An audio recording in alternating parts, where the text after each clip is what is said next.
morning, Kenya. Welcome to this COVID-19 virtual conference 2020. The theme being County Government's Resilience in the COVID-19 Era, reflecting on the past and building sustainability for the future. And this conference is graced and will be officially opened by His Excellency Uhuru Kenyatta, President of the Republic of Kenya and Commander-in-Chief of the Kenya Defense Forces. And now we are ready for the national anthem as well as the East African anthem. And my name is Kivuza Kibwana, Governor of Makueni County and Chief Whip of Council of Governors.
And I wish now to request Father Joseph Mutie and Sheikh Yusuf Abu Hamza to offer prayers, and afterwards we shall have a tribute to the fallen COVID-19 Kenyans.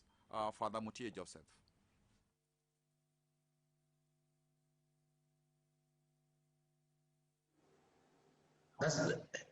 Okay. That's quite unfortunate. Let me talk to the council CEO so that we can disengage that.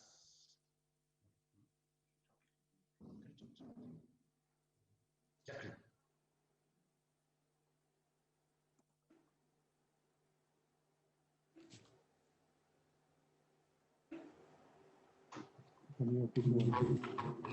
Excellency, we are sorting it.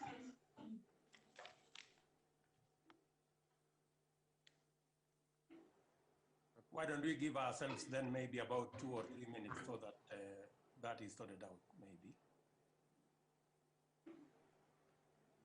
Maybe Chairman should tell everybody to mute before we proceed. I agree.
Sorry for the technical itch.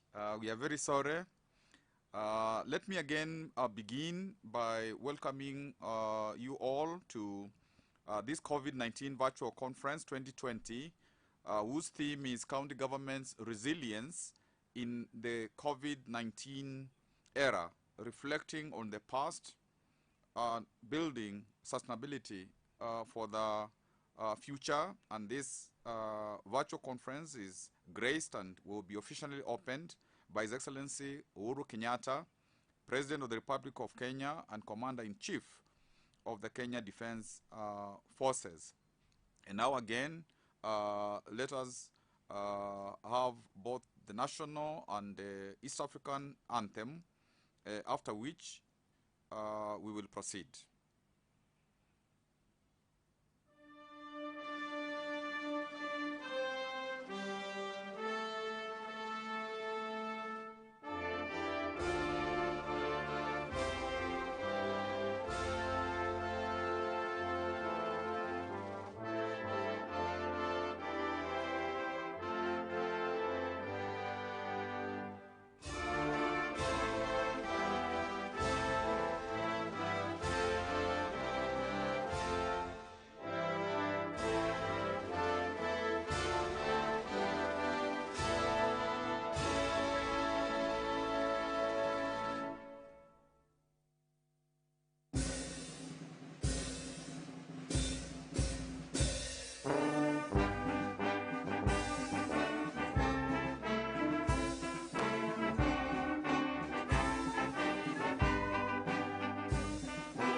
And now for the prayers by Father Mutie Joseph and Sheikh Yusuf Hamza, and after which we shall watch the video tribute to the fallen COVID-19 Kenyans. Let us pray. In the name of the Father, and of the Son, and of the Holy Spirit. Mighty and loving Father, we humble ourselves before you. With hearts of thanksgiving, we glorify your name for the gifts of life and for giving us this new day. We want to thank you for causing us to converge virtually and have this meeting. Lord Almighty, we bless you for this country, which is healthy and wealthy. And we want to pray for the leadership of this country. We pray for His Excellency, the President, and the leadership, that Lord, you will bless them and to give them wisdom to guide us in the right direction. We pray for the Council of Governors, that Lord, you will also bestow upon them wisdom. But above all, remind them always that they are your servants and servants of humanity. Give them a compassionate and caring heart for the poor, the needy, and the less fortunate in our community. Mighty and loving Father, we continue to place this country in front of you. That Lord, you will direct this country always. We thank you for this far because it has taken your hand. We continue to commit ourselves to you that Lord, even during this pandemic, you will see us through. Thank you, Lord, for the efforts that have been put in place and for the people that have stood in the front line to fight this pandemic. Lord Almighty, we pray for those that have been affected, those that have been infected. Lord, we pray for those families that lost their dear ones. We also pray that, Lord, you will repose the souls of those that have departed in your kingdom. Mighty and loving Father, continue to give us peace, stability, and prosperity as a country. We continue to commit ourselves to you. We pray for those that, Lord, love this country, and that, Lord, all the people in this country will continue to love this country. And we commit ourselves to steer this country to higher, greater heights.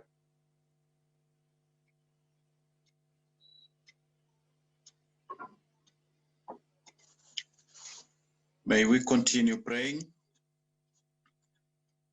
Bismillahir Rahmanir Rahim.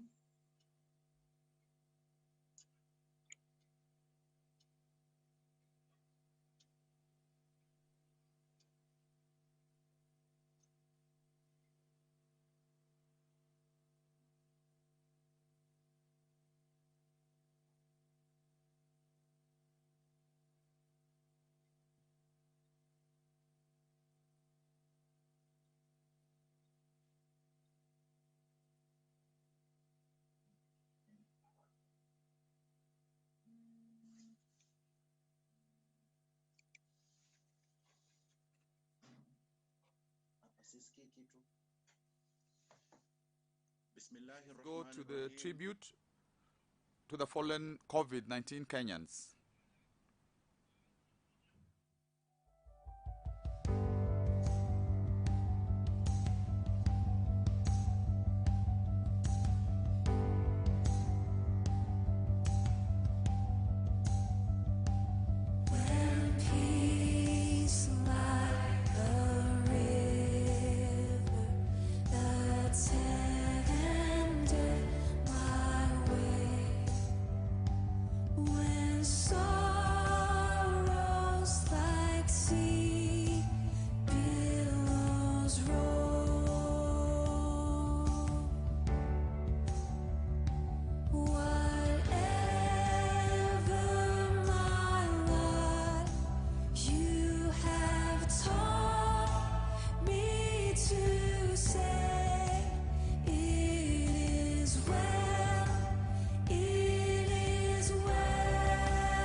And now we go into the remarks by several speakers before finally His Excellency the President will be able to open the conference for us. And please, those who are making the initial remarks, a maximum of 5 minutes. And we begin with our Cabinet Secretary, Ministry of Health, Honorable Mutai Kagwe. Thank you very much, Governor Kibwana. Your Excellency, the President of the Republic of Kenya, Honorable President Uhuru Kenyatta, the Chair of the Council of Governors, Honorable Wycliffe Getsa Oparanya, the Council of Governors, Cabinet Secretaries, Principal Secretaries, the Ambassador of Japan, Secretary General, Mr. Mbasi, representatives of the various development partners present, distinguished guests. Your Excellency, it is a great pleasure to have this opportunity to make a few remarks during this auspicious occasion of taking stock of the country's COVID-19 response and challenges, and to recommend strategic policy measures going forward that can be adopted in readiness for any future pandemics, and to continue in the current situation because the pandemic is still here with us. Your Excellency, may I from the outset thank you most sincerely for the guidance, stewardship, and leadership and the way you brought us together during this very challenging period. I also want to take this opportunity to congratulate the Council of Governors, not only for the arrangement of this particular conference, but also for the cooperation that we have experienced since this pandemic broke out. And I would also like to take this opportunity, Your Excellency, to thank our partners, and on behalf of the National Emergency Response Committee, I would like to express my heartfelt appreciation to the international donors, business and philanthropic communities who, along with the countless Kenyan, have lightened our burden through monetary, in-kind, donations of skilled services, and say thank you to each one of them.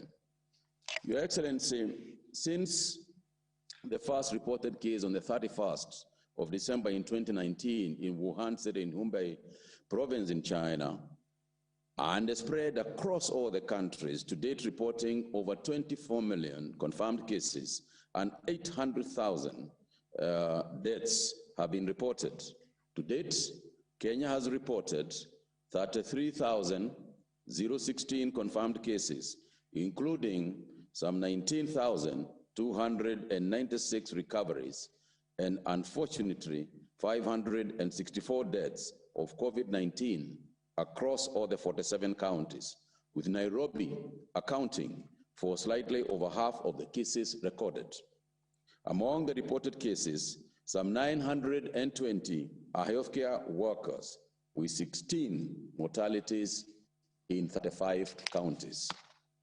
Your Excellency, in order for us to be ready for the pandemic, the government, in close collaboration with the county governments and other stakeholders in the health sector, undertook a number of measures. First, in order to coordinate the response, the Ministry of Health established the COVID-19 National Task Force early in January 2020 to provide stewardship of the preparedness activities in readiness for the pandemic. The COVID-19 National Task Force developed the COVID-19 Contingency Plan, which was endorsed in early February 2020.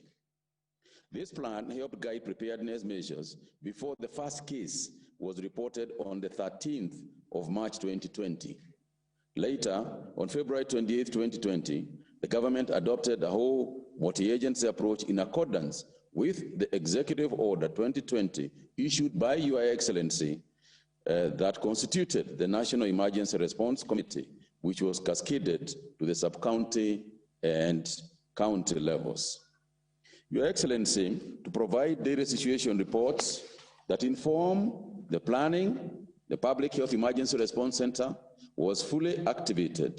In addition, each county has teams of rapid responders and contact tracers on standby to investigate any alerts and follow up on contacts of confirmed cases at the sub-county level.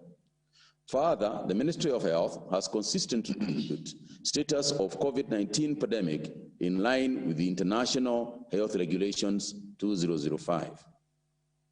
The country has also scaled up diagnostic capacity to a total of 33 public and private COVID-19 testing laboratories across in 12 counties to improve access. These are also mandatory screening of cargo vessels, crew at all points of entry, and to minimize the risk of importation of additional cases from other infected countries. Stringent protocols have been put in place to ensure that the situation remains under control. Further, the restrictions continue to remain in force with a countrywide dusk to dawn curfew, which began on the 26th of March 2020. Your Excellency, with regard to isolation and quarantine capacity, there are now 7,411 isolation beds and 312 ICU beds across the 47 counties. And this continues to be improved, and every day we get additional developments of the improvement of these facilities. This infrastructure is expected to contribute towards achieving universal health coverage and medical tourism beyond COVID-19 pandemic. In addition, the ministry has distributed over 24,000 complete personal protective gear from the ministry and a further number of an equivalent number from donors. Further, the government has fully engaged in Bakumi initiative committees to support outbreak response measures. The ministry is utilizing the community health volunteers to enhance the COVID-19 detection, reporting, contact tracing, and especially, Your Excellency, in the management of home-based care, which is a critical part of the management of this disease. Your Excellency, as I conclude my opening remarks, let me just say that the government has implemented multiple strategies to limit person-to-person transmission of COVID-19 in the country. These include all the measures that have been taken, including the closure of learning institutions, and so on and so forth. And this will be spelled out better when we come to the detailed discussions within the next program of this conference. And in addition, we are also enforcing further measures that are going to ensure that we control and contain the disease. Finally, Your Excellency, recognizing the call by the World Health Organization to find one vaccine for all to support the COVID-19, Kenyan scientists in the country have joined up with the others to be part of this global race to find an effective vaccine. I also mentioned, sir, that the support that we have given the counties, including the initial conditional grant of 5 billion shillings into the counties, have gone a long way to ensuring that the structure of management of disease is further improved. Your Excellency, I want to thank my colleagues and to say that let's never forget where we were. When this pandemic started, we had 8 beds in the whole country. Today, virtually every county has got a higher capacity than the entire country had when we began this. And for that, I congratulate you, sir. I congratulate the Council of Governors. I congratulate Governor Oparanya and the rest of the team. I thank you. I submit. Thank you. And now, I would like to invite Cabinet Secretary Eugene Wamalwa for devolution and ASAL to also make his remarks. And thank you very much, Honorable Mutahi Kagwe. Thank you very much, Your Excellency, the President of the Republic of Kenya, Your Excellency, the Deputy President, Excellencies, Governors and Ambassadors, and all our development partners present. May I take this opportunity to also thank the organizers of this very important conference on the resilience of our counties within the COVID-19 era. And the man in the hot seat, who's my colleague in charge of health, has elaborated on exactly what the government is doing. So I do not wish to belabor going into what we have been doing, because he has been leading the process. Mine is just to hail the good intergovernmental relations that exist in our country, especially during this pandemic period. Indeed, when we are talking about resilience, Kenya is a very resilient nation, but never in the history of our nation has our resilience been tested to the extent that it has been tested during this pandemic. You will remember, before the pandemic, we already had floods that had ravaged the country, displaced many people. Before the floods, we had the locust invasion. And before the locust invasion, we had drought. All these disasters coming back to back within a period of 1 year. Today, we're entering the 6th month of the period when we're fighting this pandemic, and intergovernmental relations at an all-time best.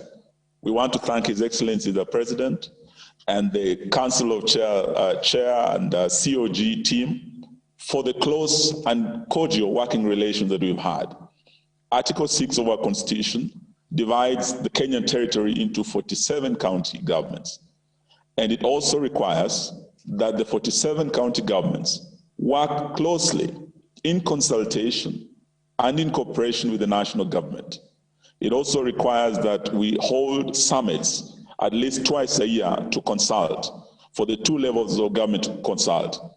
But within this 1 year alone, under the leadership of His Excellency the President, we have had more summit meetings than we've ever had since we started the devolved system of governance in our country. We've actually had almost 5 summit meetings, during which we have engaged and we have looked at this pandemic together, and we have adopted an all-hands-on-deck approach where we've been working together, and both levels of government have been represented in all the structures that His Excellency directed to be formed, where we've had consultations and we've had different responses being effected through the interventions that my colleague has reflected on. So this has seen a great improvement, but as we go forward, we'd like to see these continue. We've also, apart from the national level consultations, we've also witnessed consultations and interventions at the regional level through the regional economic blocks. And I want to hail these very good development. We have seen almost 5 meetings. The first was in April in northern Kenya, where we had the FCDC bringing together 10 counties, looking at the COVID-19 situation up north, and with national government and our partners participating, we were able to look at the region more intensely and come up with specific tailor-made interventions for that region. We did have a second meeting in May where we had the coastal counties coming together.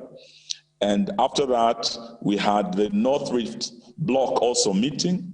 We also had the LREB meeting recently in Kisumu. And the reflections and the interactions and the partnership that we saw has indeed encouraged us to see how counties can come together to be able to pool the resources, to be able to look at the challenges within their regions, and to come up with a specific intervention. So we are happy with this, and we want to encourage this continued interactions. And lastly, we've also seen counties that are on the borders.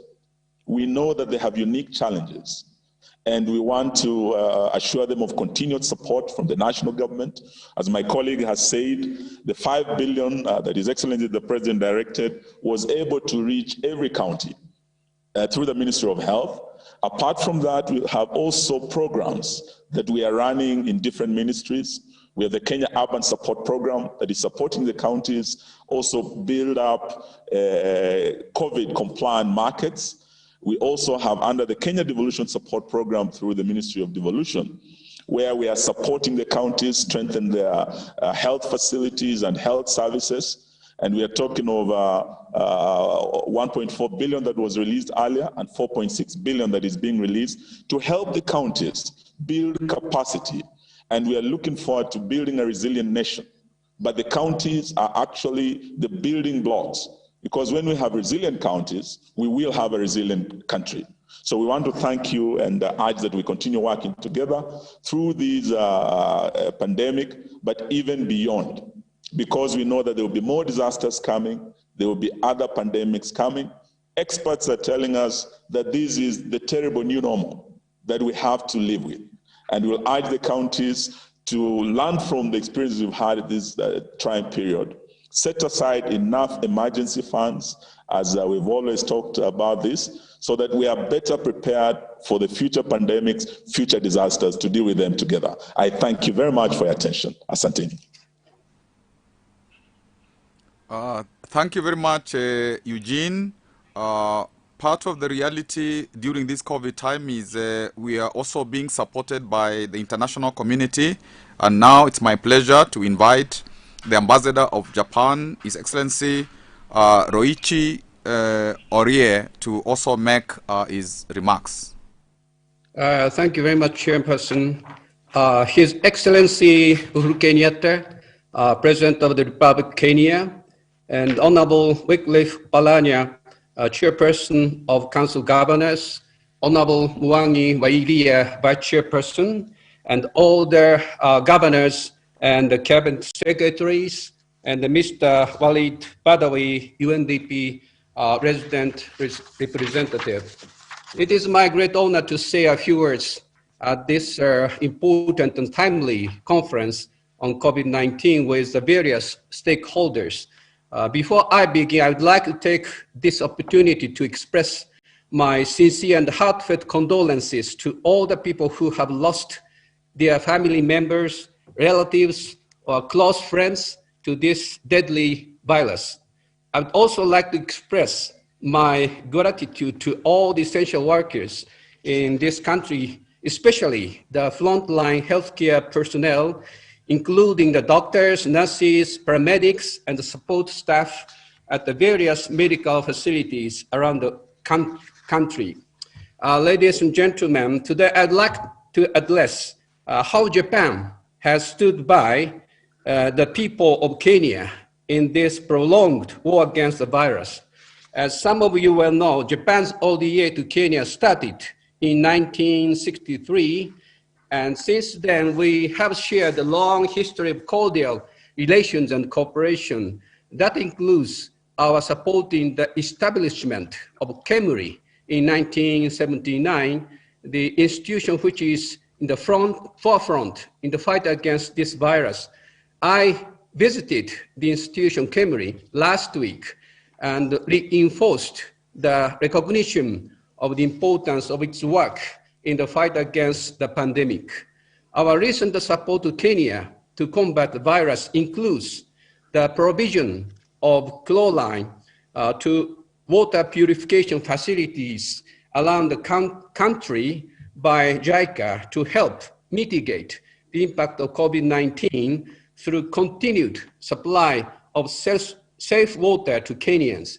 In addition, 340 million Kenya shillings was disbursed through UNDP and UNICEF to strengthen the health sector and provide much needed medical equipment to hospitals. Indeed, this conference is also receiving support from the government of Japan through UNDP. Last week on Thursday, I signed the exchangeable notes titled Health Sector Policy Loan for Attainment of the Universal Health Coverage Phase 2 with Honorable Yatani at the National Treasury, amounting to 8 billion Kenya shillings. On the same day, I handed over PCR test kits with capacity of 50,000 tests to KEMRI through JICA, both of which will surely contribute to enhance the healthcare architecture of Kenya. Our support to Kenya does not stop here. We are planning another assistance in the very near future. I agreed with Honorable Yatani of Treasury to sign on this Friday other exchange notes for 3 projects, including disbursing Japanese grant aid for the provision of medical equipment to over 10 counties in Kenya. And number 2, aid for the improvement of power distribution system in and around Nakuru City and around Mombasa City.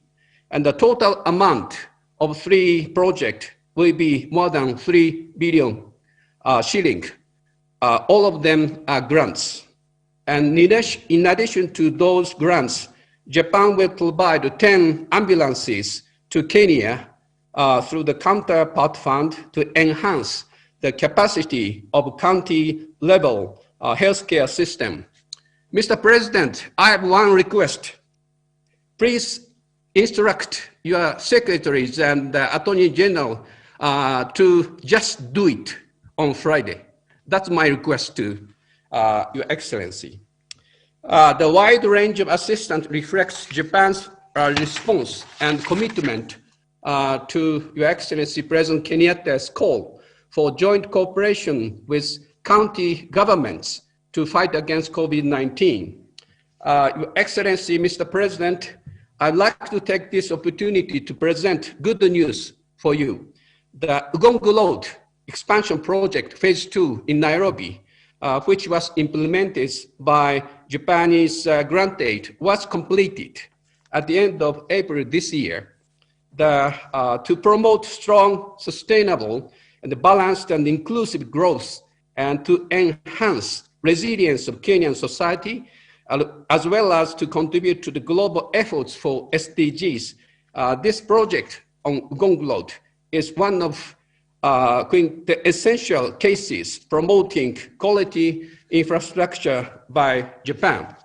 One of the key hallmarks of Japan's infrastructure project is its distinguished quality.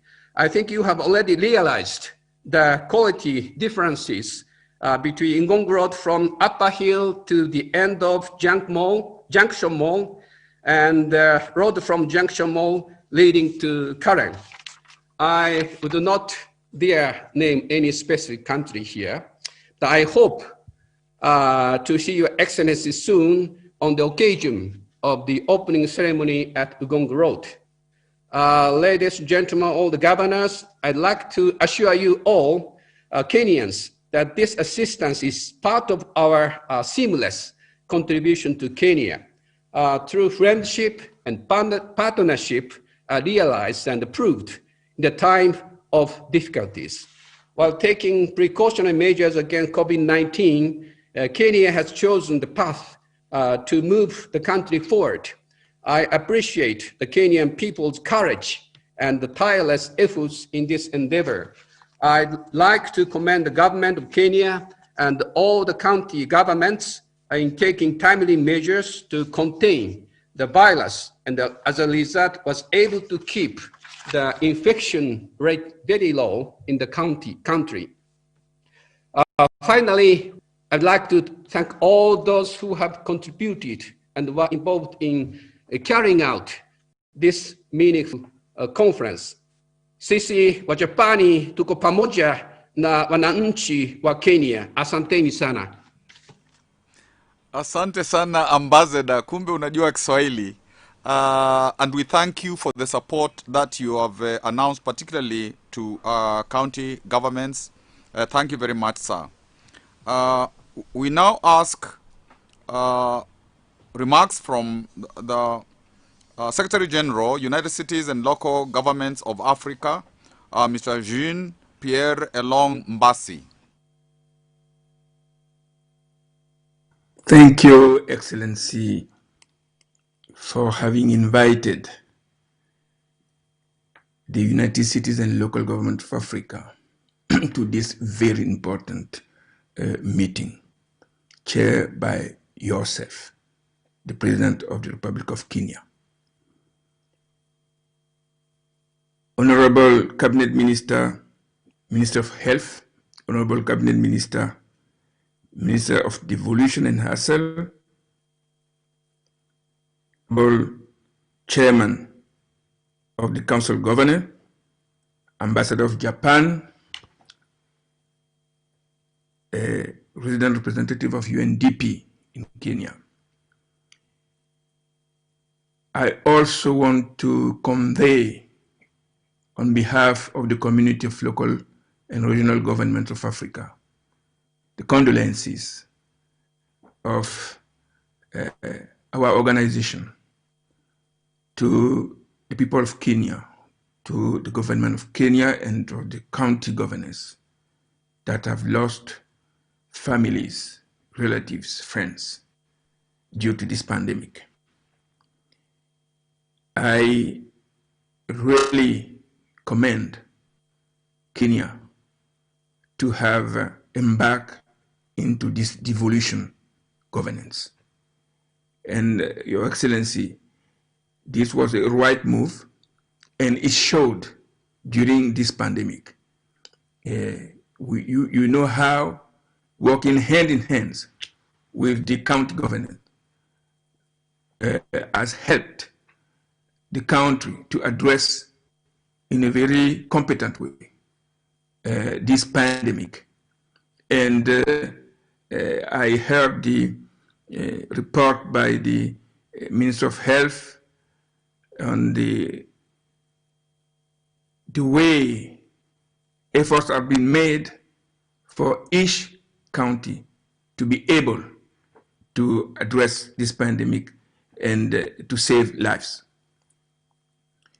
I want also to commend you, Your Excellency, for the fact that Kenya is among the 5 countries that are doing the best in handling decentralized governance in Africa. But at the same time, Mr. President, I want to raise the issue of Kenya not having signed so far the African Charter on the values and principles of decentralization, local governance, and local development that you, head of state and government of this continent, adopted in June 2014 in Malabo. And we want to count Kenya among the first signatory and the ratification of this charter. And I hope that this will be taken care of very soon. Let me also say that what is apparent in this COVID is that we lose sight of environmental health and hygiene, because COVID finally is an environmental disease. And it is very important that we bring back environmental health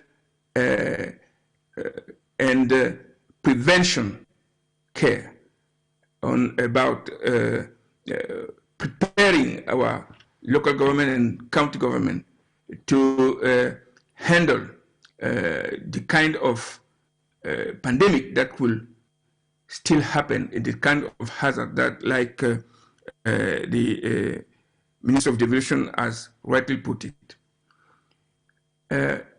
Finally, let me also ask Your Excellency to pay attention on the fact that many of the county governments, and this is across Africa, many local governments will have a loss in their revenue of about 30 to 40% due to the home arrest, where many of our people were forced to be because of this pandemic. So we are asking you, Mr. President, to pledge, to advocate for the consideration of local government in the packages, support packages, that normally both the national government and the international community will have to consider for the recovery of the economies and society. What also is important is that the compact, the social compact that everybody witnessed during this pandemic, give us an opportunity to renegotiate the way we will be building trust between the people and the public institution. And I think it is very important, Mr. President, that the county government be at the front line in the negotiation of this compact.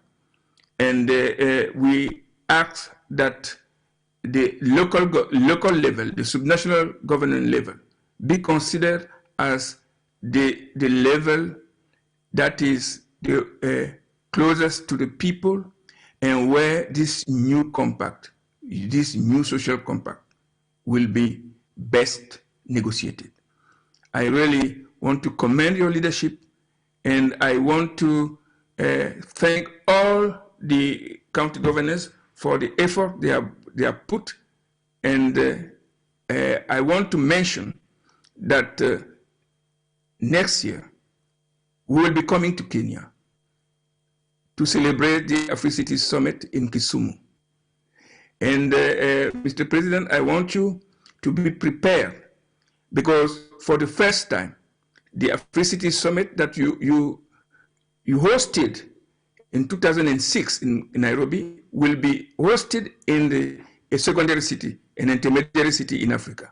This is a strong message we'll be sending that it is the intermediary cities that are the bulk of urbanization in this continent, and that this is where we should start building the development of the continent from within. This is where we should start building the implementation of the Agenda 2063. I thank you for your attention. Thank you very much, sir. And now, to represent the UN family, I ask the UNDP resident representative, Mr. Walid Badawi, to make his remarks.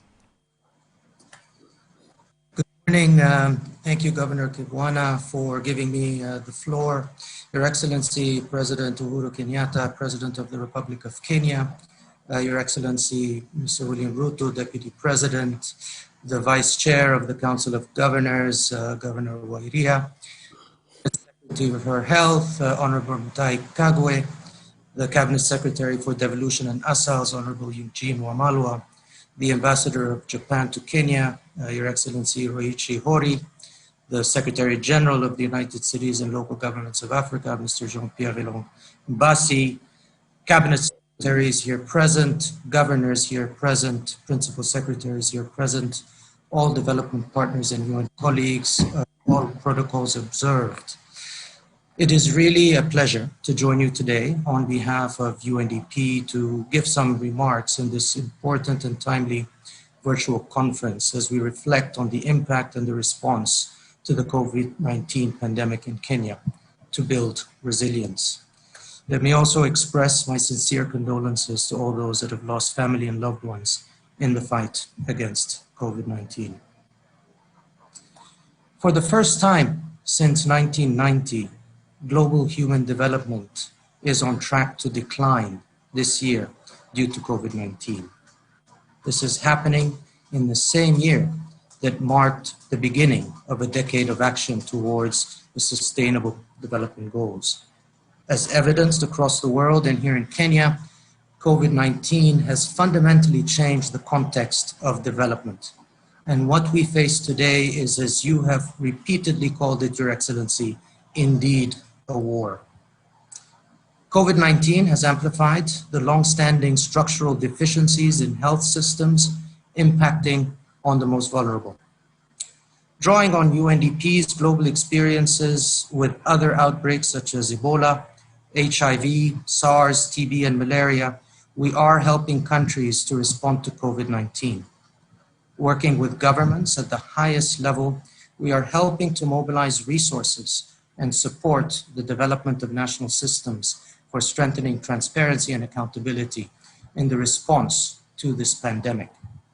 For example, recently in Nigeria, UNDP supported the COVID-19 Presidential Committee to set up a resource tracking dashboard to ensure greater transparency in the use of public financing for the COVID-19 response. In Kenya, working within the wider UN family under the leadership of our resident coordinator, UNDP is accompanying the government and the people of Kenya in efforts towards eradicating poverty, reducing inequalities, and building resilience to crises and shocks.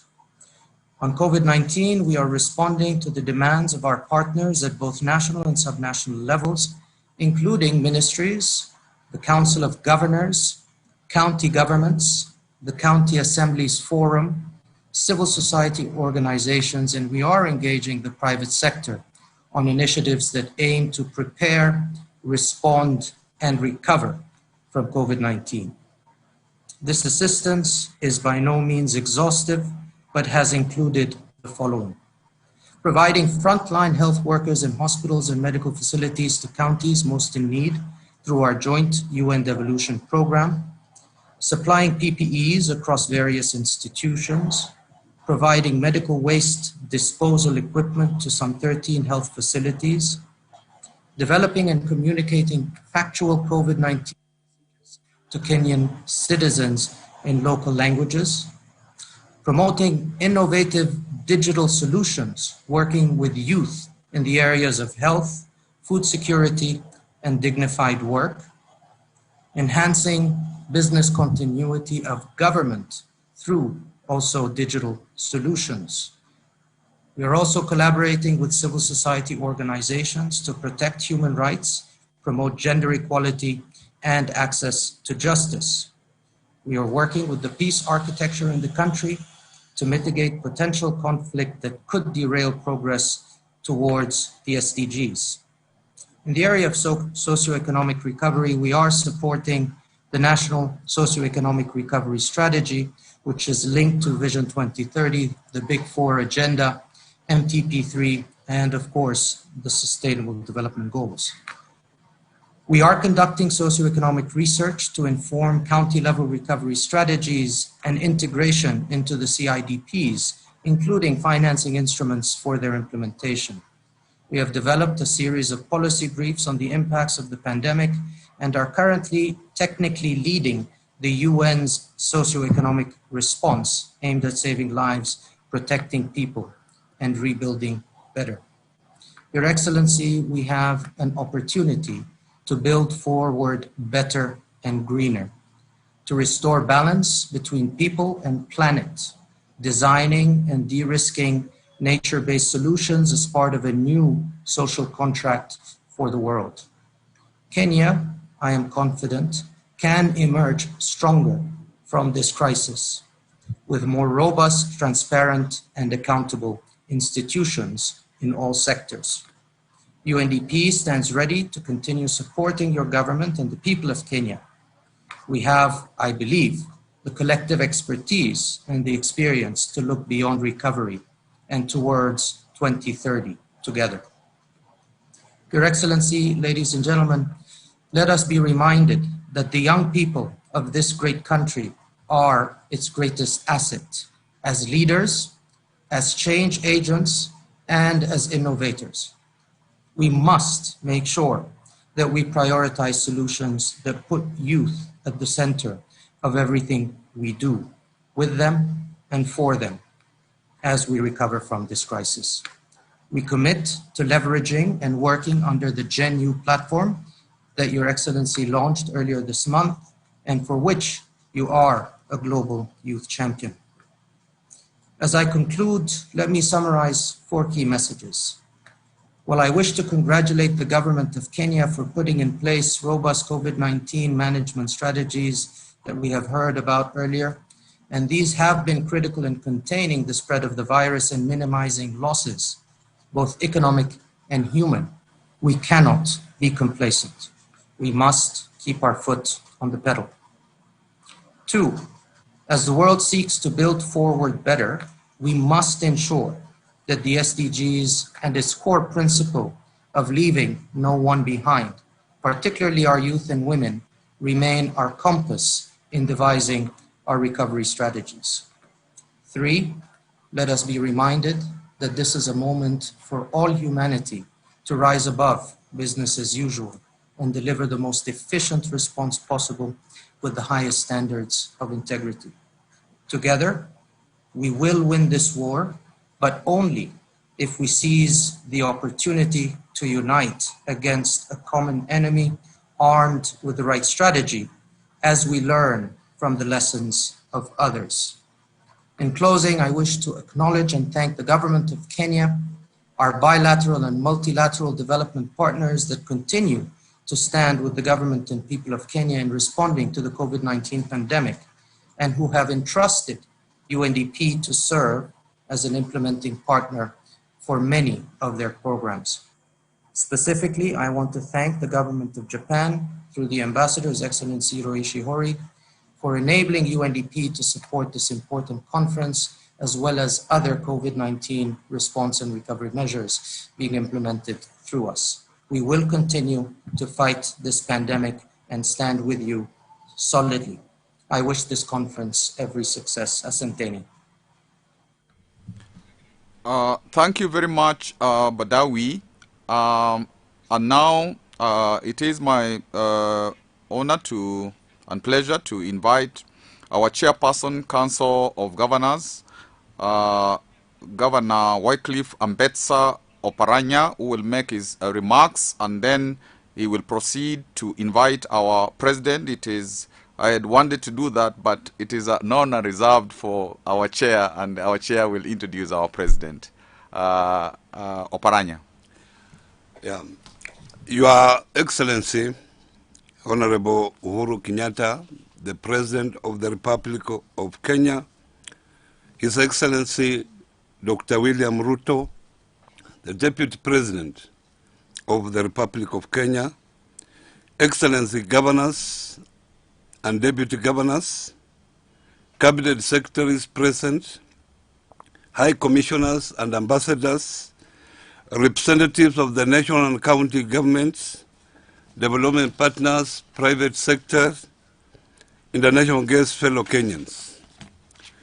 On behalf of the Council of Governors, I take this opportunity to extend my most sincere gratitude, first and foremost, to the President of the Republic of Kenya, His Excellency Uhuru Kenyatta, and to each and every one of you for honoring our invite and choosing to participate in this virtual conference.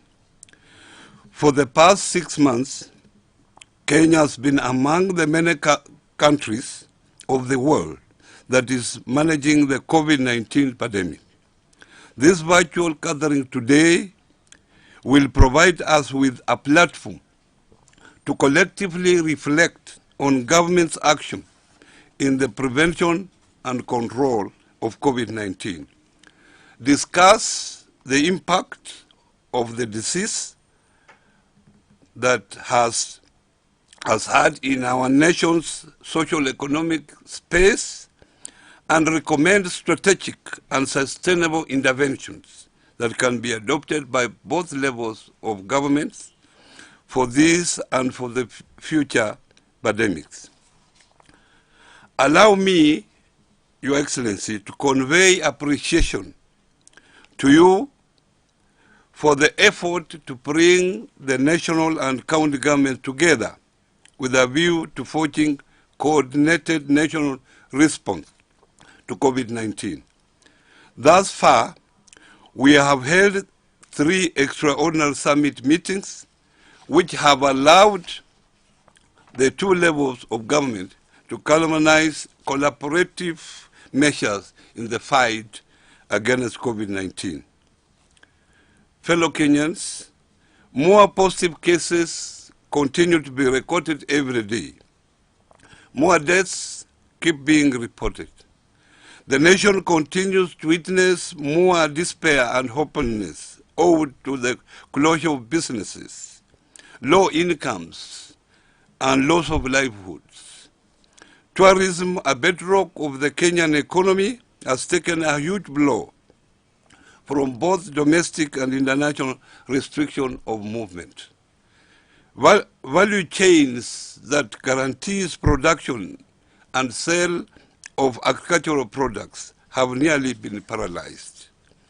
Despite all this, we remain resilient nation. In the doom, let us be hopeful for a better future. COVID-19 has forced us to look forward, to look inward, and create a solution for ourselves. As much as the pandemic has shaken our systems, some good has come out of it. For example, Kitui County is now producing masks and personal protective equipment, PPEs. We have seen universities develop ventilators. Young people are producing locally made sanitizers and assembling ICU beds. Our working together has enabled us to achieve a lot towards the fight against COVID-19. Fellow Kenyans, COVID-19 has exposed the gaps and weaknesses that exist in our socio-economic systems and structures. The onus is on us, the national and county government, development partners, private sector, and civil society to devise remedial measures that will ensure every Kenyan's right to health care, food, shelter, and housing is guaranteed. Moving forward, we must act differently. That is why the Council of Governors commissioned the development of the county post-COVID recovery and reengineering strategy, a plan that will assist the sub-national level to adopt measures that enable it to prepare, respond, and recover from the future pandemics. Ladies and gentlemen, the Council wishes to thank our partners who have made it possible to have this conference. Specifically, a heartfelt thank you to the United Nations Development Programme through the Japan government, the World Bank, and the County Pension Fund for supporting this conference. And to the Council Secretariat, thank you. Distinguished guests, I wish you a fruitful deliberations during this conference.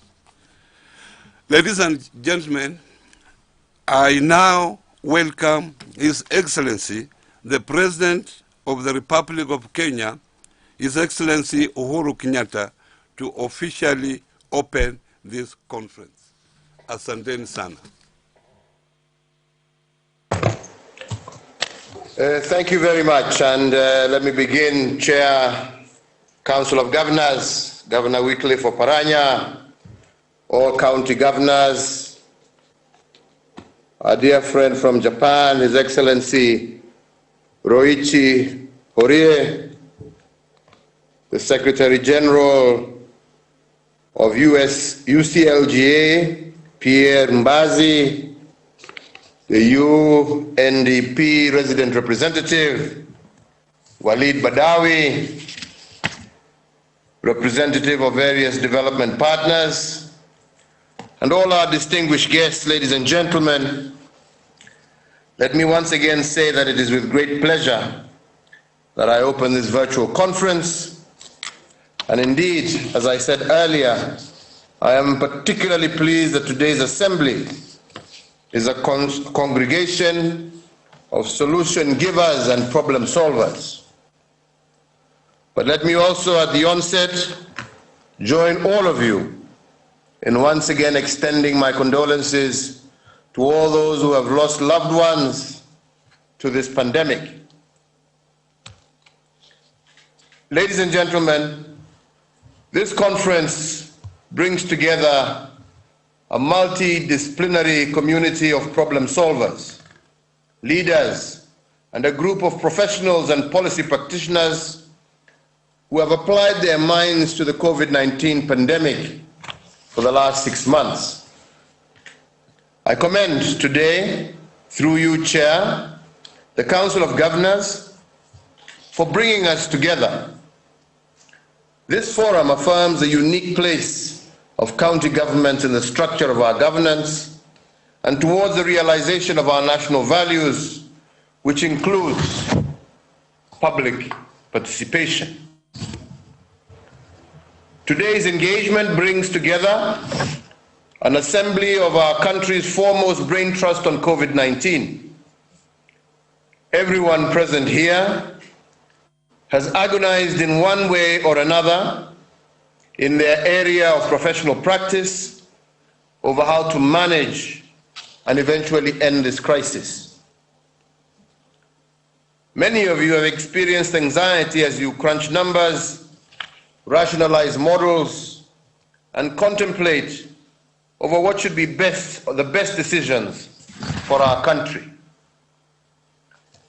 Indeed, on my part as President, I have been called upon to make weighty decisions that presented the most unique dilemma to me as the head of state. More often than not, as I have indicated in my previous statements, the agonizing dilemma was one between two rights. Never before in the history of our nation has a head of state been called upon to invoke the Public Health Act and issue containment measures that would significantly affect the enjoyment of various liberties, rights, and freedoms of our people. And so today we gather here to harvest the results of these collective experiences and together chart a way forward for our nation's future. We are here to collect and build on the best practices that we have all recorded in the last 6 months.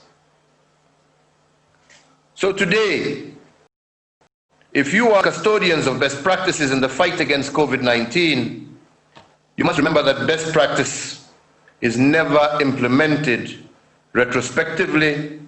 It must be applied instantaneously. Timely and instantaneous implementation of what has worked is what will take us forward and most significantly secure the gains that we continue to make. But as we implement best practice, after counsel of this conference, our shared goal must also remain in sight. And this goal is simple: victory over COVID-19 and nothing else. And we must achieve it with zero option. And to achieve it, we must begin by building positive resilience. We must move away from tactical response to this pandemic to strategic response. Instead of symptomatic reactions to this crisis, we must move to structural reactions that are long-term and transformative. And this is what I call positive resilience. Being able to anticipate the patterns of this pandemic and responding to it transformatively and building back better. Ladies and gentlemen, allow me now to suggest a framework for banking your experiences of the last 6 months in this conference. This framework has 3 elements. First, I want us all to do a post-mortem analysis of how we have handled the COVID-19 crisis 6 months after it began to manifest itself in our country.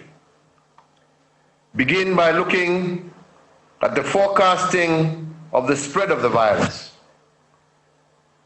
If all our models had projected severe scenarios that did not happen, was it because we were forewarned, or was it because of the swift interventions that we put in place? How does our national response compare with others within the region, the continent, and the world? Is there something that we could have done better? And are there lessons we should carry with us to the strategic phase of this war? Ladies and gentlemen, and I'm not asking you to ponder these questions because we have failed. To the contrary, I believe we have done remarkably well, and that is why we have begun to flatten the curve. But to do better, we must remain brutally honest with our approaches, because intellectual honesty is critical to building resilience going forward. Ladies and gentlemen, secondly, after doing a post-mortem analysis, I invite you to do some in-mortem analysis. Ladies and gentlemen, we are in the middle of a crisis, as you all know, and we must analyze as it unfolds and changes form. The good news, though, is that in the middle of this crisis, the curve is beginning to flatten. However, we must not celebrate this happy moment too soon, but rather celebrate it with a great deal of caution. More so because the curve begins to flatten after it reaches its highest point. This point is also called the inflection point. And it is the most dangerous point because the curve can either flatten and de-escalate or take an upward surge. My appeal to all of you as experts, practitioners, and leaders is therefore to deliberate on our in mortem condition. Although the curve, as I said, is beginning to flatten, could it surprise us by taking an upward surge at this inflection point? My third invitation to you, ladies and gentlemen, is for you to do a pre-mortem analysis. This is about early warning, but more fundamentally, it is about long-term response.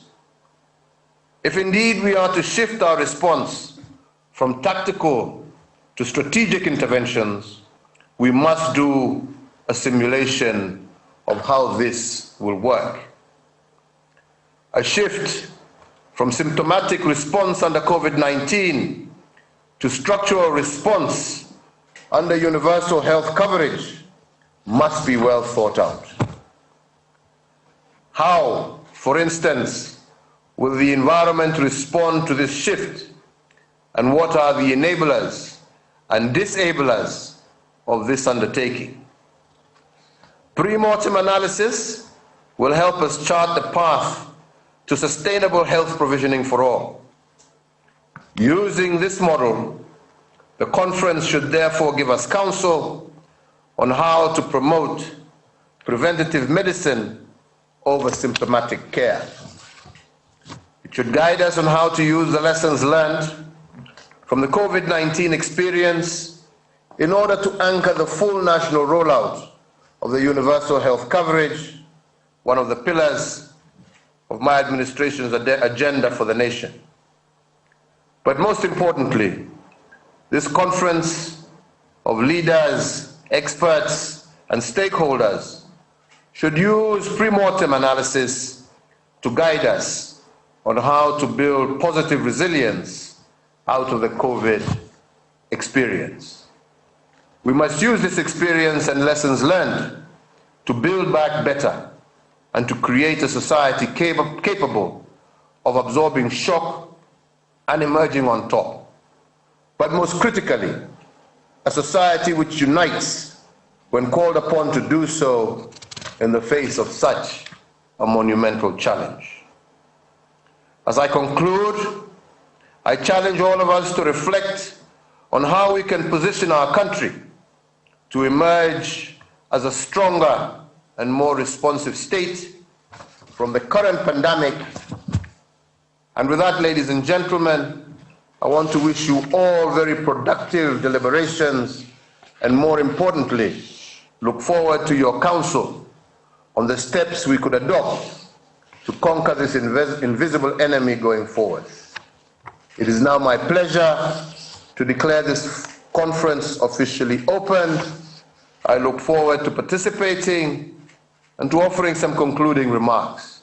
I thank you all, God bless you all, and may God continue to bless the Republic of Kenya. Thank you, asanteni sana. Very much, Your Excellency, for that speech and also for opening our conference. But I will request that you stay on briefly, because I know you have a lot of work and you are a busy person.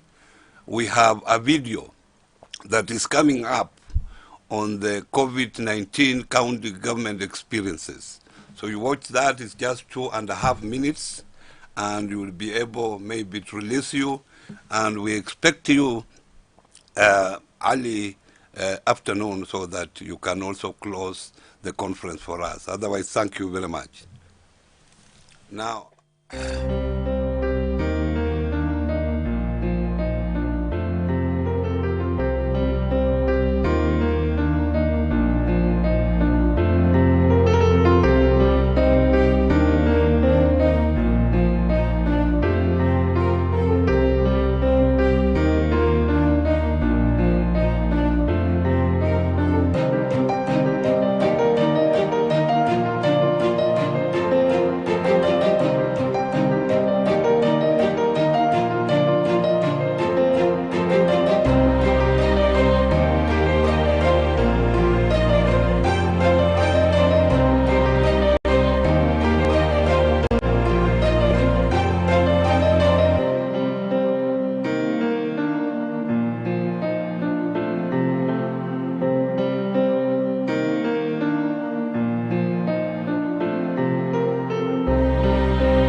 And now, without much ado, after the opening session, and we thank His Excellency the President for opening the conference for us, we now invite Adele Onyango, who is the moderator for the next session. Karibu sana, Adele. Asante sana. Thank you so much, Governor Kibwana. You did an amazing job as a moderator for the opening of this very important conference. And for those of us who are just joining us, I want to welcome you to the COVID-19 virtual conference. My name is Adele Onyango. I will be your moderator for the next panel, a very important conversation. And we're about to dive into just talking about our preparedness and response to COVID-19. Ultimately, we're going to be reflecting on the past 6 months. So if you are following, and Twitter is your favorite social media platform, remember you can send through your questions for any of the panelists, or if you want to chime in on the conversation. The hashtag to use is COVID-19 Conference 2019. And if you are on Facebook, you can send through your questions as well on the Council of Governors KE. That's the official Facebook page. And those on our Zoom chat room, feel free to type through your questions. We will have a brief Q&A later on at the end of the panel. But to help me have this very important conversation, I have a brilliant panel, but we will start off by really looking at our public healthcare and emergency response, and the systems and what we need to redesign as we reflect on the past 6 months. What worked, what didn't, what do we need to change? And to start us off is Governor Mohamed Kuti, who is the chair of the Health Committee. Welcome. And I also have Dr. Githinji Gitahi, who is the Group CEO of Amref Health Africa. Thank you so much for joining us this morning to have this very important conversation. I would like to start off with you, Governor Mohamed. Of course, when you engage with the various healthcare workers who really are the lifeline of this fight against this pandemic, I just want you to share, what do they say is working, what do we need to change, and also to speak to their very valid concerns around their safety. We've heard concerns around PPEs, risk allowance. So perhaps we could start with you, Governor Mohamed. What are your thoughts on that space?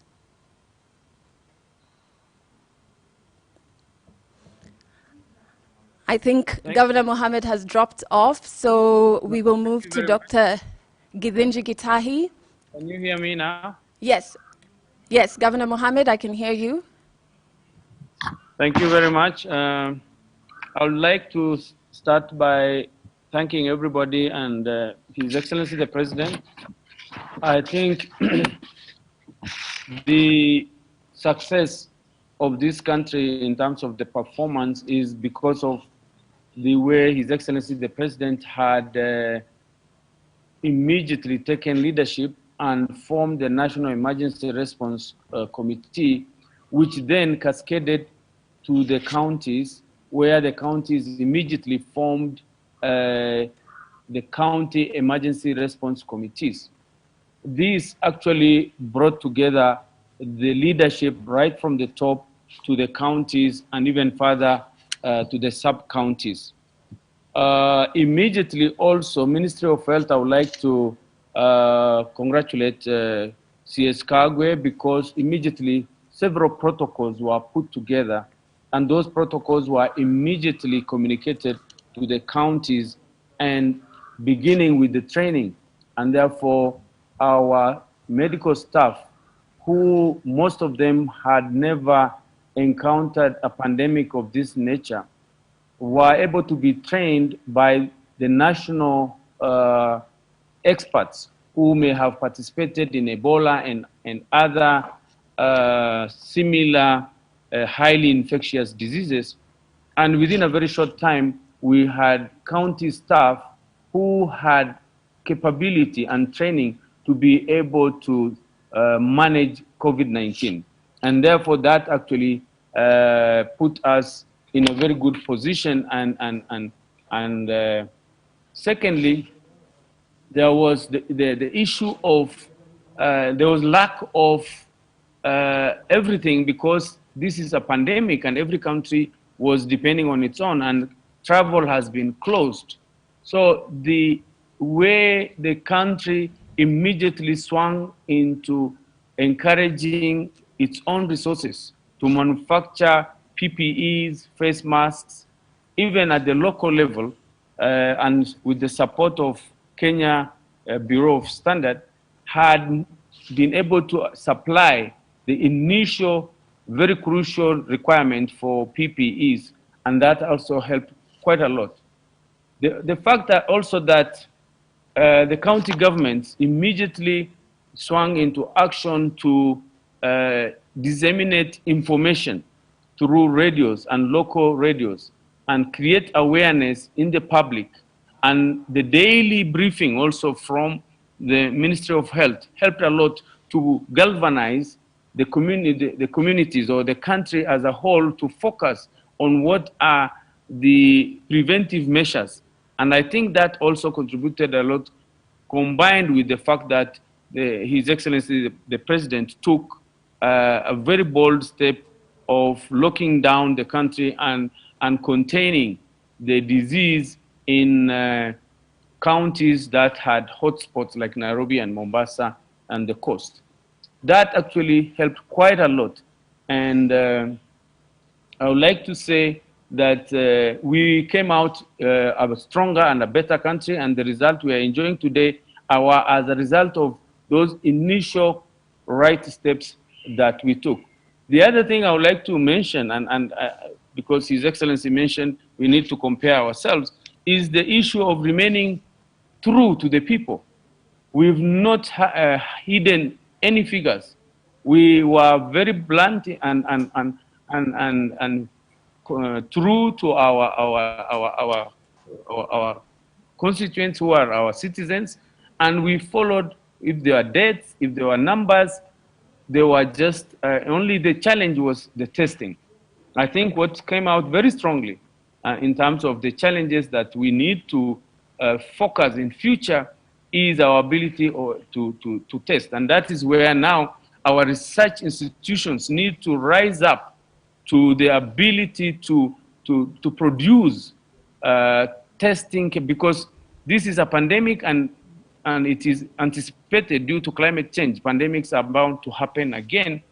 We need now to up our game as, and this is where now maybe the country needs to invest more in research stations, in research institutions, such that we are able to have participation in developing tests, in developing vaccines. I'm happy Kenyans are already participating in the development of vaccines, but I think we need to invest in research. We need to invest in our universities, and I think these are the comments I would like to make in terms of finally also the issue of infectious disease in regional blocks. I know counties are developing regional blocks. It is important now that we be able to have regional infectious disease hospitals and research institutions at the regional level, because most different regions have different disease prevalences, so that those regions become expert in those diseases, such that if anything happens, then we already have expert institutions based in various regions of the country. That's what I would like to say. Thank you very much. Thank you. Thank you very much, Governor Mohammed. I really do love that you brought up the issue about investing in research, which is a question that has come up on our chat room and also on Twitter for this conference. I want to bring in the issue of the curve, because we've heard the president shortly before just talking about the curve and flattening the curve. And it's a conversation that has been had over and over as we've been fighting this pandemic. So, Dr. Githinji, I could bring you in here, speaking about the curve and the crucial point that Kenya is in now. What do you think are some of the things that we have been doing that we should keep doing? And what are some of the new practices that we need to be implementing now? Thank you, Dale, and Your Excellencies. Appreciate everyone's presence, and also my personal condolences to my colleagues who have passed away in the front lines of this war. And also to appreciate in this flattening the curve, the response of the national government, the response of the Ministry of Health and the various different agencies, as well as the participation of the media, the further state, and our communities as well in this agenda of flattening the curve. Remember that we said, and we've said before, that the curve is as flat as your health system is strong. If your health system is very weak, then your curve has to be flatter, and therefore you have to suffer more socioeconomic disruption because you're trying to make sure that the curve is below the capacity of your health system.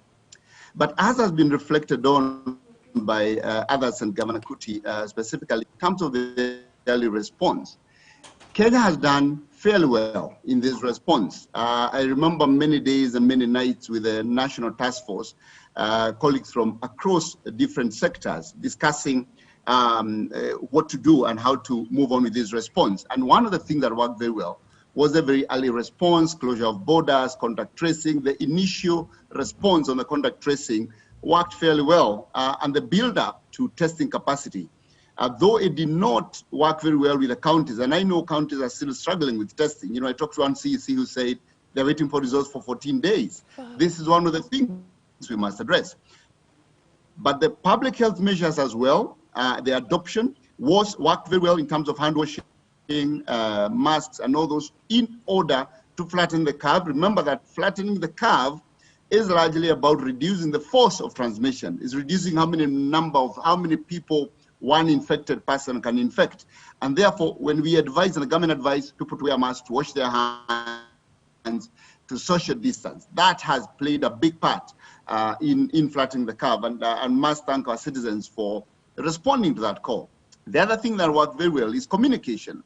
You know, daily communication with the media being very, very involved in talking to the people, giving us opportunities to talk to the people, worked very well. And finally, collaboration also worked very well. We're seeing the multi-agency teams at national level, at county level, also regionally with WHO, Afro, Africa CDC, and others working very well to assist this country.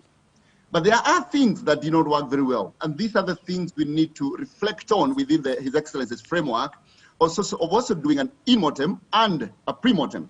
One of the things we've seen is that obviously social disruption, and this has brought together many things. Some of those things, other than occasional abuse of human rights, and police brutality, we've seen rising FGM, rising teenage pregnancy, we've seen hunger. All these things have not worked well, and I think they reflect on what has been said, that we have a weak socio-economic system. I think this is what Governor Oparanya was trying to say. The next thing is community ownership. We saw government leadership, but we did not see community ownership in the very early days. Governments are trusted so that their strategies are implemented, and we saw people actually wear masks because of the police. So these are areas that do not work well, and I think moving forward, we want to ask ourselves, as the government leads the response and any other response in the future, what is the role of community ownership in actually making the response successful?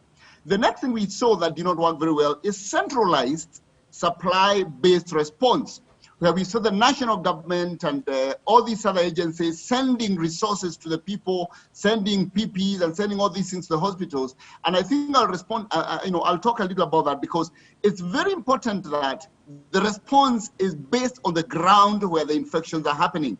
I think we saw a lot of counties waiting for money to be sent from national government. We saw hospitals waiting for money to come down from counties, whereas an emergency response is like flooding. Communities wake up and they find floods in their houses and they have to know what to do. This is the response that we want to build. And this was tied to the financial strategies that were more centralized and going down to the counties. So I want to say that COVID-19 has actually shown us that it's not enough to have a crisis response, what His Excellency the President called tactical response. It is necessary to also build the foundation of the underlying health system. And I want to mention key things that I think are really important in looking at the pre-mortem and how do we bounce forward instead of bouncing back where we were. First is we need adequate public financing. We need adequate public financing to healthcare. Right now, Kenya is spending less than 200 billion, combining county and national.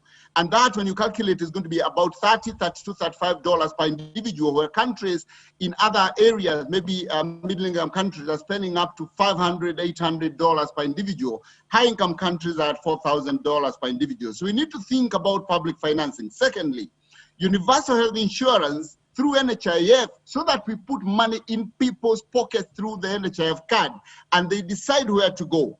And this needs to be based on an agreed benefit package that includes public health, not only secondary and tertiary care. And finally, that if you put money in people's pockets, you must then give the facilities facility autonomy and responsibility over the money. I always marvel at how much we give autonomy to schools through Board of Management to collect fees and to spend it. But when we come to health, we are told the Public Financial Management Act does not allow autonomy of facilities. Yet we give it in the education system with 24,000 schools.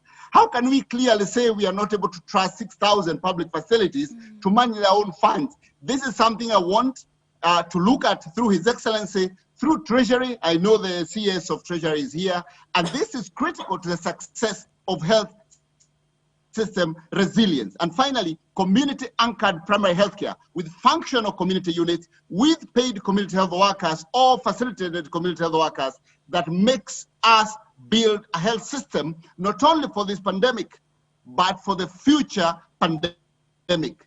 We must bounce back. We must bounce forward, not bounce back. If we don't take advantage of this crisis to implement UHC through NHIF, single, decisively, without stuttering and twerking and tweaking, NHIF, universal health insurance, starting with the poor, women, youth, the vulnerable, and then building up, we will not succeed in building a strategic response now and in future. We will remain dependent on tactical responses and all the challenges that we have seen. Thank you. Thank you, and back to you, Adele. Thank you so much, Dr. Githinji.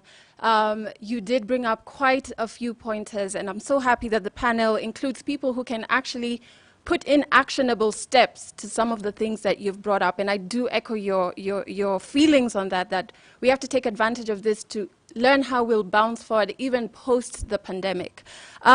While reflecting on the past 6 months, we have to speak about the accountability and transparency.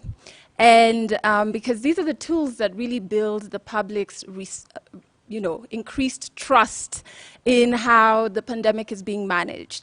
And so to help me really dive into that part of the conversation, I have Ms. Wanjiru Gikonyo, who's the National Coordinator at the Institute of Social Accountability. And we're going to be getting to that in the next couple of minutes. So do stick around for that conversation. We also have Mr. Irungu Horton, who is the Executive Director of Amnesty International Kenya. And we also have Honorable Ndegwa Wahome, who's the Chair of the County Assemblies Forum. And I want to start off with Honorable Ndegwa. The public right now, we're feeling very helpless. The words used to describe misappropriation of funds are a certain amount has disappeared, which really diminishes the public's confidence in trusting that the pandemic is being managed well. So one of the reasons is there seems to be a lack of accountability when it comes to misappropriation of funds or just general mismanagement of the fight against the pandemic. Could you speak to why this is the case and how can we help build up the public's trust in this fight against the pandemic? Okay, thank you very much and for having me at this particular time. And when I speak, I'll be speaking for the 47 county assemblies and our experiences in confronting this pandemic that is COVID-19. And what I would want to say at the outset is to thank His Excellency the President and the national government for the good work they have been doing around the COVID-19, despite everything that is said around the issues. At least good work has gone into fighting COVID-19. Also, the Council of Governors and the county assemblies in ensuring that at the county level that there is good work that is being done towards addressing the COVID-19 and mitigating the effects which are very grave to our people at the grassroots. But to start with, I would say that the infrastructure of accountability when confronting the COVID-19 has not been as elaborate as we would have expected. And you look at a casual look at what has been happening, you'll find that the national parliament, which is the National Assembly and the Senate, and also the county assemblies, which play a very critical role in oversight to ensure that public resources are used prudently. They are nowhere. I think you have seen statements being issued even by the Minister for Health, who is with us here now. Even when the Minister for Health is coming to the counties, you'll find that there is no representation of the oversight bodies at all. And therefore, these oversight bodies are the representatives of the people. They are the people who reach out to the common Wanjiko to know exactly what is happening about this fight. So the much that Wanjiko is getting to know is only what he or she reads in the newspapers, what they hear in the radio. But there is nobody within the oversight bodies who can go down there to Wanjiko to tell about information that they are not very conversant about.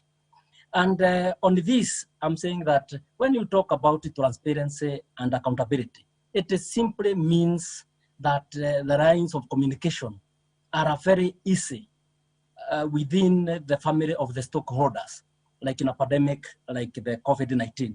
But as of now, there is a lot of misinformation on what is happening. When we hear that billions are being released from the national government, and then at the counties, when we inquire about these funds, we are told they have not been released.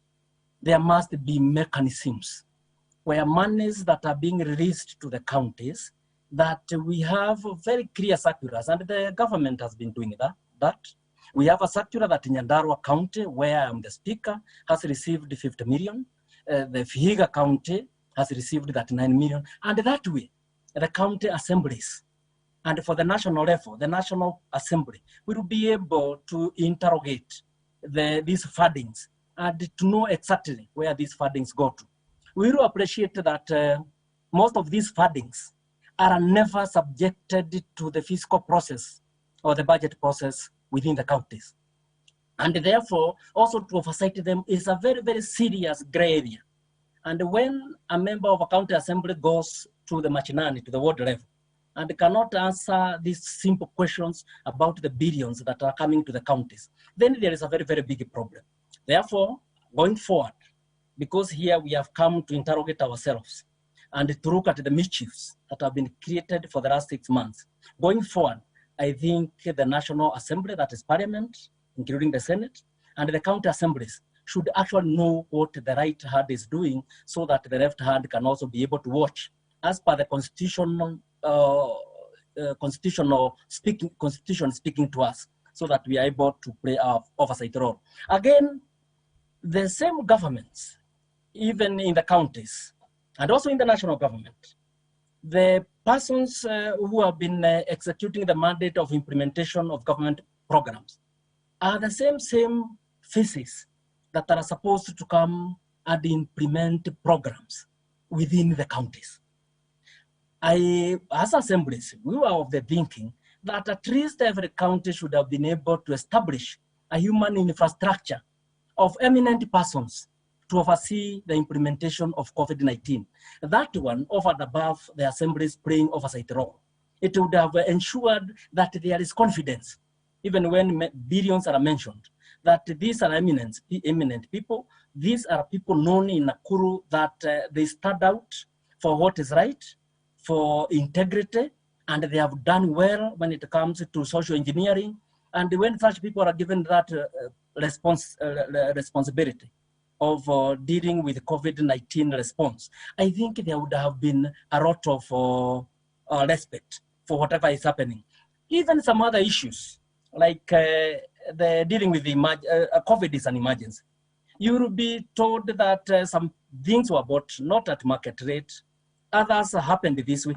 An emergency is dealt with, and most of the times, money, the value for money might not be the cardinal principle in applying even direct procurement. The cardinal principle is that maybe there is a life that is required to be saved at whatever cost.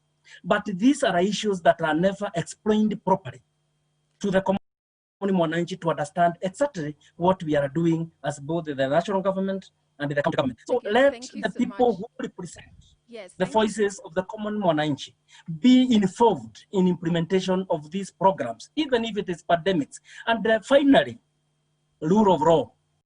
Whatever is happening, let the people implementing and those oversighting look at the law, let the law speak to them, and we shall not have problems when we are dealing with this issue. Honorable Ndegwa. On that note, I really do want to bring in Ms. Wanjiru Gikonyo, because this is really the work right down the alleyway of TISA.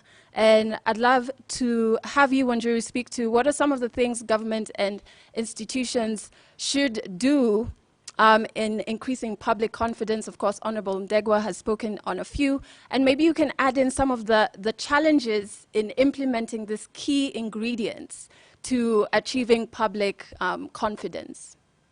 Thank you very much. I'm grateful for the honor to address this important gathering today. On behalf of civil society colleagues whose contributions I will cite today, I wish to make an appeal for people-centered governance as the missing pillar in the fight against corruption. A 2018 assessment report of Kenya's procurement system by the IEA tells us that most of the solutions to Kenya's procurement problems do not require significant technical amendments to law, but a mere adherence to transparency and open contracting in Kenya, a mere adherence. The World Bank reminds us that accountability is the degree to which governments have to explain or justify what they have done or failed to do. More transparency in governance means less scope for corruption and dishonest behavior. With those thoughts, we then turn to the African Charter for Popular Participation in Development and Transformation, as prepared in 1990 in Arusha. This is also given effect through the African Charter on the Principles and Values of Decentralization and Local Governance and Local Development, as cited earlier by the SG. And the Charter identified the over-centralization of power as a key impediment to the effective participation of the people in social, political, and economic development. The over-centralization of power has severely constrained and curtailed the motivation of African people to contribute their best to the development process. The over-centralization of power in Kenya persists to this day, despite our constitution and despite the devolved governments, and it persists at both national and county level. The over-centralization of power has alienated the majority of people from their own development to such an extent that large sections of the population view the theft of public resources as a justifiable means of income. The problem of corruption, therefore, is rooted not in law, but in a collective social culture that tolerates and even encourages it. The African Charter, crafted at a time when the continent was facing social and economic crisis fueled by overborrowing, runaway corruption, similar to today, reminds us that, as a solution, nations cannot be built without the popular support and full participation of the people, nor can economic crises be resolved with and human economic conditions improved without the full and effective contribution of the people. The Charter calls for a drastic change in countries' structures and patterns of socio-economic development. This was reiterated again in April of this year by African intellectuals who called for a radical change and urged African leaders to think of the crisis as a symptom of deep structural problems that Africa has to confront if it is to become a sovereign actor in the new global order. So what does this mean for us in Kenya? The pandemic has taught us, as has been said very eloquently before, that countries with strong local health and food management systems fare best: local health and food management systems. This calls for an increased investments through funding and appropriate decentralization. The Senate has prepared a community health bill, but we need to go further and look at the 2006 community health strategy, look at similar strategies in agriculture and other devolved services that support resilience. From an accountability, sorry, I'll increase the volume, I've heard that. Yes, yes, and I'll just ask you to just, you know, be brief with your very important points now. Yeah. Right. From an accountability point of view, we need to embrace open contracting to build trust, value for money, and such. In Slovakia, a government contract isn't legal until it's published. And this includes the milestones and the performance. We need to apply open contracting at every stage of the procurement cycle. Beyond that, in Makueni and Machakos, we are seeing project committees that are given oversight over procurement, and you cannot pay a contractor until local communities have approved and verified that the goods have been delivered. Governments need to work with civil society, county budget economic forums to institute procurement monitoring and social audits. Thank you so much. Transparency. Last point I'd like to make kindly. Yes. We need to look at the affirmative action programs such as the AGPO, which have become conduits for corruption. And we need to revisit them and ensure that governments are publishing the tender awards, beneficiaries, and the performances. We also need to look at programs such as the youth programs, Kazi Zamtani, and all of that, to make sure they are based on integrated environmental principles that support self-agency of youth and don't take an essentialist approach. We have actually piloted such a program in Makueni County, and there are other examples of the same. All right, so I have to step in here, Wanjiru, because of time, and I want to ensure that, you know, the Kenyans who are watching this and definitely want to get their questions in at the end of the panel of the Q&A. And so I would just like all the panelists to just stick to about 5 minutes because of giving a chance to Kenyans during the Q&A to get their questions asked as well. I want to bring in Irungu. Of course, we're looking at the past 6 months. We're in a very crucial point.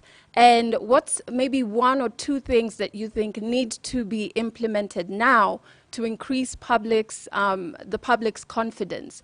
And now we're having the conversations around the public having lost confidence in the management of this pandemic. So I would ask that you just speak to 1 or 2 things that we need to implement and change now, and kindly maybe keep to about 5 minutes. Thank you very much, Adele, and all protocols observed. Once again, thank you very much for the extension of this invitation to Amnesty International to speak this morning. Despite the omission of recognition by previous speakers, we welcome the participation of civic organization leaders in this conference. It is consistent with Article 1 of the Constitution and a whole of society approach. Allow me to take up President Kenyatta's invitation to speak with brutal honesty and an eye to building back better. Firstly, I think we should probably start with the understanding that the only framework worthy of our attention this morning is Article 43 and the right to dignified, affordable, safe, and non-discriminatory health. Last week, the polling company InfoTrack and Research Consulting released the Distressed Yet Defiant Opinion Poll that was commissioned by the Kenya National Commission for Human Rights and 8 human rights organizations. And these are some of the findings that have come back in terms of their conversations with the public. 30% of the population feel that the health ministry has handled the information flows to the public well. So I think this agrees with Dr. Githinji. There has been increased capacities in a number of counties. Murang'a residents probably have the cleanest of hands across the Republic. And in Mombasa, we saw a vigorous and energetic approach to leading by the county government in that case. And in many ways, I think during this time, it is clear that most Kenyans feel that the 48 governments, the 47 county governments and the one national government have handled COVID-19 better than East Africa, the East African neighbors and the rest of the world. 75% of the population 2 weeks ago associated devolution with improved development services. But this is the catch. 87% of the population associates devolution with increased corruption. And sadly, we now have added a number of new words to the English language: COVID billionaires, rela thieves, and onwards. 60% of the population feel that the curfew was brutally managed by the police. 17% feel that the forced mandatory quarantine program was mismanaged. And 15% want more action on runaway sexual and gender-based violence. And in this regard, perhaps more of the counties can learn from the Makueni Safe Houses program. I think in terms of thinking through, before I come to some quick recommendations, I think I'm on my second or third minute now. There were 3 systemic constitutional failures prior to the outbreak of COVID-19, and they have probably cost lives and the opportunity to flatten the curve much faster over the last 6 months. The first is the failure to devolve health fully to county governments. The second is the failure to roll out universal health coverage. And the third is the failure to introduce transparent and open government contracting, as been said by Wanjiru. So there are probably 4 or 5 general policy actions that I think we could learn from. The first is that, I think the wisdom that we had at the beginning of the COVID-19, particularly in terms of the cabinet decision to use the Public Health Act, not the emergency or the state of emergency procedures legislation, was critical, and it needs to be applauded. We now need to think seriously about abandoning the procurement-driven curative model in favor of preventative health and release the Ministry of Health's grip over finances to the county governments.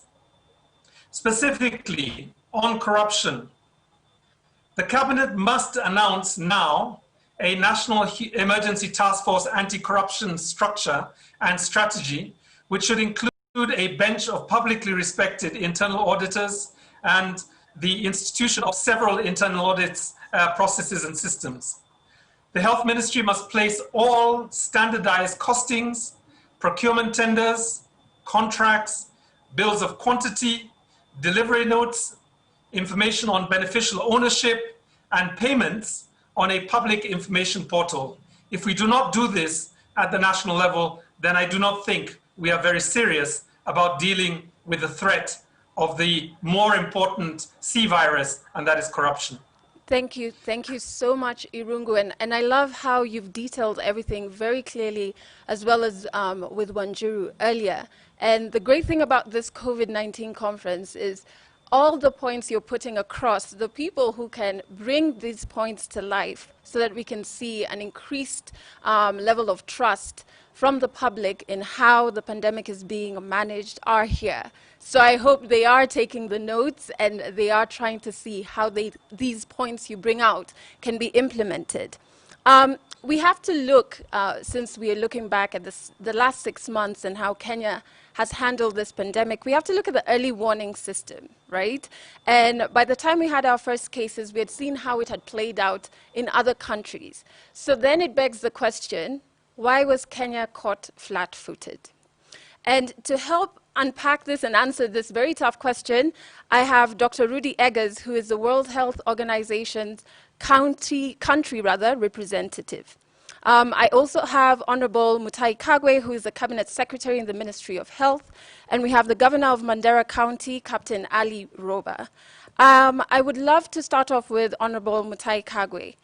We've seen the early warning system, the role it played, and as Kenya's approach to the public, this public war against this pandemic, what would you say, looking back on the 6 months, was a failure in the management of the pandemic? And being at this very crucial point as a country, what do we need to change to ensure this failure doesn't repeat itself? Thank you very much indeed. Let me start off by saying that how grateful I am and appreciate the previous contributions that have been made, particularly by Wanjiro and Irongo, and to say that they had some good ideas which we will implement to start off, just to confirm that. Because sometimes when lies are told for long enough, they actually begin to sound like the truth. On the issue that is before us and the early warning system and why we were caught flat-footed, let me just say this. We were not caught flat-footed. Let me start from there. Because as my colleague who is here with me, and by the way, I think you skipped one item on 3. According to the program I have, you skipped number 3, which was on managing attitudes and behavior by Dr. Amos. Yes, he's not which online. I suppose you can go back to. He's not online yet. Sorry? He's not online yet, but we'll definitely get back to him. Okay, so I just wanted to say that first, we were not caught flat-footed. There was a lot of, as I had said during my remarks, I did point out to the series of events that took place prior to the first case that we got here in Kenya. All the way from the task force, the national task force being constituted in January. That is when they heard about the Wuhan experience. So in January, they made the task force. They developed a contingency plan. We developed a contingency plan. And even before the first case was reported, like early in February, we adopted a whole government multi-agency approach because of the executive order that was given by the president. I think it is good to remember that the National Emergency Response Committee on Coronavirus was constituted by the president before we knew that there was a case. And I remember saying to our people that it is not a question of if we are going to get a case in the country, it's a question of when we will get the case. So it is not entirely correct to say that we were caught flat-footed. We were not. But let me also put it this way. Let me also say this for transparency's sake. I don't think any country in the world can say without any fear of contradiction that they were completely and totally ready for COVID-19. I think that it took the world by storm. It is still taking the world by storm. And I think that it is important, even as I discuss this issue, to remember that the disease is still here. You know, the president spoke about what we are going to do. We seem to be having a connection issue. It is important for us to remember that we are still in it.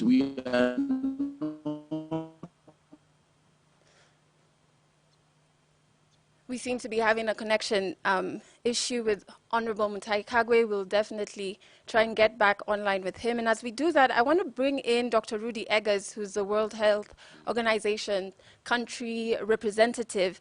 And in terms of the information around the pandemic, every day we're learning something new about the pandemic. And sometimes what we learn tomorrow contradicts what we learned yesterday, right? How do you prepare people for knowledge that perhaps could contradict previous knowledge on the virus? Thank you, Adele, and thank you also for this opportunity to speak to the Council of Governors and all the governors and the government of Kenya, and really to the people of Kenya. So clearly this is a global pandemic. It's the worst in a century. So I totally agree with C.S. Kagwe that very many countries, not only Kenya, but very many countries were struggling to actually be prepared in time and have enough information and preparation in time. Even the most prominent countries of the world were really struggling with this issue right from the beginning. If we look at the Kenyan response in the early warning system, I think there was very early awareness of this disease and the potential of this disease to really cause havoc in this country. There was initial preparation.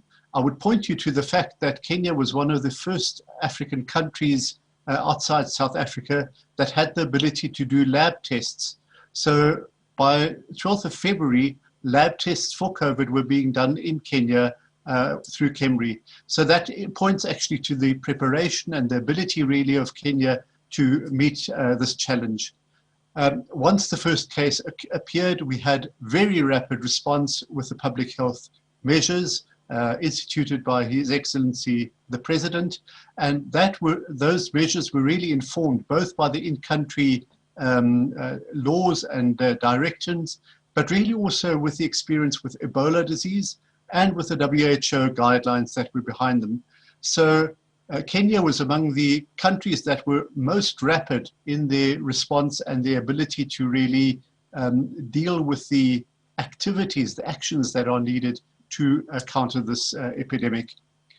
I must commend CS Kagwe and really the Ministry of Health for the open communication. I think this has been a feature of the Kenyan response, that there has been a daily feedback to the population through the media, even though it might seem as if it's redundant.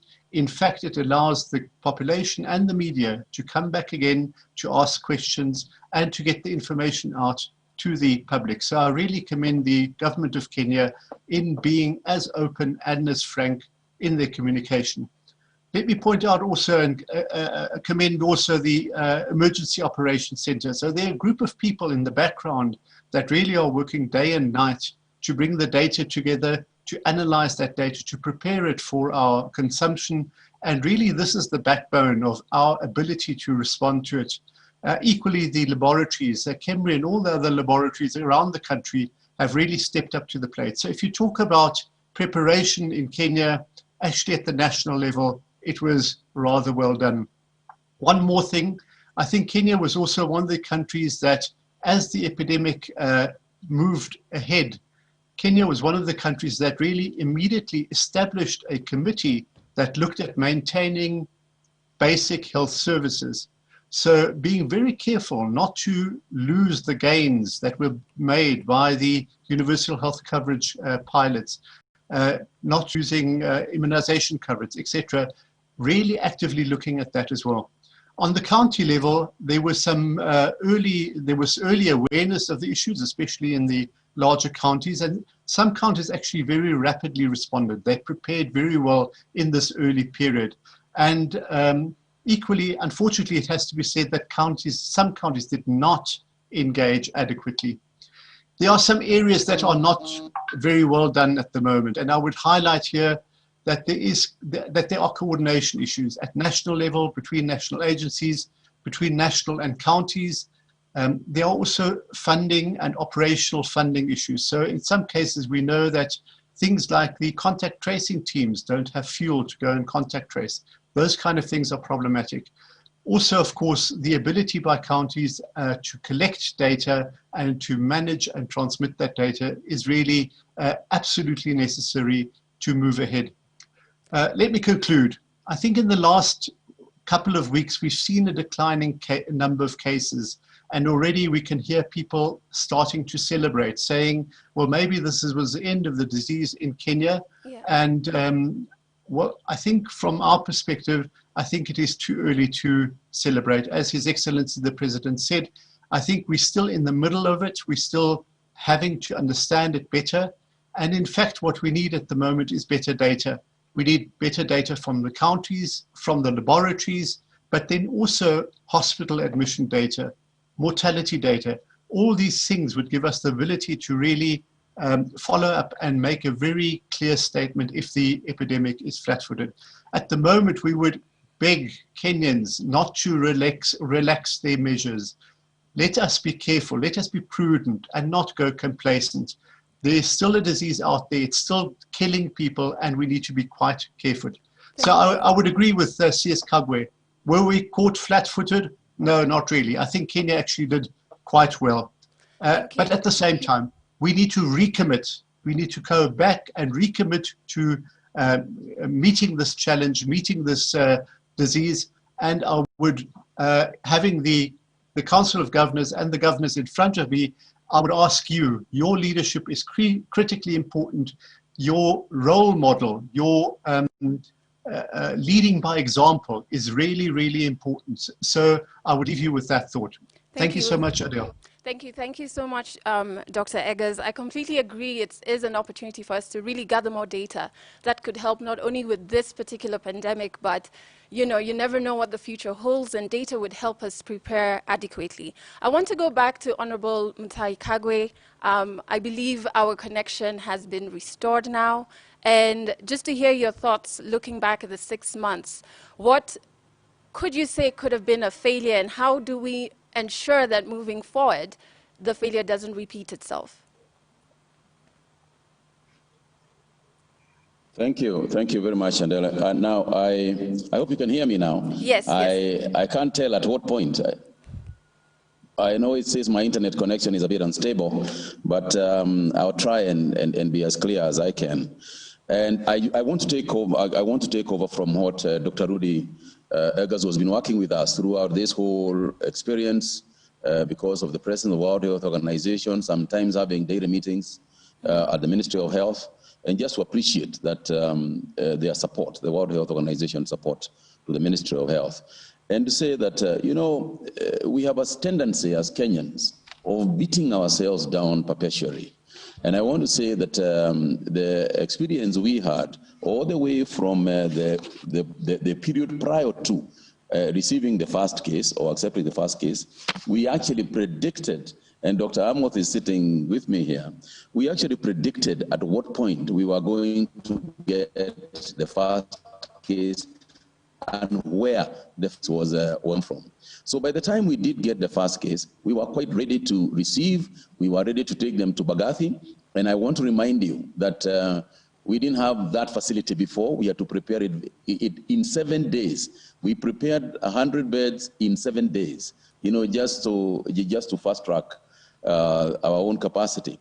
The modeling projections that we have been doing and continue to do even today, we actually predicted what was going to happen round about August as we head for September, which is what we are seeing. We also looked at worst case scenarios. And worst case scenarios would have been terrible. We would have been following exactly the same pattern as probably Italy and Spain and so on and so forth. So the measures that we took in the initial stages, which were complete total government effort, is what, to me, helped us. And sometimes you can be also a victim of your own success, where because something did not happen, then you ask, why are you doing this? Why are you doing PPEs? Why are you getting all these things? Because you don't have cases, and because you don't have 10,000 deaths, why are you preparing? For such an eventuality. Two things. One, we are not out of the woods yet. And I hope God keeps us at our level and possibly now diminishes the curve. But let's not also forget that we were told what to do, worst case scenarios, if we don't take measures. It is because we took measures that we are possibly where we are today. I think it is also important to talk about the additional capacity that we have now that will really help us as we move forward after post-COVID on a UHC program. And I like the idea of prevention, the idea that what have we learned? What else could we do? How can this help us going forward? How can we prepare better for the pandemics that are obviously going to come at some point? One of them is that because of this, we want to fast track the formation of the Kenya CDC. We have been talking, the minister has been talking about it for a while, but now is the time to form the Kenya CDC. This week, we are discussing in the cabinet the policy document on health emergency responses. Because again, you don't want to have a situation like this arise, and that is the time when you start putting together the teams that are supposed to respond to a health response. So there are a number of things we have learned, and there are a number of measures that we need to take. The third one that I would like to mention is that we have also learned that prevention is an absolute necessity. Let's not focus only on cure, as somebody has just alluded to it. Let's not focus on cure, let's focus on prevention as well. The most important single item of public health is, we have discovered now, is cleanliness and hygiene. And we have seen a drop in the disease burden of some other diseases that are normally very frequent. The stomach issues, children's diarrhea, and so on and so forth. This have come down substantially. And we have no doubt that it is because of the hygiene measures that we have taken. And therefore, going forward, we will be introducing things like a cleanliness index, an index through the Ministry of Health, where we will be announcing the cleanliness, the cleanest areas, the cleanest counties, etc., etc., etc., as a huge government modus operandi on the way to increase prevention and deal with public health issues, so that we equally deal with the preventive measures as much as we are dealing with the curative measures.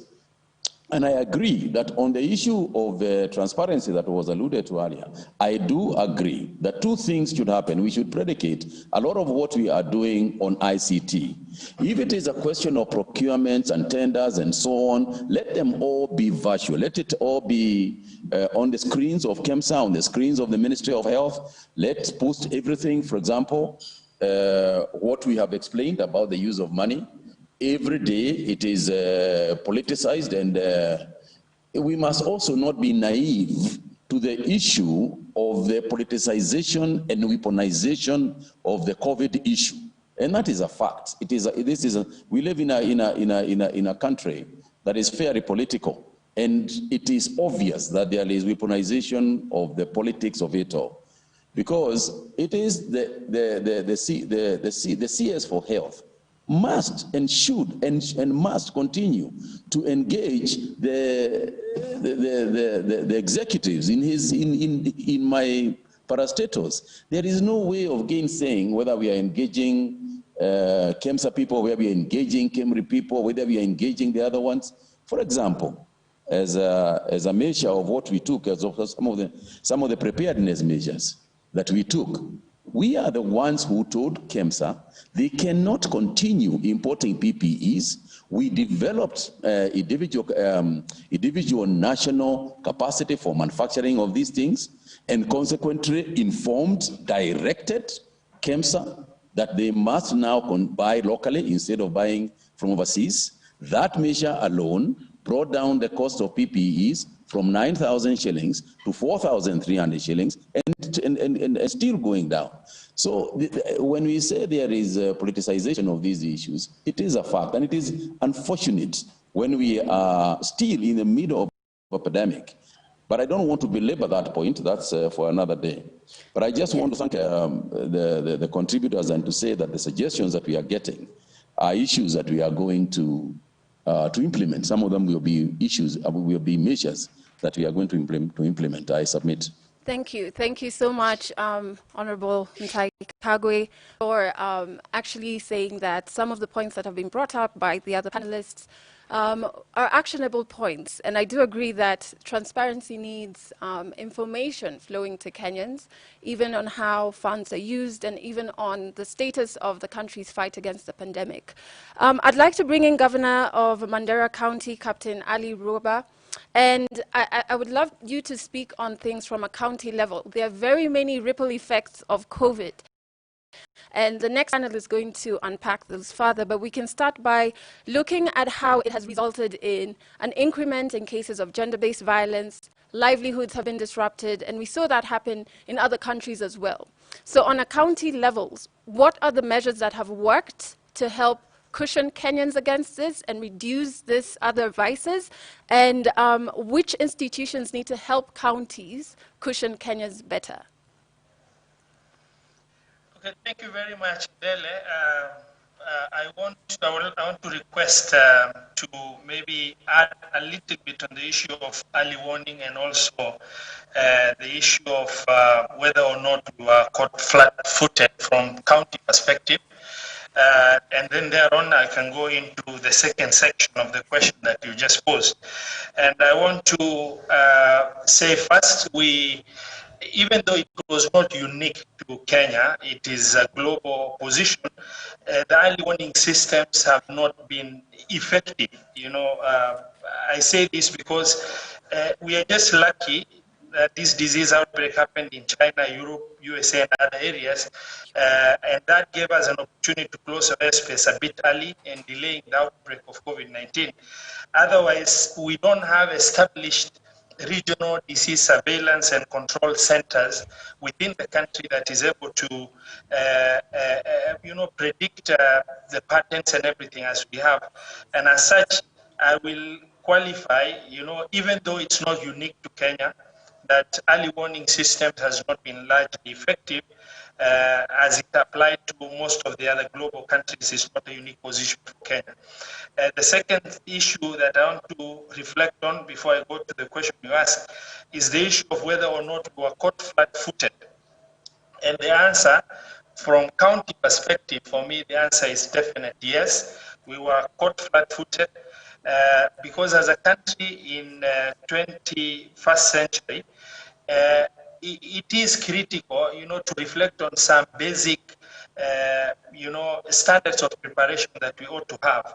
And I look at what is our ICU bed capacity, what is our testing capacity, the issue of stocks of ventilators not being available, the issue of, PPEs not being locally available, among other issues that I see our state of generally, not for COVID-19, but our state of preparation for pandemics was not okay. We've, as a resilient country, we've done fairly well at the outbreak of the disease to try and mitigate. But in terms of whether we were actually flat-footed or not, the county perspective, we are actually flat-footed, when this disease outbreak happened. And we lost some opportunities at the advent of devolution, where there were wrangles between the council and Ministry of Health. Ministry of Health trying to hold on to functions and bureaucracies within the system, delaying the critical role of the ministry, which is the issue of setting standards. And by setting standards, then by now, 8 years down the line, the ministry would have really said the 47 counties would have certain basic standards.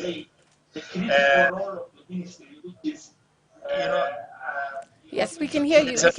We can hear you, Governor. There is a bit of echo. Okay. The ministry would have really said the 47 counties would have certain. Sorry, there's a bit of echo, and I just want to say, 8 years down the line, the ministry would have been able to indicate some basic standards that the Ministry of Health will have demonstrated that the 47 county governments will have in terms of ICU beds, HCU beds, and testing capacity. I just want to jump in here. The echo is actually coming from your end, so perhaps you can just check the connection so that we're able to hear all the points that you're bringing. And maybe while Governor Roby is doing that, we can go back to Honorable Mutai Kagwe. We're receiving some questions coming in, still actually on the point of the spike in cases of gender-based violence, domestic violence during this pandemic. Are there plans to match the acknowledgement of the problem with funding to support prevention and response? And another question that has come in is, can we expect to see more county governments commit to plan and budget for, and even the ministry actually, commit to plan and budget for, shelters and safe houses for sustainability purposes? Very much. Thank you very much. Let me just, can you hear me? Yes, I can hear you. Okay, let me just respond as follows. I think that from what Governor Roba is saying, in terms of county preparedness for emergency responses, as I said earlier, I do believe that we have learned a big lesson in terms of how to respond going forward. If you remember, one of the fortunate, quote unquote, things that we had here is that we have got a very good medical resource in terms of human capacity, because don't forget we had volunteered to deal with Ebola in West Africa, so that whole Ebola team is still here with us. We have got a fantastic set of doctors and nurses who work in this country. But I think that the management of responses is what we must improve on. And that's why I spoke about the policy document on the health emergency response, which is under coming the discussion this week, and also the formation of Kenya CDC, so that we have got an institutional framework that can be able to respond rather than just have a ministry. There is an institution that does with public health and has got the infrastructure for a response to those kind of things, including the possibilities of even mobile hospitals and so on and so forth. The second thing has to do with what you said about domestic violence in houses. Yes, it is true. There was a spike up. When we announced the curfew, there was a spike upwards in domestic violence, which is something also apparently was happening also in the world as well. And if you remember, the council, the Doctors and Dentist Council of Kenya, they're led by Eva Jenga and CEO Yubia, went on high gear to try and respond to this issue, not from an enforcement point of view, but from an understandable health condition, and not just the domestic violence, also in terms of mental health, that we have seen an upsurge of mental health issues in the country. This is an area where admittedly we have never really addressed matters mental health properly. If you look at our best facility being Mathare Mental Hospital, and you look at the state of Mathare Mental Hospital, then you can see that it is something that we have not addressed comprehensively. And it is one of the agendas that I've got on my desk to deal with that particular issue. On the matter of shelters and so on, this now will be part of what the national emergency response should put forward. And part of it is within the Kenya CDC. And that's why in terms of the management of the disease and in terms of the management going forward of any other outbreaks that we get, we need a formalized structure that does not currently exist. This emergency, the health emergency response policy and philosophy, coupled with the formation of the Kenya CDC, working with other multi-agencies, such as defense, such as agriculture because of food supplies and so on, devolution because of linkages with the county governments. I think this is where we can uplift and improve on what we already have. We have done a lot, but we have had a lot of challenges, but we have also learned a lot. And I think that if we can use the lessons that we have learned, the future pandemics, hopefully none comes, but we can also just sit back and hope and just base our actions on hope. We have got to be prepared. And I think going forward, we will be better prepared as a nation than we would otherwise be. Now, the Kenya CDC envisages a situation where there are regional centers all around the country where we will be acting from. In addition to that, the government we want to start the Mathare Mental Hospital. We want to start working on this. We want to have a huge facility. In fact, the idea that we have is to move it away from where it currently is to better facilities and have also regional facilitation of mental health care. And we're not just talking about people who have gone to perhaps where they must be locked up. We are also talking about regular mental health checks. We are talking about teaching, improving the teaching capacity of our mental health facilitation, but also getting our community and health workers to participate in trying to resolve the domestic violence issues that we are getting. And we are also grateful to the religious community and the spiritual fraternity, because they have also been assisting us in dealing with domestic violence and in trying to resolve those issues amicably and teaching our people how to live together, even in spite of the fact that we continue to have this situation with us and we continue to have curfew. But essentially, we also need to understand each other and live in harmony. But Join us, yes, please. we fell short. I'm there, I think. All right. Sorry, Honorable Mutai. This is our new normal. I was about to tell him that there is no domestic violence currently happening here. So, and so maybe it's really great to hear you talk about mental health being something that you're actually actively looking at, because even globally, the conversation's being had that after COVID, the next pandemic is a mental health one because of the ripple effects of this pandemic. And so I want to switch back to Governor Ali Roba and just hear your thoughts on a county level. So maybe you can finish your point that was interrupted. I'm so sorry, but sometimes technology does this to us. So maybe you can speak to your point that you were making.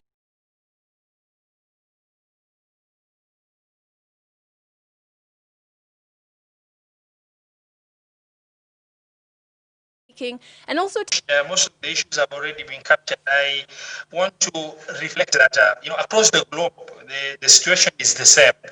But nevertheless, for us as the county level, we were caught flat-footed with a very serious state of unpreparedness with dealing with pandemic of this magnitude. Resiliently, with the help of the President, the Ministry of Health, and other stakeholders, we've managed to have some, very bare minimum response capacity. But this need to be standardized, and I would like to request MOH to take its rightful role of making sure that certain bare minimum standard of response is developed, including ICU, HDU capacity, oxygen supply system, training of personnel in critical service provision like ICU, building capacities of testing for the 47 county governments gradually. Under the circumstance, the ministry has done very well, but we're only at 12 centers. We need to get all the 47 counties to be able to carry out these tests as required for us to be able to effectively respond. And the issue of rehabilitation centers, and I want to emphasize as I go to the issue of violence and many other issues and mental health, that we need to have properly structured and managed rehabilitation centers for the 47 counties in order to respond at the county level so that Madare Hospital, any other similar hospital at national level does not get overcrowded. And the issue of domestic violence, we need to entrench community surveillance system for us to be able to deal, because as the lockdowns happened, there was a very critical issue that came out that really affected the population, because people remaining in the house together for a long period of time have gotten easily irritated over very small issues that are taking shape. The last issue I want to talk on is the mandate and the critical role of Ministry of Health right now is a lot more clearer. The working relationship between the counties and the ministry is a lot better. There's need to build trust between the two levels of government with respect to Ministry of Health and Service Provision, so that the health sector in the country should be able to have certain basic minimum standard across the 47 counties, so that when these challenges or similar challenges does occur, then we'll be able to respond fairly well as counties. And that is my take. Thank you very much. Thank you so much, Governor Ali. And I have to say a huge thank you to all the panelists who joined us today. We've gotten a lot more insights, especially when it comes to the pivotal point Kenya is at. How do we flatten the curve? We've talked about accountability and how do we ensure that the public has trust in the management of this pandemic. And I really do appreciate that the panelists gave quite a few actionable points. And it's my hope that, the various representatives of government can actually take some of those points and start implementing them so that we can continue to win this war against this pandemic. I also would love to hear more cohesiveness between the county and the national level, because On national level, we say we were not caught flat-footed, but counties are saying we were caught flat-footed. So hopefully this conference, because we have county reps and we have people from national government, can be a great place to have these two functions come together and work together so that, as the President said earlier, we bounce forward and not bounce backwards. My name is Adele Onyango, and I really do appreciate you who is listening. Remember, you can send through your questions on Twitter. The hashtag is COVID-19 Conference 2019. And in the next panel, we're going to be looking at the impact of COVID-19 beyond health. And the very brilliant Eric Latif will be moderating that conversation. It's been my pleasure. However, I want you to sit back, relax, and take a look at this video that documents the COVID experience.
Well, welcome to this second session. My name is Eric Latif, and a very good morning to you, and thank you very much for joining us in this continuing conversation. In this second panel, we are going to be looking at the impact of COVID-19 beyond health. So we know that COVID-19 has impacted the health sector, but we need to look at the various other sectors and the impact that COVID-19 has had, and then make recommendations on policy and legislative measures that can be adopted in preparation for future pandemics. I'm going to be having a couple of sessions here. We'll have one session to look at the impact of the pandemic on our health systems. We'll be talking to our recovered health workers to seek their perspective on this. We need to look at the sustainable food security, sustainability of our value chains and small-scale farming during this pandemic. We'll also be taking a look at that. We'll look at integrated climate action and the recovery process for this. At the same time, we'll need to look at the human rights. We know that during this COVID-19 period, there was a lot of talk on the enforcement of public order vis-a-vis the human rights angle to this. So we'll have a conversation on that as well. Look at education. What is it that we can talk about the education, how the education sector has been impacted, what's going to be the continuity and resumption plan for this education sector, and then we'll come to the economic recovery and re-engineering in a pandemic. We'll be looking at both the national government and the county governments and how the two levels of government are basically going to re-engineer. So welcome to this session.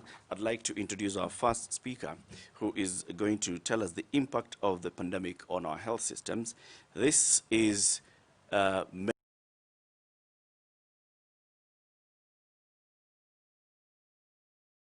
medical worker. She also is a medical advisor to the University of Nairobi Science and Technology Park. And this doctor actually had COVID-19 and she recovered. Let's hear from Dr. Nyashira Muthiga, a medical doctor, to give us her health workers' perspective. Thank you, Eric. Maybe to just give some perspective, I was one of the doctors to be trained by the Ministry of Health and WHO. This was even before the first case of COVID-19 had been reported. And what happened is we got trained, and then we started to work, went around the country training. And then I was also greatly involved in the setting up of our isolation facility at Mbagathi Hospital. And so it was always at the back of my mind that it was possible that I could actually test positive. But nothing prepares you for that news per se when it finally happens. And so going back to work after recovering was also like a mind reorganization, sort of, because, you know, patient care, patient examination is a very intimate process, and then there's all these issues around social distancing. You've struggled with it, you've suffered for it, and then now here you are, and you have to see patients. And so it just started to bring to mind what are the issues around health workers who are having to work in these hospitals, and it cuts across the doctors, the nurses, the lab workers, the subordinate staff, the support staff in our hospitals. And one of the things that was very clear is that training cannot be overstated, that training of healthcare workers must be a continuous process for all levels of care, you know, because then it brings light to what you actually need to do. The other thing was recruitment. One of the challenges with having some sick healthcare workers like myself, I was off duty for a couple of days, and it means that in my place, my colleagues were having a shortage at that time of one person, and that could be even more people because you cannot predict. And so there should be like a continuous process of training and recruiting healthcare workers to ensure that those gaps are not there, because what happens in the long run is we have burnout and prolonged exposure even into the virus. The other thing that was also very clear to me was that poor infrastructure really affects the morale and the care, the mental state of healthcare workers. For example, if you have a patient and you know exactly what you need to do, but you do not have what you need in order to care for that patient, it has a toll on you. And so ultimately it is for us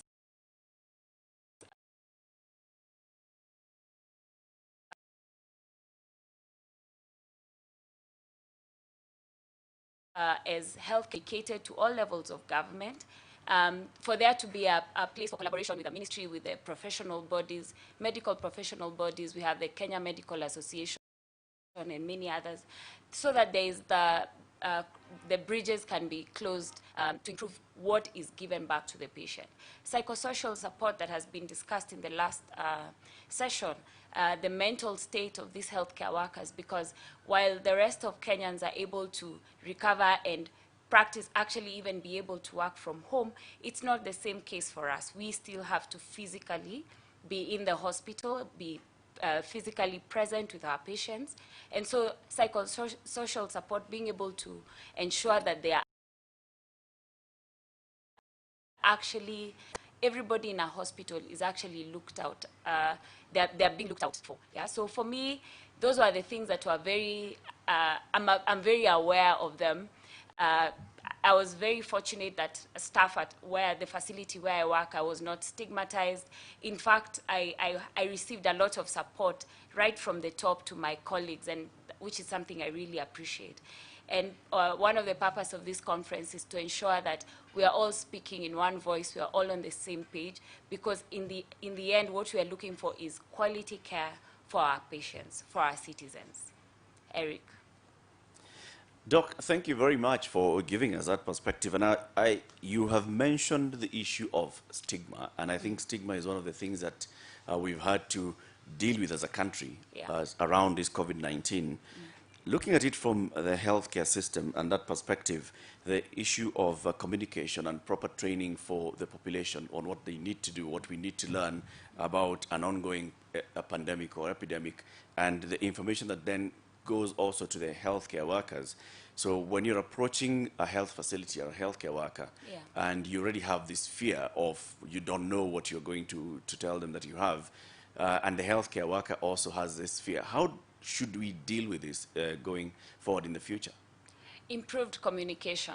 You know, that's very important because, and we've come a long way, Eric, to be honest, we've come a really long way. At the beginning of the pandemic, when it first came to the country, we'd have patients who'd come and actually not disclose their symptoms to us. So you'd actually discover what brought them when you're seated right with them. And they've already passed the gate, they've gone through triage, they've dealt with so many people by the time they're coming to you. And we've come a long way, and one of the reasons for that is because there's better communication. So I guess being able to package the communication that's communicated to the citizens is very important. Being able to equip, to ensure that even our public hospitals have a communications department that is able to handle all these discussions around what's happening, what's going on, to ensure the messaging is correct. Because sometimes poor communication can lead to panic and hysteria, which happens a lot, yeah? So one of them is just continuous improved communication.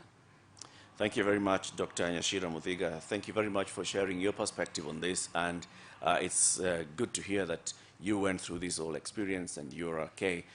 Thank you for sharing that with us. Let's move to our next session, which we want to look at food security, a paradigm shift in food security, sustainability of value chains and small-scale farming during this pandemic. And I'm going to have two speakers on this particular session. One is Professor Hamadi Boga. He is the Principal Secretary in the State Department for Crop Development and Agricultural Research. And Mr. John Masharia, he's a Country Director for the Alliance for a Green Revolution in Africa, AGRA. The two gentlemen are joining in shortly, and we know what we have been talking about, looking at the value chains, when we had the curfew imposed, when the restriction of movement was imposed, although there was an issue of essential services and food was categorized among them, there was some sort of a disruption. What are the lessons that we've learned out of this, and what are we going to do in future in terms of policy, legislative measures that are needed to ensure that we have a smooth transition in the event of a future pandemic? Let me bring in our first speaker here. This is Professor Hamadi Boga, the PS in the Ministry of Agriculture. Prof, thank you very much for speaking to us, Bona PS. Looking at the value chains in agriculture, just start from the lessons that we learned and then tell us what it is that we can do going forward. Yeah, thank you very much, Eric. Sorry, I'm in a slightly dark place, but I hope you can hear me. I think from the word go, there were 4 committees formed by Cabinet. One of them had to do with County Coordination and Food Security Committee, which was chaired by the Cabinet Secretary for Agriculture, Honorable Peter Munya. And this committee focused quickly on looking at the food security situation in light of this pandemic, because we were very conscious that if we don't manage the food security situation and access to food for all Kenyans, especially those in urban settlements, poor urban settlements like Mathare, Korogosho, and Kibera, we are going to have an even bigger crisis than the COVID. If they were not able to access food and water, they were going to come out. They would not respect the containment measures. So the committee moved very quickly and focused on 3 delivery areas. Number 1, food production had to go on. So we had to make sure that whatever needed to happen, food production had to go on. So we developed guidelines quickly to support farmers and counties. Together with the counties, we worked to make sure that food production continued. And it was right in the middle of our planting season. So if we had missed that season, would really be in big problems, even now beyond COVID. And so we made sure that input suppliers were declared also essential services so that fertilizer, pesticides, and other inputs, including mechanical implements, could access the farm, and the farmers could work, and workers could access the farm. And this was communicated to the provincial administration and county government very quickly with guidelines to support that. So that was paramount. Food production had to be sustained because this is dependent on weather, dependent on season, and if you miss a season, then you mess the whole food balance sheet. And we are glad that we succeeded in that, working together with the counties. The other thing was that water availability had to be assured, especially for the informal settlements. And so working with the counties, we made sure that water was made available and also water service providers provided that for free, especially in the most critical times. And I think this succeeded with some hitches here and there, but largely we had that on focus. The other thing was that those who could not afford food and they had lost their income, they were registered, especially in some of those vulnerable places, under a system that was managed by the provincial administration, and they were given cash transfers. We moved away from physical distribution of food, and we implemented a fast. I think this was the first even for Africa, where we were doing cash transfers, the 2,000 shillings per week for vulnerable households. Of course, there were complaints for those who missed, because sometimes everybody expects to get. But this was an innovation that we can carry into the future, so that in future we know if there is a food shortage or a drought, cash transfer will work just fine. We don't have to move maize around the country like the way we used to do. The cash transfers allow the family dignity and also choice of what to buy. The other thing that we learned, and which we need to learn going into the future, we were churning a lot of data about production, data about food balance sheets for the various value chains, both in the country, in the region, and globally. And so it required serious collaboration with the counties. It requires the ability to employ digitization, digital tools to collect this data and share it and process it and use it for decision making on a weekly basis. And it also required us to mine data from other countries about their production globally. How is the production going on? Will the food supply situation of the world be good? And we were able to reassure ourselves and the country that we will not run into a food crisis. And this practice has to go on. Data collection, data sharing, and data processing using digital tools at the county level, at the national level, and linking to global systems is what will assure and guarantee us of food security, because we will know where the food is and we will know where the shortage is. Bona PS, thank you very much for the insights that you've shared so far, and I think we may come back at the Q&A session to get a bit more of what you need to share with us. Let's now move on to John Masharia, who's the country director of the Alliance for a Green Revolution in Africa. This is AGRA. And John, you sit at the helm of an organization that basically seeks to ensure that there is food security in the continent of Africa. During this pandemic, there was some sort of disruption, of course, in the value chains. What is it that you want to speak of, talking about the sustainability of these value chains, considering and bearing in mind that a lot of our farmers are small-scale farmers in the continent? Thank you very much, Latif. And first of all is to appreciate the work that the Ministry of Agriculture actually undertook during this COVID period in terms of putting together guidelines and actually putting together the food forum actually coordinated effectively, together with the county, with I think, John, sorry, we have a technical issue. We're not able to hear you well. I'll go back to the PS, Professor Boga. Prof, looking at what you're saying, that these are some of the lessons that we've learned, and are there any policy or legislative measures that need now to be put in place that the Ministry of Agriculture is thinking of that could ensure that if we look into the future, we will be better prepared? Yes, Eric. In order for doing what we did and coordinating, we created what was known as the Food Security War Room. And the Food Security War Room comprised of ministry, private sectors, development partners, research institutions. Everybody was linked, and we were having weekly conversations about particular problem areas for food production. And I think this is a practice which we are now transitioning the Food Security War Room into the Agriculture Transformation Office to exactly continue doing that, linking better with the counties, linking better with farmers, linking better with the private sector, so that the challenges that we are going to face behind team well coordinated, so that the issues can be addressed from all dimensions. And we expect more challenges because in the middle of the crisis of COVID, we also had locusts. So we also had to manage the locust crisis as we were managing the COVID crisis. So we were managing two crises. And at the same time, a third crisis came was the floods. And the floods also impact on food production. And so because we were working together with the counties and other stakeholders in this food security war room kind of situation, we were able to respond to all these crises, even as they evolved and threatened to affect the food security situation in the country. But as you can see, we were able to come through. And I think the systems that we have put in place have to be strengthened, especially at the county level, so that in future we don't have to reinvent the wheel and we are able to manage crisis.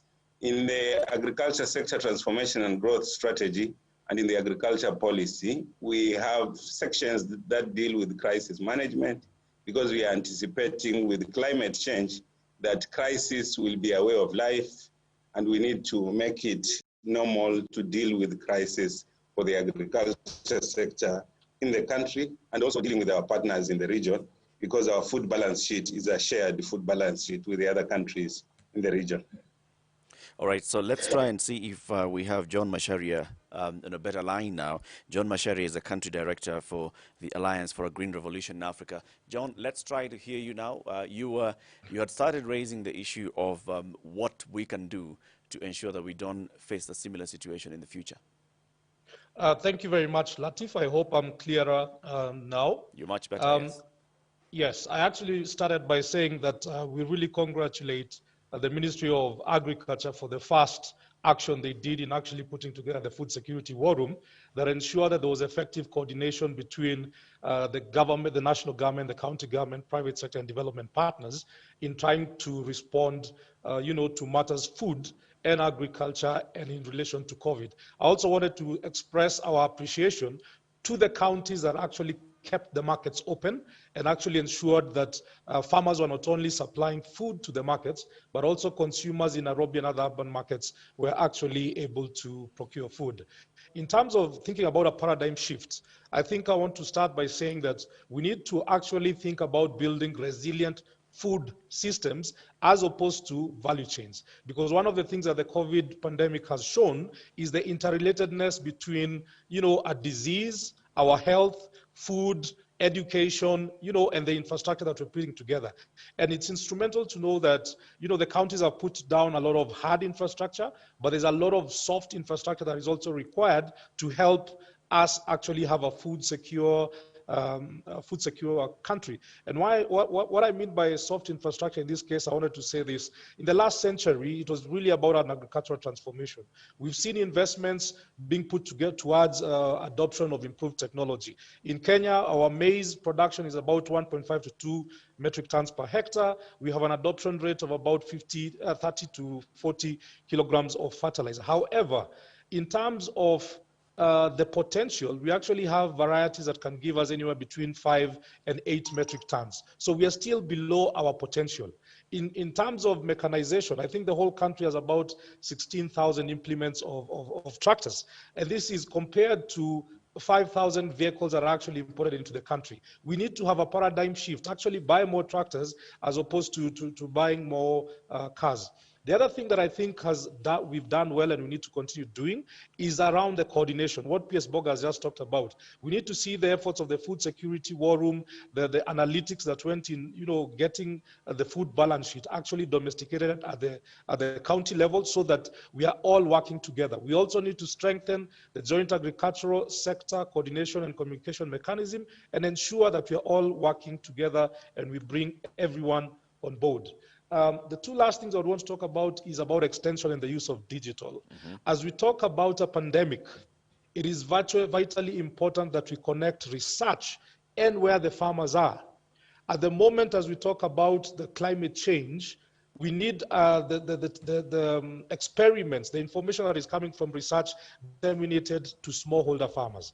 This can be done manually, but it also can be done using digital technologies. And in this particular regard, I would actually want to highlight something that Governor Nyoro of Kiambu, and I think the governor of Embu are also doing, called the village-based advisors, and it's using private sector models to actually try and grow the amount of personnel available for extension. The last thing I think that is important is actually linking up policy and private sector efforts towards sustainability.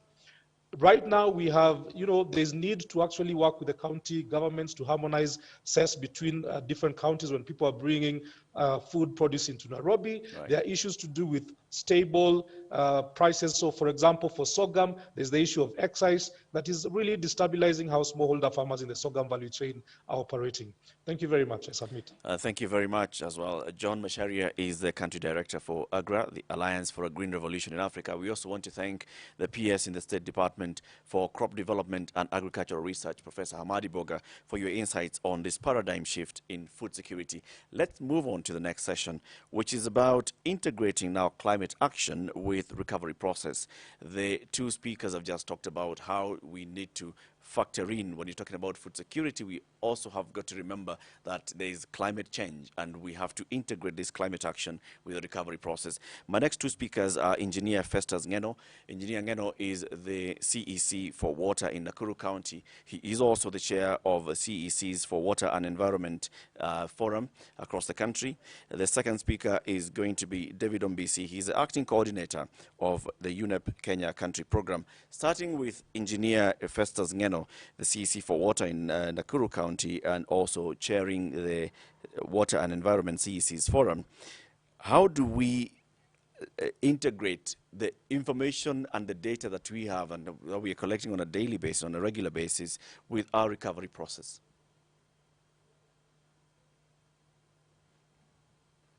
Thank you, Eric. On the onset, I will be looking at the climate change and the COVID-19 recovery from the WASH perspective and also from climate change.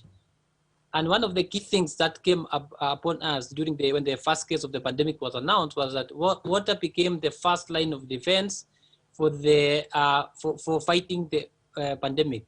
But as earlier alluded by some of the speakers, the infrastructure as caused by flooding that came into being into the country destroyed quite a number of the infrastructure, the WASH infrastructure that was the first line of defense then for fighting of the 19 pandemic.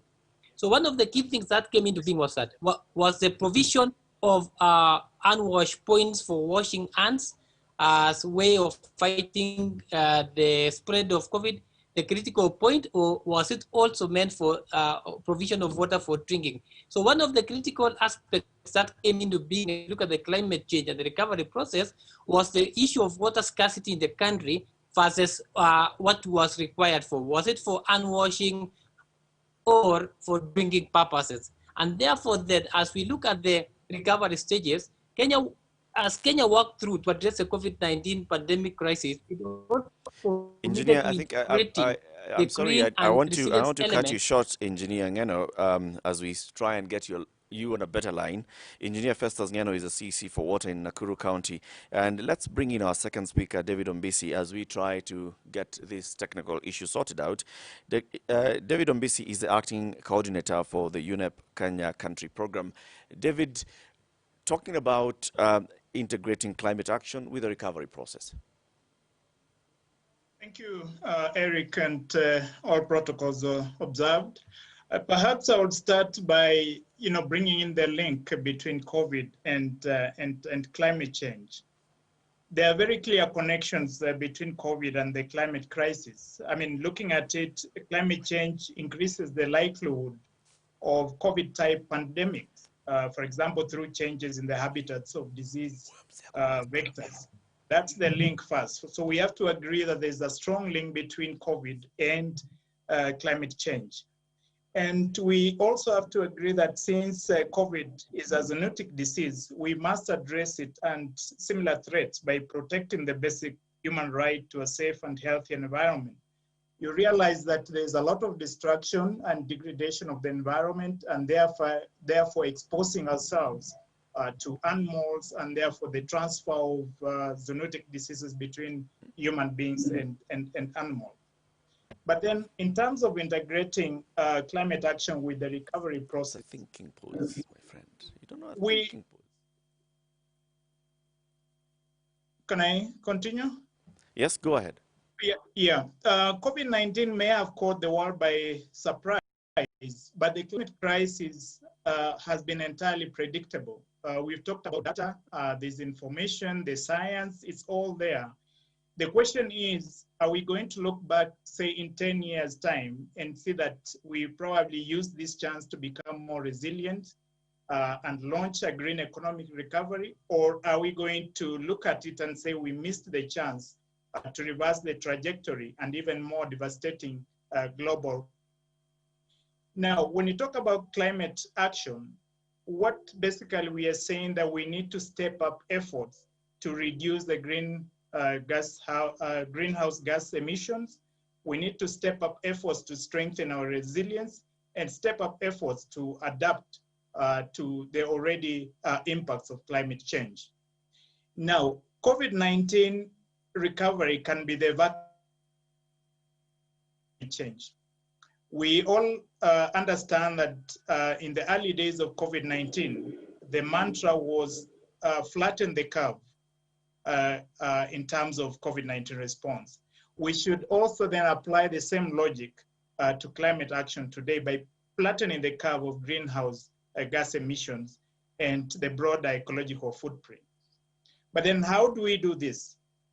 We must then look at integrating climate action into decisions at all levels of government, business, communities, and households.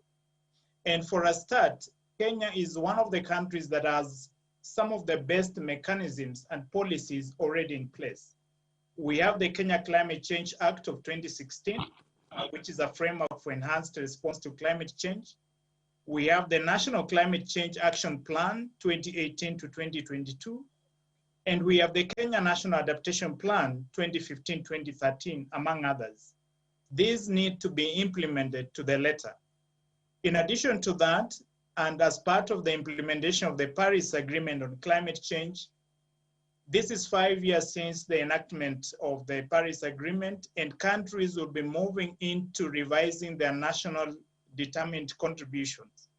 And this is an opening or a window where, in terms of moving forward and in terms of responding to COVID-19, and in the revision of these national determined contributions, Kenya can therefore ensure that we integrate climate action as part of our national determined contribution. But in addition to that, there are other small acts that we can continue to put in place. For example, promoting clean, renewable energy like solar, wind, geothermal. We're planting more trees to move our forest cover from the current 7% to at least 10%. We already have the Greening Kenya initiative that is already been put in place, which the UN is working closely with the government to initiate. We have to redesign cities, for example, to have healthier air, healthier mobility, among others. And we have already seen what's happening in Nairobi, whereby we are now putting in place good sidewalks, drainage in place to prevent flooding, as well as more trees that are helping in the terms of cooling fresh air and recreation spaces. So better services also are needed in terms of waste management, where residents can cope not just with the COVID crisis, but the climate change impacts as well. David, we want to thank you very much for that contribution. David Ombisi is the acting coordinator for UNEP Kenya Country Program. We want to bring back Engineer Festus Ngeno, the CEC for water in Nakuru County. Engineer, you were talking about looking at integrating climate action, looking at also issues of WASH as well. Just continue with your presentation, please. Yes, I was looking at, I hope I'm clear now. You're better. Yes, I was looking at the impact of the climate change and the COVID-19 recovery, and I was looking at the WASH, climate change impact on the WASH. And one of the critical things that I mentioned on the onset was that provision of water and sanitation services was the first line of defense for fighting the COVID-19 spread. So I mentioned that as Kenya walked through the impact and looking at the commitment at the integration of green and resilience elements into COVID-19 recovery plans at all levels, as my colleague had mentioned, there was need to take a broad extent are the view of resilience and recognize that communities are aware and experienced in managing multiple risks. This is one of the critical things that came into being, even as we were looking at the spread and looking at the effect of our situation in Kenya. We need to support communities, and this one came as a critical aspect to adopt to a climate change COVID-19 pandemic situation. And one of the key things that we were looking at is adopting an integrated multi-asset risk management, whereby we were asking as many communities, especially the rural and the vulnerable communities, to look at the latest climate change with science as an aspect of us looking at how then were we supposed to adopt even as we were looking at the recovery process.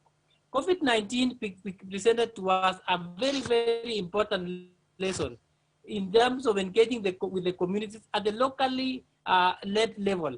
And in terms of preparation of other disease patterns which came into being, as we were looking at the various factors that transmit these diseases, especially looking at the virus now, the COVID-19. And we also need to understand that assets reveal existing social inequalities. And this one, the COVID-19 pandemic gave us a reason for us to sit back and see, then how do we be able to look at the social stratas of the society? If we are going back to talk about sustainable recovery from COVID-19, we need to understand and address the pre-existing social, political, and economic factors that have contributed to the vulnerability of the poor and also marginalized in the first place. This was a critical element that came into being, because one of the key things, as I mentioned, when we talk about WASH as the first line of defense, we were looking at the provision of water and sanitation services to the vulnerable, to the low-income areas, to the poor in the society, people who had no connection first, even for water for drinking. So how then were we able to connect and fight the pandemic at that point in time? We know that the poor and the marginalized people are more affected by the impacts, whether flooding, whether drought, or whether this disease that has come into as a burden to us.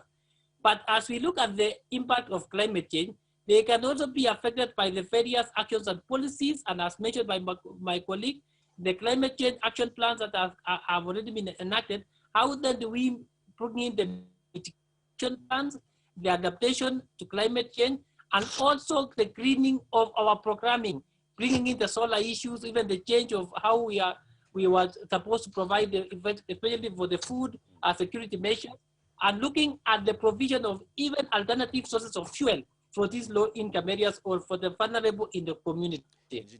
Our recovery from the pandemic should pay special this contribution. Engineer Festus Ngeno is the CEC for water in Nakuru County. Unfortunately, we have had an issue with the link with Engineer Ngeno.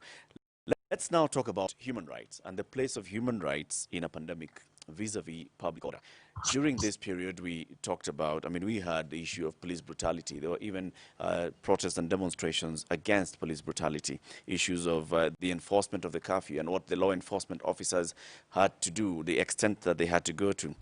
Names like Yasin come up, names like Vaite, a homeless person in Mathare, come up, the arrests, arbitrary arrests by police officers, but also what the role of the citizen is during such an issue where we are dealing with a pandemic and there's public order. To talk about this, the place of human rights in a pandemic vis-a-vis public order, I'd like to bring in the Executive Director of the Kenya Human Rights Commission. This is Mr. George Kegoro. We're also hoping to get to link up with the police spokesman, Charles Owino. But I'll start with you, George.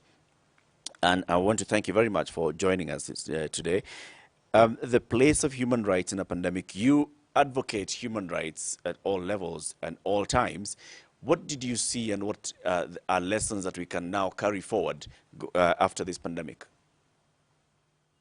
Okay, thank you very much. And I'm grateful that the Kenya Human Rights Commission has been given opportunity to participate and speak in this conference. President Uhuru Kenyatta announced a dawn to dusk curfew as one of the measures to stem the spread of COVID-19 pandemic. In enforcing the measures, police swung into action, and we have had a very well documented period of significant amounts of violence. The Kenya National Commission on Human Rights, which is the official commission that looks into human rights issues, has done some documentation of police action and the consequences that they had on the population. According to the reports that covered the period March to end of June, police were responsible for killing 10 people across the country, and the police action also resulted in very severe injury to another 25 people. The Kenya National Commission on Human Rights also recorded that at least 222 people were the subject of police brutality of a less severe nature. The Independent Medical Legal Unit, they recorded 19 deaths in the hands during as a result of police action, and they recorded more than 70 cases of torture and ill treatment during this period. The coverage of the cases is spread across the country and demonstrates its widespread nature. So there isn't a particular part of the country that you say was spared from this experience. The perpetrators were, according to the report of the Kenya National Commission on Human Rights, 70% were police and police formations, but also included the chiefs. There was a case in Homa Bay that we dealt with ourselves, where a chief was responsible for removing the eye of a person who was found outside during the curfew period. So according to the findings, police and police formations were responsible for at 70% of the cases recorded.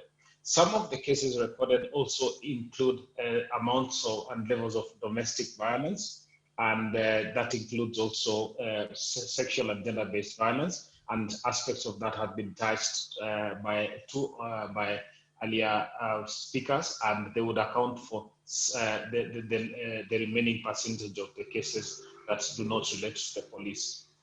The context of the violence was during the curfew, in the context of enforcing the curfew, but there was also violence in the context of enforcing quarantine, when quarantine was also imposed, and when it became a legal requirement to wear face masks. The violence was also witnessed in the context of enforcing the requirement to wear face masks. Who are on the receiving end of the violence? Mostly ordinary citizens, but importantly, and this point needs to be emphasized, health workers also found themselves on the receiving end of violence. We dealt with a case in Busia where a health worker coming from work was very, very severely beaten and actually maimed and had to be hospitalized for several days in Kisumu, and was at the end of that and underwent several complicated surgeries and spent several days in ICU and is now unable to work. There was a case that the Kenya National Commission on Human Rights Commission is dealing with that happened in Bomet, of a health worker who was also severely assaulted by police in the context of their work. But there are also cases of police who acted heroically, assisting the elderly, the sick, and pregnant women who needed access to emergency treatment. And that, as in terms of balance, needs to be noted and stated in this conference. I would like to speak a little to the question of quarantine because it had special challenges during this period. Quarantine is, the legal term for quarantine is isolation, and it's one of the measures covered in the Public Health Act.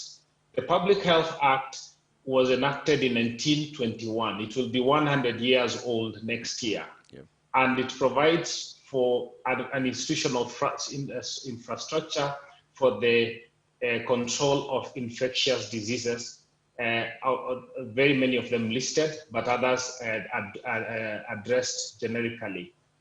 And one of the measures that it deals with in relation to the control of infectious diseases is isolation, which is what we've come to call quarantine. I hate to interrupt you here, George, but if you can just summarize that point in about 30 seconds. Yes, I will. I will go to section 27 of the Public Health Act. It says, where in the opinion of the medical officer of health, a person has been exposed to an infectious disease, then the person can be subjected to isolation. And the isolation procedure is that a medical officer of health to sign a certificate of isolation and a magistrate to give an order that gives a legal force to the idea of isolation. What we have seen through the period is that we've had quarantine measures taken without any legal safeguards whatsoever. The Public Health Act provides safeguards for quarantining people, and the safeguards are a medical officer of health to certify the necessity for quarantine and a magistrate to also authorize the quarantining procedures. We've also had controversies as to who pays for the quarantine. Again, the Public Health Act provides for who pays the cost of quarantine. The cost of quarantine is to be paid by the local authority of the district where such a person is found. If you updated the Act, the quarantine cost should be paid by the county governments. The costs that have been passed to members of the public for their own quarantine in the context of COVID-19 are, in the eyes of the Public Health Act, without foundation, and the monies that have been taken away from the people are monies that should be refunded by the government. Wow, And George, you actually have raised some very strong points here, and I wish we had a little bit more time so we can look at this. I think during the Q&A, we may come back into those particular aspects that you've raised. George Kagoro is the Executive Director of the Kenya Human Rights Commission. Now, let's bring in the police spokesman, Charles Owino. Charles, you've heard the statistics that George started by just reading out the statistics of what happened during the enforcement of the curfew and all the other measures. But just like all other cadres of society, the police also had their best and worst moments. So let's just first of all begin with what is publicly known as the worst moments, and then you can also share with us some of the best moments. It's okay, thank you so much. Generally, it is important to note that the police are simply officers of the law. We enforce all laws and regulations of the land, including health regulation laws when they occur or when it is necessary. Basically, if you look at the COVID period, we have had challenges on issues of the public order management. We had issues of curfew, and we had issues of cessations. And if you look at curfew, you find that people are trying all means to beat the curfew hours. And our first day on the curfew day was not very interesting, because you remember there was a conflict between the police and the public at the ferry in Mombasa. And the major cause of the conflict was because the public were in panic mode. They were in a panic mode because it was approaching 7. They had not crossed the ferry. They were fearing that most likely they were going to get into conflict with the police as they crossed the ferry to Likoni, and the ones who are leaving Likoni to Mombasa. And through that panic, the public, some members of the public became rowdy, and they even destroyed people's cars. And a few officers who could not be able to manage themselves properly ended up beating some people, and it was not a very good impression on us. Equally, you know, the case of Yasin, where police officers were in Madare, and not actually Madare, but close to Madare, where Yasin was shot. The police officers were trying to disperse persons who were holding meetings at night, a large number of people, and one officer decided to shoot up from the air, but he shot on a wrong angle, and we lost this young soul. It was a very unfortunate incident, and that also gives a very bad impression on us. So we had a number of challenges. We have also had issues of arrests where police officers, people have committed offenses, police have to arrest them.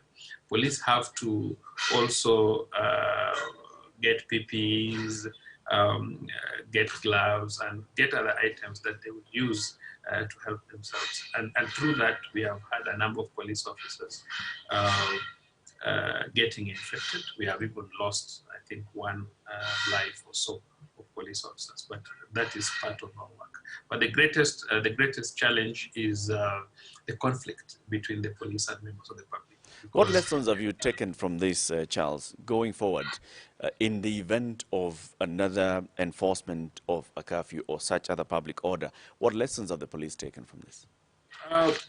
The most important thing is that we have developed, currently we have developed a standard operating procedures for all police officers in cases of emergencies, not only COVID-19, and this will be able to help us minimize conflict between us and members of the public, but more so issues of social responsibility, where members of the public are expected to understand that it's a pandemic and that they need to support us in enforcing these laws and regulations.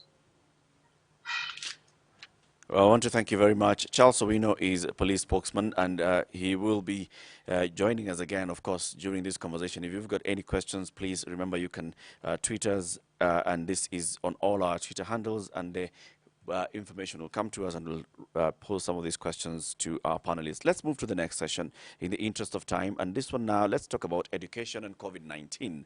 We know what happened from March 15th when schools were ordered closed up to now, the issue of learning. What kind of learning are we having? Do we have community-based learning? Are we having distance learning? Are we having e-learning? The KICD rolled out radio and TV programs. To speak to us about this is the Professor George Magoha. He is the Education Cabinet Secretary, and also will be joined by the Kenya National Parents Association Chairman, Mr. Nicholas Mayo. I want to start with Professor Magoha. Prof, one of the things that maybe we can say, look back during this time of the pandemic,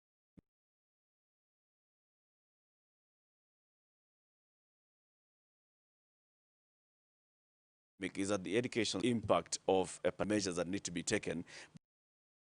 But at the same time, there was about the public. What would you say are the main lessons that the Ministry of Education has learned, and what do you have for continuity and resumption of education? Excellencies, the governors, excellencies, ambassadors, and high commissioners, distinguished ladies and gentlemen, it's now in the public domain that the schools were closed in the 20th of March as a result of this pandemic. It is also true that I have a conflict of interest because as a trained physician, I am now tasked with the duty of running the education sector in the country. And therefore, perhaps I understand a little bit more than I should. And this sometimes comes to cloud my mind in the line of duty. Nevertheless, after the government closed schools, the Kenya Institute of Curriculum Development developed excellent programs which were sent through the TV, radio, YouTube, and other media. The first problem that we developed in this area, or we made in this area, was that we were not able to reach all the children. Adoption of virtual learning in the other centers, especially universities, has had a phenomenal impact because the universities adopted very quickly to increase their abilities to engage in this area. The suspension of face-to-face learning for the basic education sector has been the greatest challenge. And this is because in the wisdom, His Excellency the President had made us implement 100% transition, and therefore all the children in Kenya that should be going to school are actually in school. And I would estimate that they are about 150% instead of being 100%. Therefore, our greatest problem has been the issue of social distancing, which we are dealing with, and which is going to be very difficult to implement. But I think what we must look at as Kenyans is the safety of our children, the safety of the children and the teachers. And the onus is for us to ensure that our parents understand this, because there's a slight disconnect where people think this can be done, and it is our culture, and the culture has come to into play here, where people think that one person called Magoa can shut schools and open schools. I want to make it very clear, Honorable Governors, that we have stakeholders, education stakeholders put their heads together, and I'm glad that I'm here with my brother Mayo, who is among the many stakeholders that we have. We have infrastructure in schools which require that if we are to comply with COVID-19, we would have challenges. And therefore, there is this group that has been saying, what about examinations? Why have we not just opened schools to allow the student classes, standard 8 and Form 4, to come back to school? The issue of equity and equality comes into play, because in the standard 8, we have 1.2 million children waiting to take exams, while in Form 4, we have only 750,000. So I think that we are able to get them to do exams. What then happens to the standard 8, because we don't have capacity for them to go to the next class? Because even if we were to use the capacity for 4, it will be almost 500,000 children less. These are things that must really be understood by one. And then the most important thing that I would want to bring to a point here is that we are dealing with a medical problem. It is not political, it is not a professional problem. And this is a novel virus, because even after my 42 years of being a physician, I have never seen a virus like this. Therefore, we must listen to what the physicians are saying. And up to now, the virus has been behaving in a particular manner. And we are starting to see that the incidences are coming down. And this is what we have said all the time, that even though we said we are close until 2021, it was not cast in iron or concrete. We said it will depend on the behavior of the virus and the information that we get from the Ministry of Health and our state of preparedness. So as we look, I've been observing very carefully, we're just about to hit 5%. It may look like we are flip-flopping. We are not flip-flopping. It is a virus that is flip-flopping. It is not possible for anybody to stand and say that we shall open tomorrow, because those who have tried so have rolled backwards. It's also important to remember that still up to today, more than 100 countries are still completely shut as far as schooling is concerned. So we are moving in a very unfamiliar environment. When people say one should be very specific, I think they are being unfair to both government and everybody else. So as far as we are concerned, we are going to watch.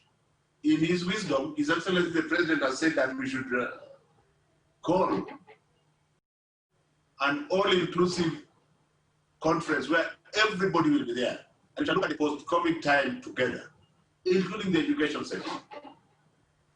And therefore, the basic education issues can be discussed there. If by that time, the curve has flattened, then we shall be asking ourselves, is there any reason for us to keep shutting down the schools until 2021? What the country must understand is that we are going to require a lot of resources, because all the children must have masks. Some may be able to buy, but between 50 and 60% of the children may not be able to afford to buy the masks. So the government and the benefactors must be prepared now to empower us to get the masks. On the issue of social distancing, it is going to be difficult to achieve. And that is the more reason why we must make sure that all children are masked, and there is a lot of running water, and there's a lot of sanitizers. Ladies and gentlemen, in terms of hand washing, I would want to thank entities like the UNICEF who have been with us, and World Bank. But if you are to ask me, as we promote more virtual and blended learning, the greatest constant is going to be the mask. And I would like us to approach this together, because if one expects the national government to buy the masks, it shall require 1 billion shillings. So perhaps if this was decentralized to the counties so that accountability is spread and any other risks that come with decentralization are spread out, and also to ask our colleagues, I'm sure the World Bank people are here, there are other donors. This is actually the time to make the money available. We have created a prototype mask with good material, with the help from the Ministry of Health, and it costs 35 shillings a pair. If we are going to open a little bit earlier, that shall not happen unless we can mask the children. So I think if there's any one point that Your Excellency should take from this reopening, or from this talk, is that we are prepared to get our children back to do exams. It depends on what I've told you. We are also prepared to reopen, depending on what I've told you. And we are also prepared to reclose if there is need to reclose. We have avoided this up to this time. If we are going to bite the bullets in about 3 weeks or so, then the money for the masks should be coming out now from everybody, from the governors, from the donors, and from the national government. So that each child has 2 masks which are washable and which can last at least 6 months. Because if we are unable to provide social distancing, which is going to be a problem, then the children must be properly masked. I want to leave it there unless somebody has any quick question, except to say that we have another stakeholders meeting on the 14th of this month, the education stakeholders meeting. That will have given us another 2 weeks to just look at how the virus is behaving, so that when we go to the bigger meeting, we'll have something concrete to offer. I think from my point of view, I am very proud that as people make a lot of noise that there are issues about closing pregnancies and what have you, all our children are alive and safe. And that is the bottom line. Maybe I'm opinionated as a doctor, but I think life is more important, far more important than anything else. I can't really leave it there for the time being, ladies and gentlemen.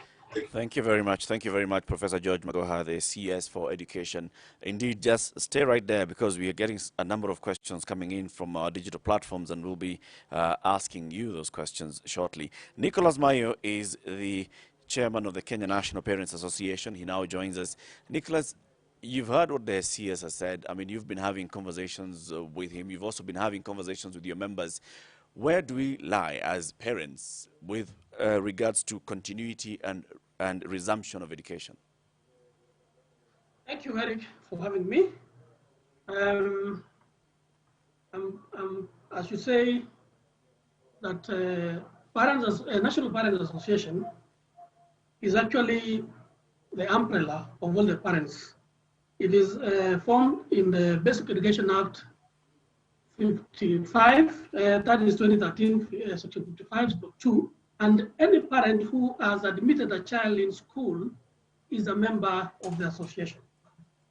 The advent of coronavirus era in Kenya destabilized our public health norms, leading to the initiation of radical measures in the education system, central to them being the closure of all schools and colleges in March, as said by our CS for Education. Parents and caregivers are desperately supervising and facilitating some form of learning through radio, TV, digital platform like Zoom, Google, YouTube. In instances where parents are teachers, one-on-one learning has been engaged. The national and the county governments, through the Ministry of Education and Public Health, have been making attempts to address the situation through constituting an expert task force, which was done by our education CS, initiating and executing formal consultation with all the stakeholders, management and responding to hints and mixed signals channeled through our social media, and lastly, institutions and execution of community-based learning of which as parents we support, because it was an assistance to those parents who don't have electricity, who can't be enriched with online learning. Apparently, a hastened decision to reopening of learning institutions without sufficient consideration is overly contentious due to the following considerations. One, the trends observed in some cases, studies and some case studies across the world that considered reopening leading to new waves of infection, like in South Korea or China. Number two is lack of sufficient political and social support to facilitate effective learning and facilitation of required infrastructure compliance standard. Reopening is likely to suffer a false start due to our education system and available infrastructure is far from achieving the international set standard and guidelines for reopening. I want to give 3 examples. We have a school called Miranda. Miranda has 2,400 students with 40 classrooms. To achieve the 15 or 20 classes, students in a class, is hard because the 2,400 students, if you subdivide with the 40 classes, you'll have 60 of them in one class. Number two, we have a private school called Olympic with 5,000 pupils. So to realize social distance, as said by the CS, is unheard of. So these are the challenges we have. Number two is sustainability challenge based on early results on reinfection amid strict containment measures. And the last one is inability of parents to afford the cost associated with learners, like fees, due to interruption of their sources of income by the COVID-19 pandemic. We have some proposals by a National Parents Association, and these are the following: owing to lessons drawn from reopening in other countries, with strategic consideration of UNESCO and WHO health guidelines, we are endeavored to collect views of parents across the country to have their viewpoints towards reopening of schools. And these are their recommendations, Eric. Schools should not be reopened until sufficient containment measures should be practically executed before considering reopening. Number two, the government should provide adequate masks. We are proposing 5 per child. And I like what the CS said, 2 which are reusable and can stay up to 6 months. Number 3 is the government should ensure that all students and workers are always screened at the entrance point. Number 4, schools should ensure all suppliers and staff have a public health clearance document confirming that they are all free from COVID-19. Number 6, the schools should ensure that all institution facilities and offices are fumigated on a daily basis. 7, the schools should restrict movement in and out of school compounds. 8, the schools should ensure that there are no unauthorized persons within the school. 9, the schools must ensure provision of adequate water at all times to facilitate hand washing and cleanup exercise. Number 10, school management should provide enhanced medical facilities and proper trained medical personnel. Number 10, the school management should offer training services to staff on implementing social distancing and school hygiene. And the last one is the Ministry of Health should inspect each school by month to ensure conformance with health and safety guidelines. Thank you very much, Nicholas Mayo, for that, and also for sharing with us the recommendations of the Kenya National Parents Association to the Education Ministry on what ought to happen before resumption and even after resumption of education from schools reopening.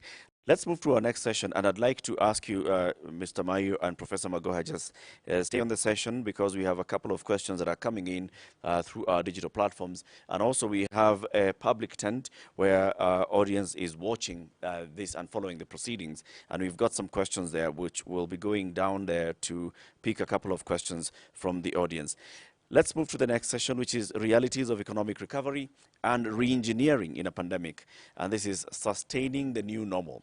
The new normal is what is the buzzword now. It has a lot of various facets to it. There's the economic side of it. There's the social side of things. Looking at it from the economic side of things, I'd like to speak to the chairman of the County Socioeconomic Reengineering and Recovery Plan Committee, and this is the Governor for Kisumu County, Professor Anyang' Nyong'o. Will also be speaking to Ambassador Ukuri Atani, the Cabinet Secretary for National Treasury and Planning. Starting with Professor Nyong'o.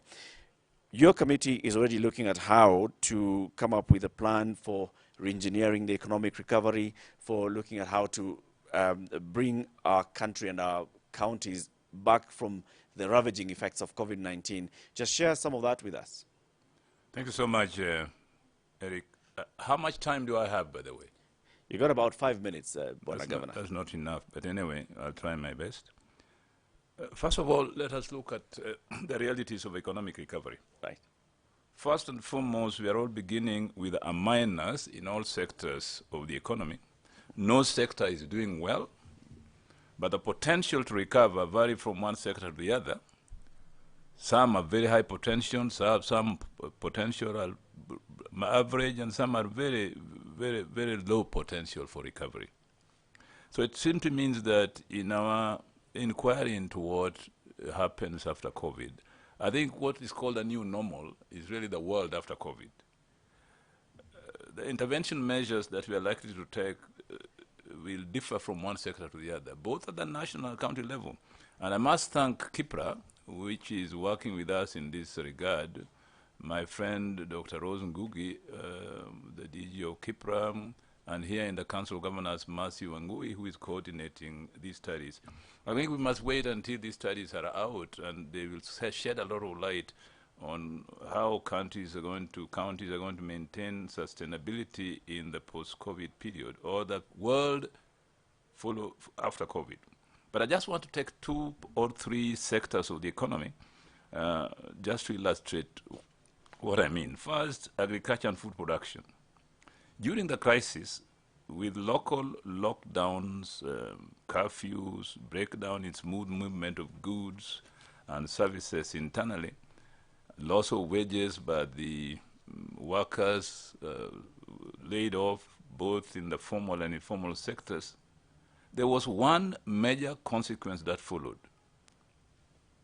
Big loss in household incomes for the purchase of daily means of survival, particularly in the urban sectors, and also a big reduction in the export of agro-based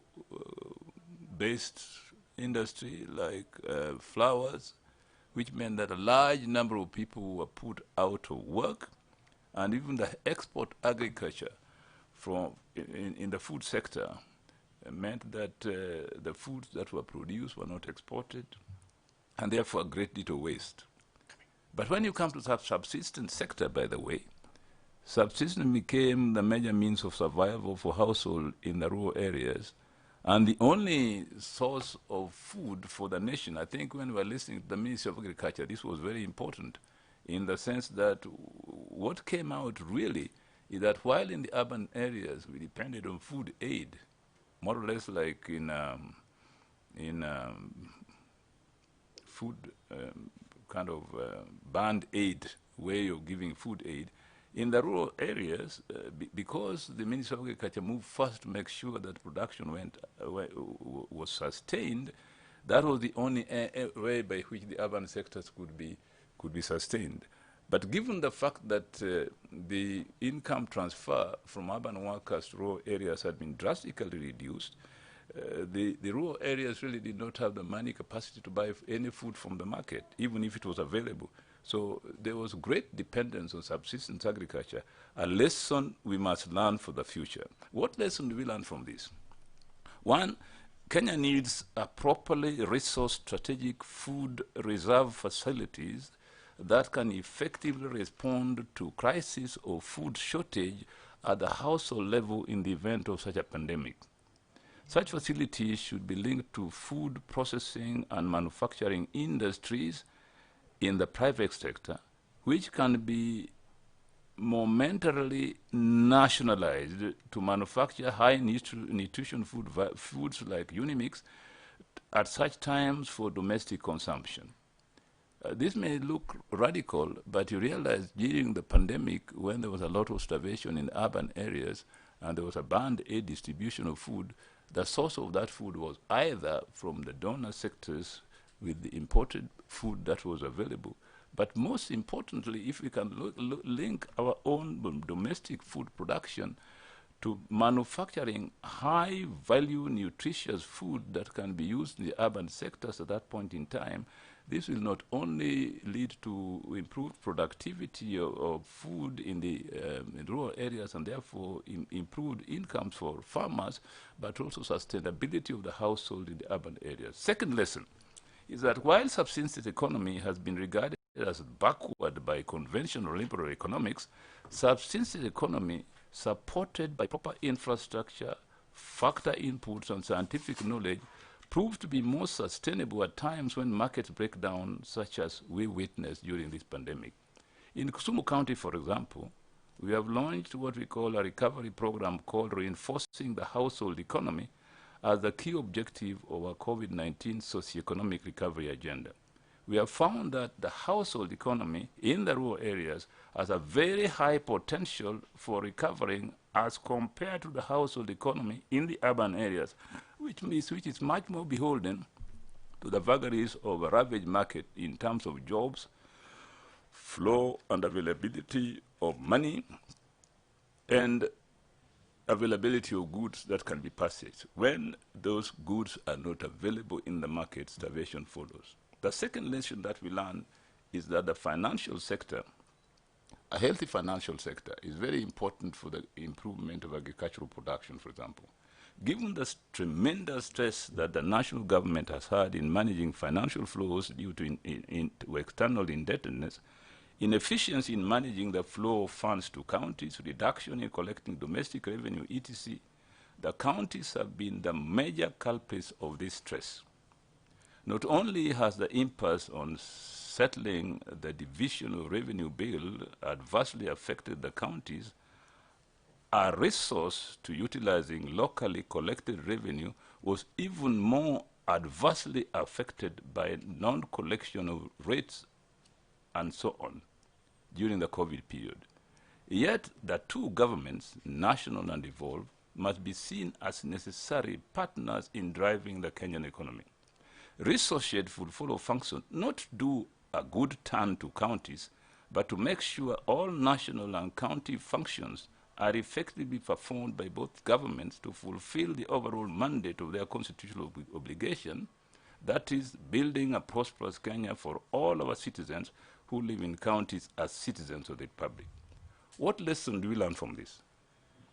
The cooperation between the national and county governments during the COVID crisis, largely as a matter of health care delivery, ought to be replicated in all sectors of our economy, particularly the financial sector, to ensure that the people of Kenya, without distinguishing whether they are in this county, that, or county that, are engaged in the economy in terms of productive activities and sustenance. Dynamic structures and institutions of and beyond the Intergovernmental Relations Act ought to be established in every sector of the economy. For example, roads. A lot of resources are wasted by importing territoriality between the national government and the county governments in service delivery. There's no reason why roads that are being built in the rural areas in every county should necessarily be done by the national government, be they bitumen roads or not, if indeed the function of counties in that area is to build such roads. The national government should concentrate on national highways, even where those national highways are in counties, because highways cannot be in heaven, they have to go cross counties. And when the national government concentrates on that, we shall have many more national highways in Kenya than we have at the moment. Thirdly, and finally, what do we learn from water, health, and sanitation plus education, so-called WASH? The protocols enforced by both the national and county governments to prevent the slow down of COVID-19, such as washing hands, wearing masks, keeping social distance, and regularly measuring body temperatures, will not necessarily end when COVID-19 subsides. Indeed, one expects washing hands, which has already had a tremendous positive impact on public health, to continue on in all public places, be they schools or otherwise. That reduction of diarrheal diseases as well as mother-child visits to health facilities is attributable to improved hygiene through washing hands. Further, pupils staying at home drastically reduce the spread of flus, particularly among children. You do remember that we must relook in our education system the relationship between boarding schools and day schools. Whether the problem of social distance is enhanced more in boarding schools or whether it is reduced more in day schools. What lesson do we learn? Availability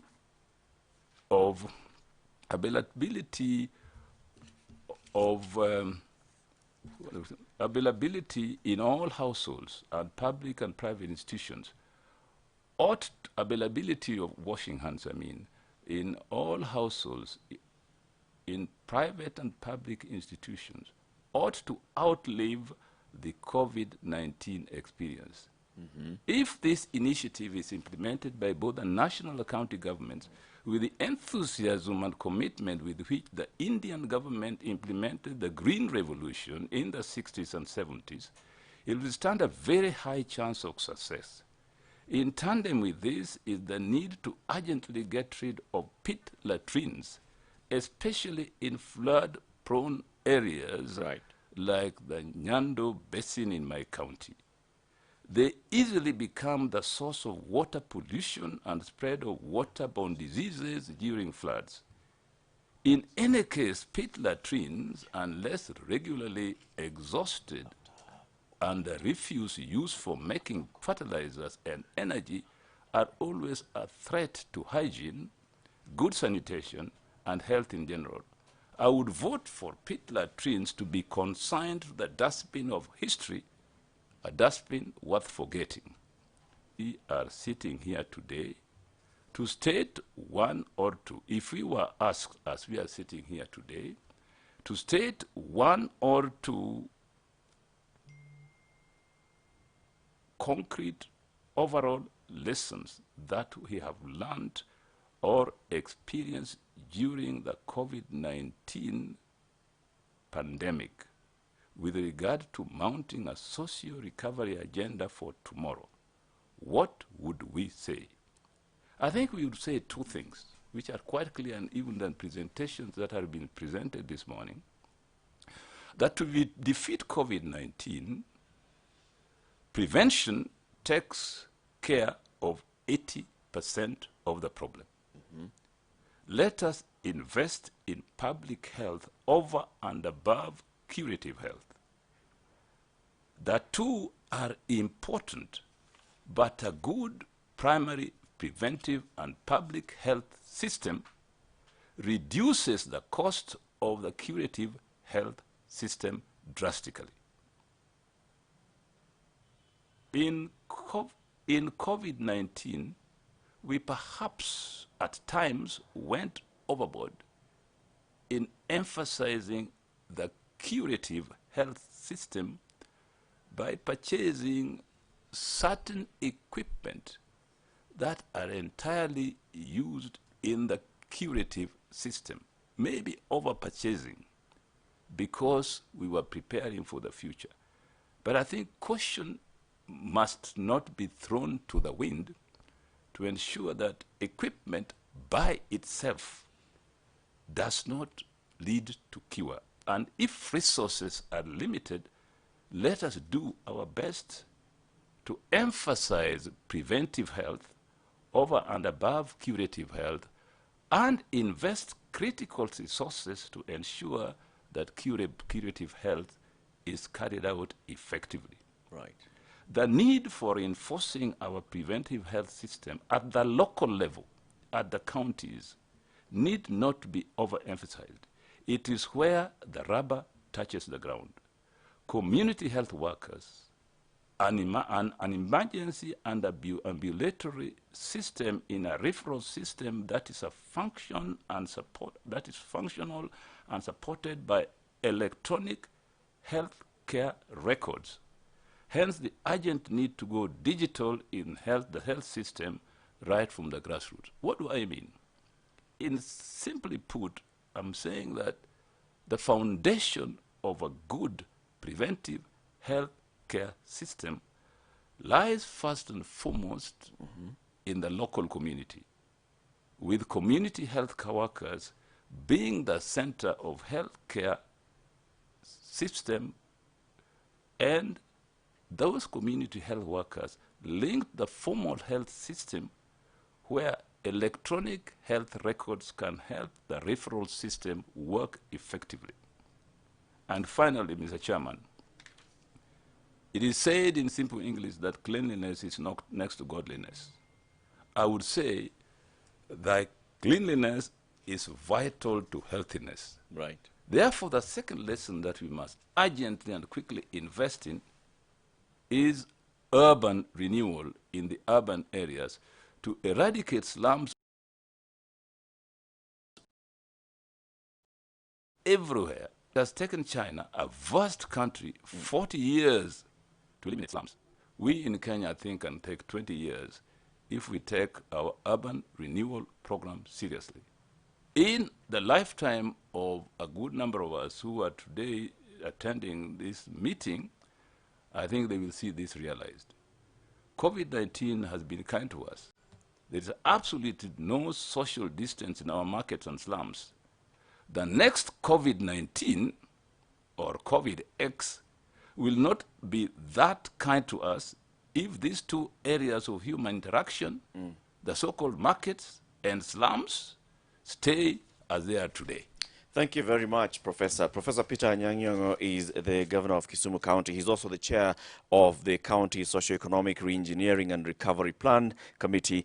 And, of course, he's given us the lessons that you've studied as a committee, looking from food reserve, strategic food reserve, looking at subsistence economy and how to support that, how the national and county governments can collaborate better, not only in areas of healthcare, like they've done in the fight against COVID-19, but also now spreading this to others and looking at public health systems vis-a-vis the curative health system and supporting the former better.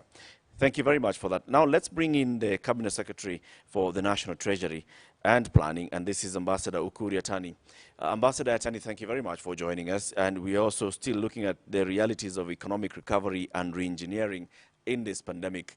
The economy has been battered, and of course you have even said this many times. What are plans that the National Treasury is putting in place as a national government as well to help us recover from this and to re-engineer our economy and our systems?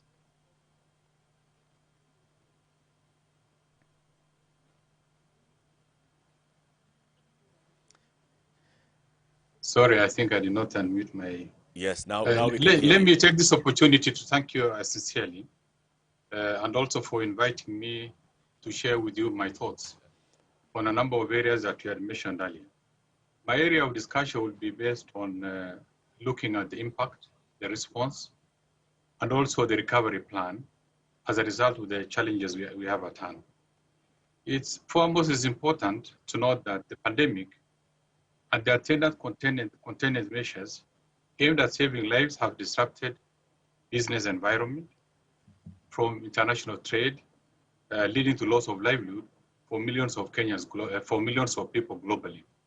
This is not unique to Kenya. It's affecting every part of the world. And the attendant interventions are as varied as we have had and we have seen. Kenya has not been spared the effects of the pandemic. Evidently, the pandemic has swift containment measures that led from the closure of airspace, borders, curfews, some cessation of movements in a number of counties affected lives and livelihood, but to a great extent, business.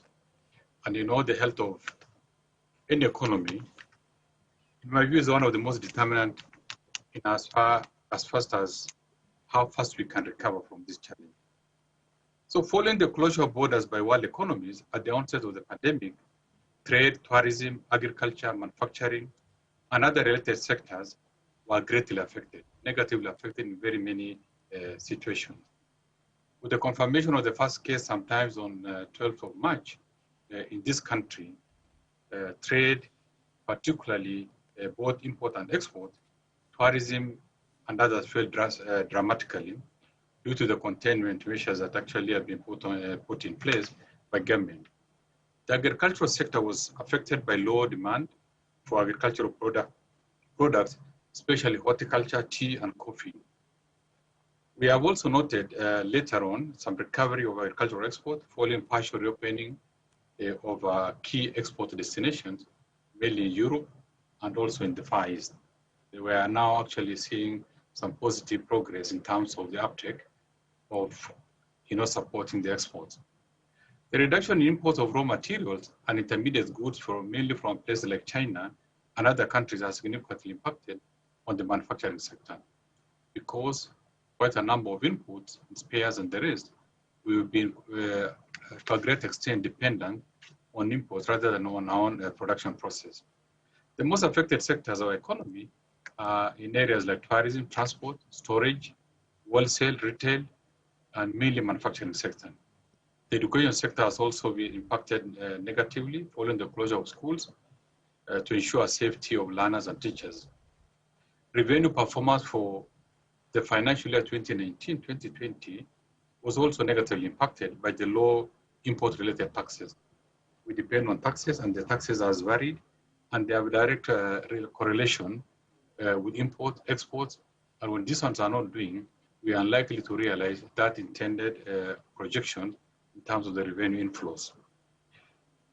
At the same time, other domestic taxes have shrunk due to declining incomes and depressed consumption as the government enhanced COVID containment measures, including restricted movements in and out of a number of urban centers at the initial containment procedures in this matter.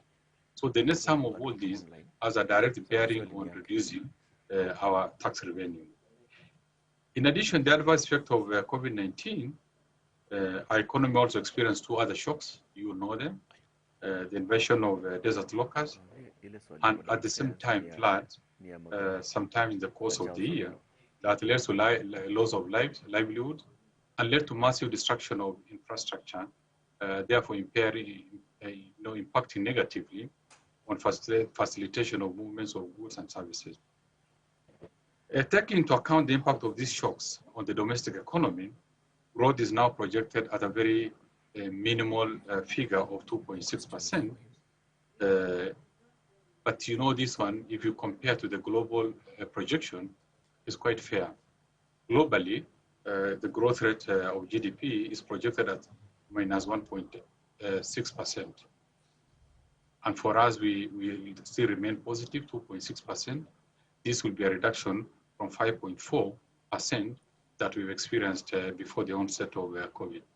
Why are we different from the rest of the world? Globally, if you look at countries like, let's say, the Indian Ocean countries like Mauritius, Seychelles, they are majorly dependent on one sector, like tourism. And tourism all over is doing poorly. But Kenya is blessed because Kenya's economy is quite diversified. If you look at, to a great extent, we are depending on agriculture, and agriculture, we receive enough rain, we have a good harvest, and this is able to cushion. And most of even our manufacturing sector are agro-processing factories, farms, and to some extent, we're able to mitigate against the harsh reality of them. We are quite optimistic that the economy is going to rebound in subsequent year, and we are looking at about 5.3% in 2021. This is very positive, and we are already seeing signs of recovery with the reopening of the economy to a great extent, and this is quite positive. The projected growth in 2020 takes into account available indicators for second quarter of 2020 and the reopening of the economy in the second half of 2020. It also takes into account the strong growth of 4.9% that we were able to see in the first quarter, which ended in March. We were actually expecting lower position, but we are lucky because the first is at 4.6%, 4.9%. Despite the uncertainties around the COVID-19 that slowed down economic activity in key sectors of the economy. Kenya's response to the pandemic. How did we respond to this? Cognizant of the magnitude of the multiple challenges, particularly as a result of the COVID-19 and all those other areas, the government swiftly intervened and implemented a range of measures to mitigate the adverse effects. You know, it's within your knowledge. And the particular collaboration between the national government, the county government, development partners, private sector, and all other stakeholders having joined together to mitigate, to fight this pandemic has helped to cushion the state of the economy. And this is quite positive because we are all seeing it from one perspective and it's been doing very well. In the immediate and the short-term period,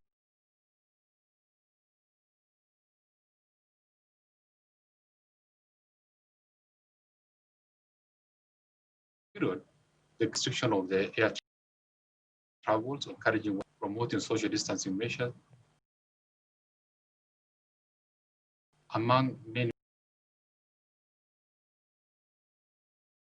other areas. Health facility, which now a state of readiness to go to some of the fiscal measures the government didn't announce part of the challenge. You are seeing the areas you understand.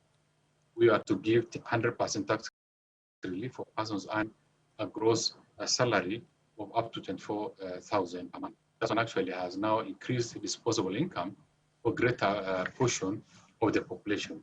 There's also reduction of personal income tax from 30% to 25%, as well as reduction of VAT from 16 to 14%.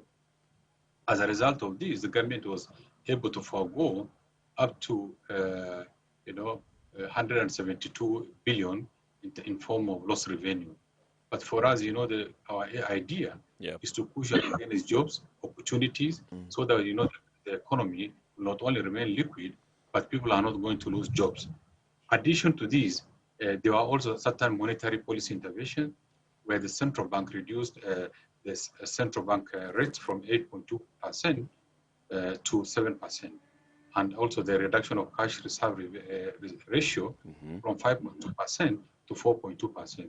The net sum of all these is that now there's more money with the commercial bank for onward lending to the private sector, mainly the SMEs. And as a result of this, there's liquidity in the market, and we're able to feel it, and we're able to push on the economy at all this. Additionally, there was also restructuring of loans of almost 800 billion of loans have been actually, those ones, the private sectors and individuals who are experiencing challenges in repayment, in carrying the repayment situation, were given a break.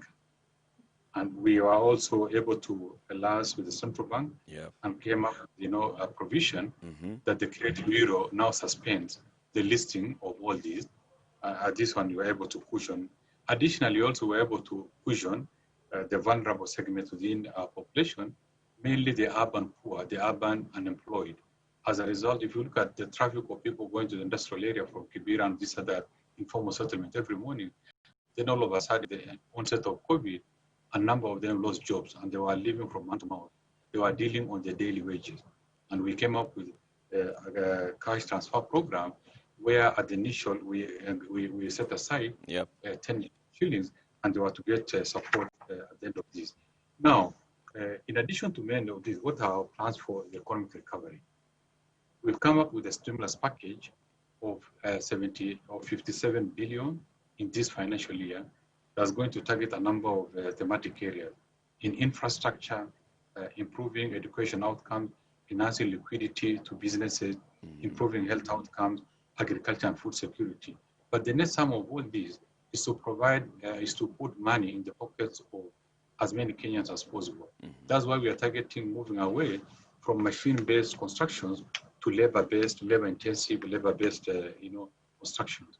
A lot of this is going to target local labor, local material, and the idea is just to generate short-term employment.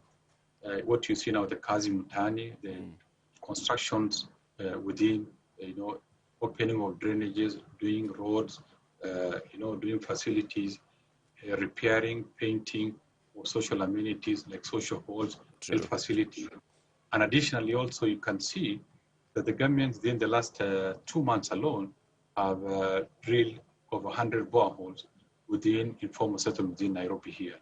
And we have also set up close to 20 new hospitals in those informal settlements. They are currently under progress. The idea is just to now to take a lot of load from a facility like Kenyatta and also opening up of the road, making that, hygiene within those informal settlements better. Now we are also aware as soon as the school opens, we are going to have a heavy load of maybe because of the lost time, the need for more facilities, more infrastructure, more desks, more equipment are going to rise. And to that effect, we have also set aside money. Agriculture and food security remain the core, the backbone of the economy of this country, because sectorally is contributing the highest, GDP because of food, because of agribusiness, because of agri-manufacturing, a lot of these. And that's why we came up with a voucher system to subsidize the supply of farm input through provision of the e-voucher to the people. Indeed, Bwana CS, I think these are very, very well thought out plans that the National Treasury has come up with. And we thank you for sharing them with us. And we'll ask you to please stick around because we may get a couple of questions coming to you from our audience. There are people who are sending in questions from their social media. 1 minute, I want to mention. You'd like to finish? Yes, go ahead. Yes, in addition to the currently ongoing economic stimulus package, we've come up with a post-recovery economic strategy that's going to handle a number of things from social micro-policy framework to adequate local and foreign resource mobilization. Additionally, we're looking at the role of the private sector in the economy. We are now empowering more the micro, small, and medium-term enterprises and making it, the most important segment in as far as putting creation of wealth among our people. We also looked at the issue of ICT and digital infrastructure because one of the critical areas that we have seen in enhancing business, when people now retreated to homes and movements were restricted, people went to the ICT. The ICT platform became one of the most instrument and facilitator of trade and business.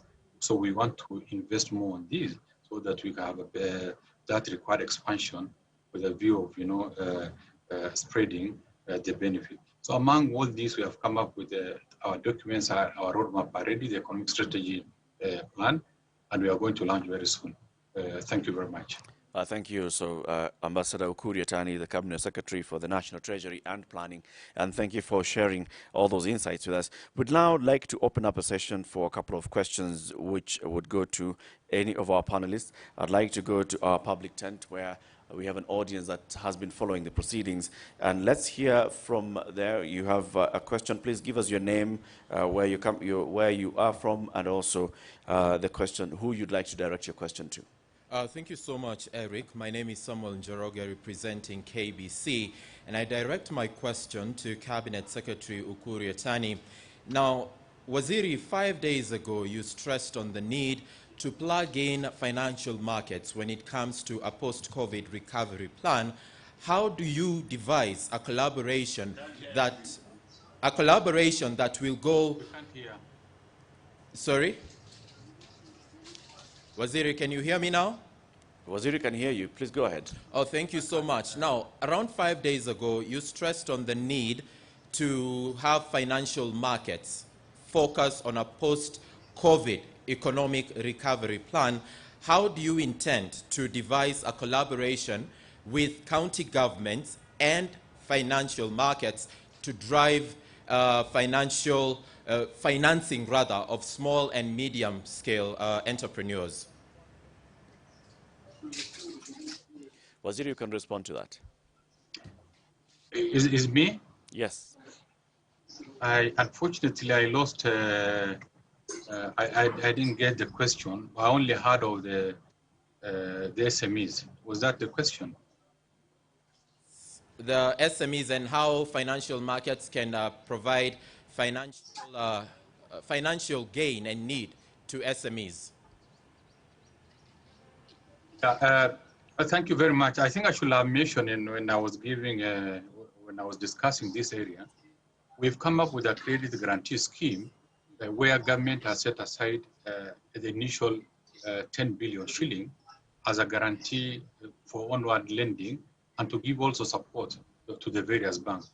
We've gone into an agreement with the financial institutions so that now we are identified as many SMEs as possible, and because the risk of default is being shared between government and the private and the financial institution. So I'm confident that this is going to not only increase the scope of available resources, but also will motivate the SMEs to have now more confidence in the financial market system to access this. Well, thank you very much. I also have a question here from our Zoom platform that has been asked by Njoroge, and this is going to the Cabinet Secretary for Education, Professor George Magoha. I hope he's back in line. But before I do that, we have another question from our audience downstairs. Please go ahead and ask your question. Name your name, where you're from, and the person that you'd like to direct your question to. Right. My name is Ben Kirera from K24 TV. And my question is directed to the Cabinet Secretary for Education, Professor George Magoha. And my question would be, we are looking at possible school reopening, as you have mentioned, in accordance to the trend of the pandemic, or rather the COVID-19 virus.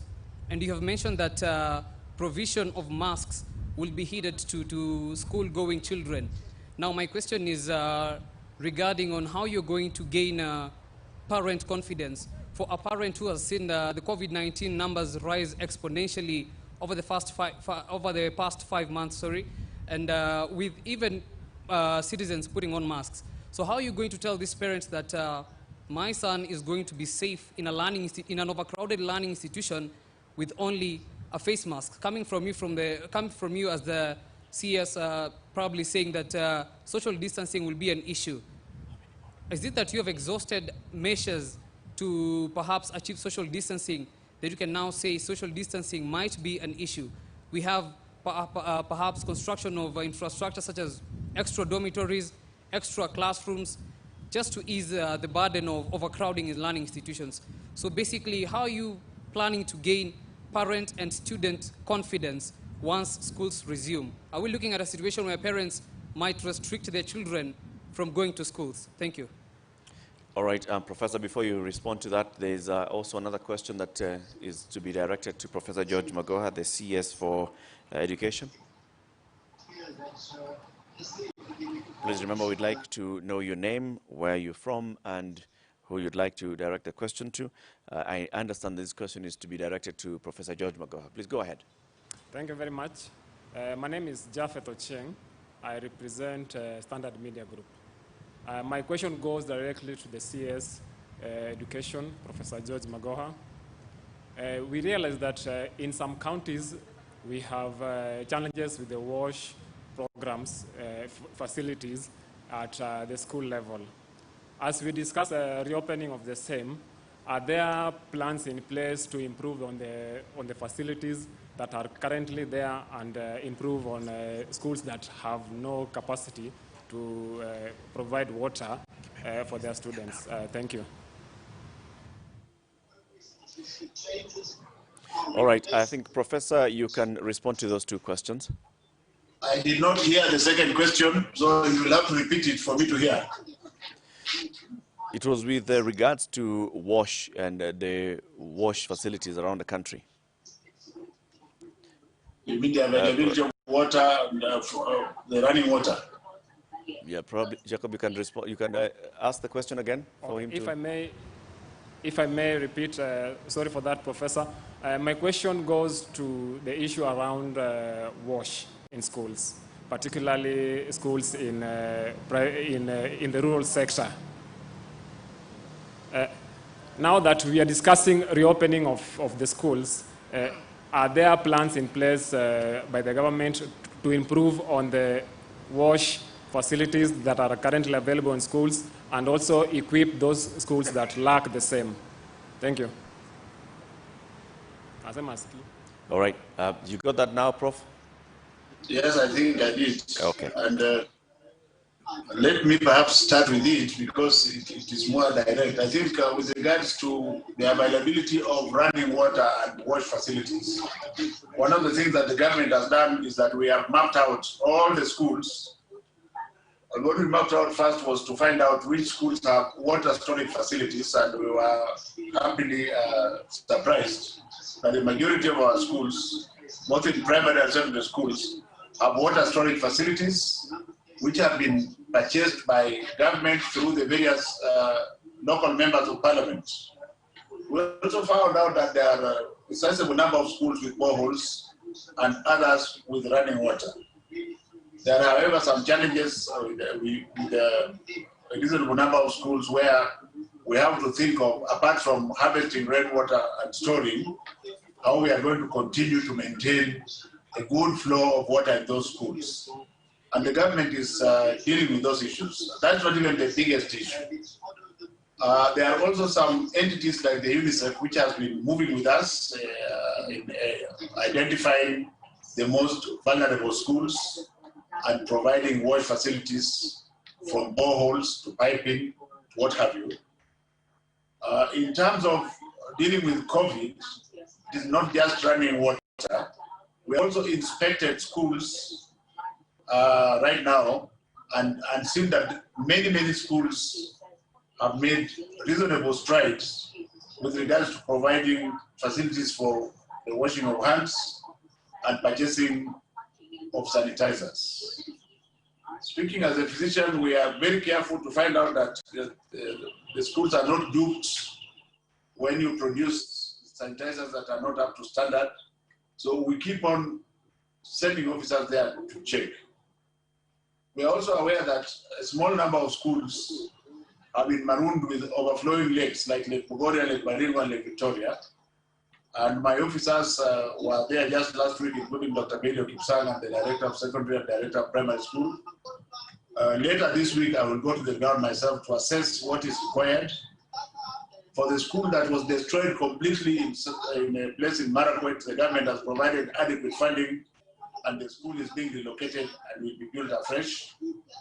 If we are not ready by the time we open, the children will be transferred to other schools as a temporary measure. So we are very much aware that we have to make sure that there is running water in schools. The government of the Republic shall make sure that that happens. It's not a very big issue. On the first question,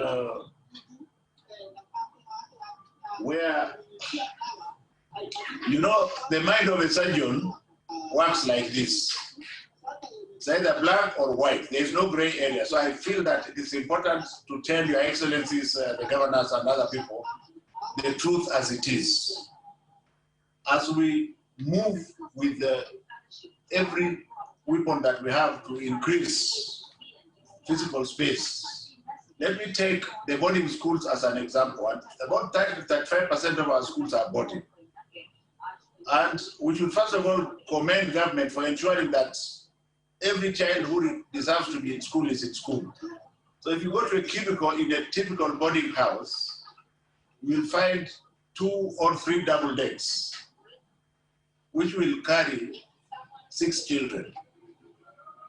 If you are to apply social distancing, you can only take 2 of them at a time. So even in January, we shall not have built 3 times the capacity of the boarding houses. That is the truth, and I think it is better that it is known that way.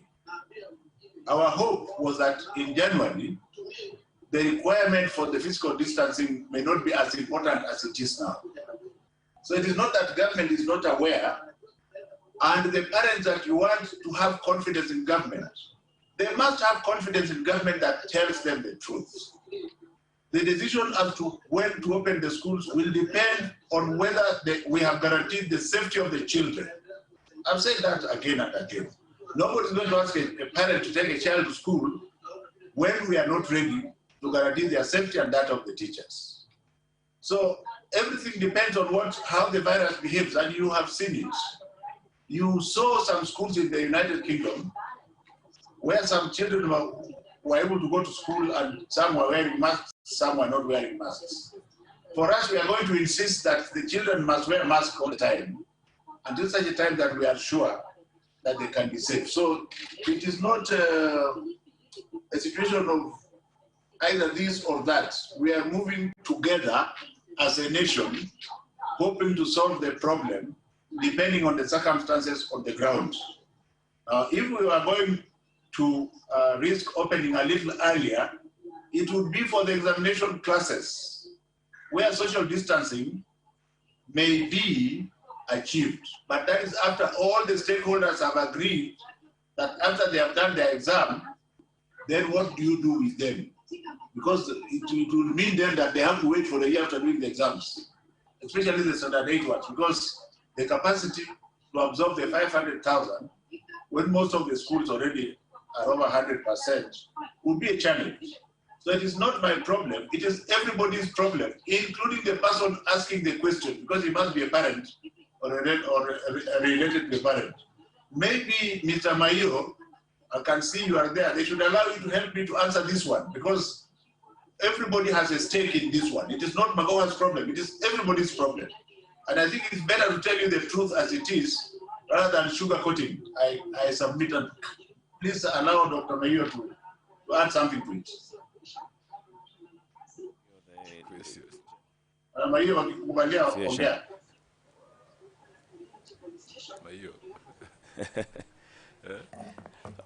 Anyway, as we wait for Mr. Nicholas Mayo to get online, we also have a question that's coming from the governor of Nyandarua County. This is Governor Francis Kimemia. Governor, please get online and ask your question, and please say who you're directing the question to.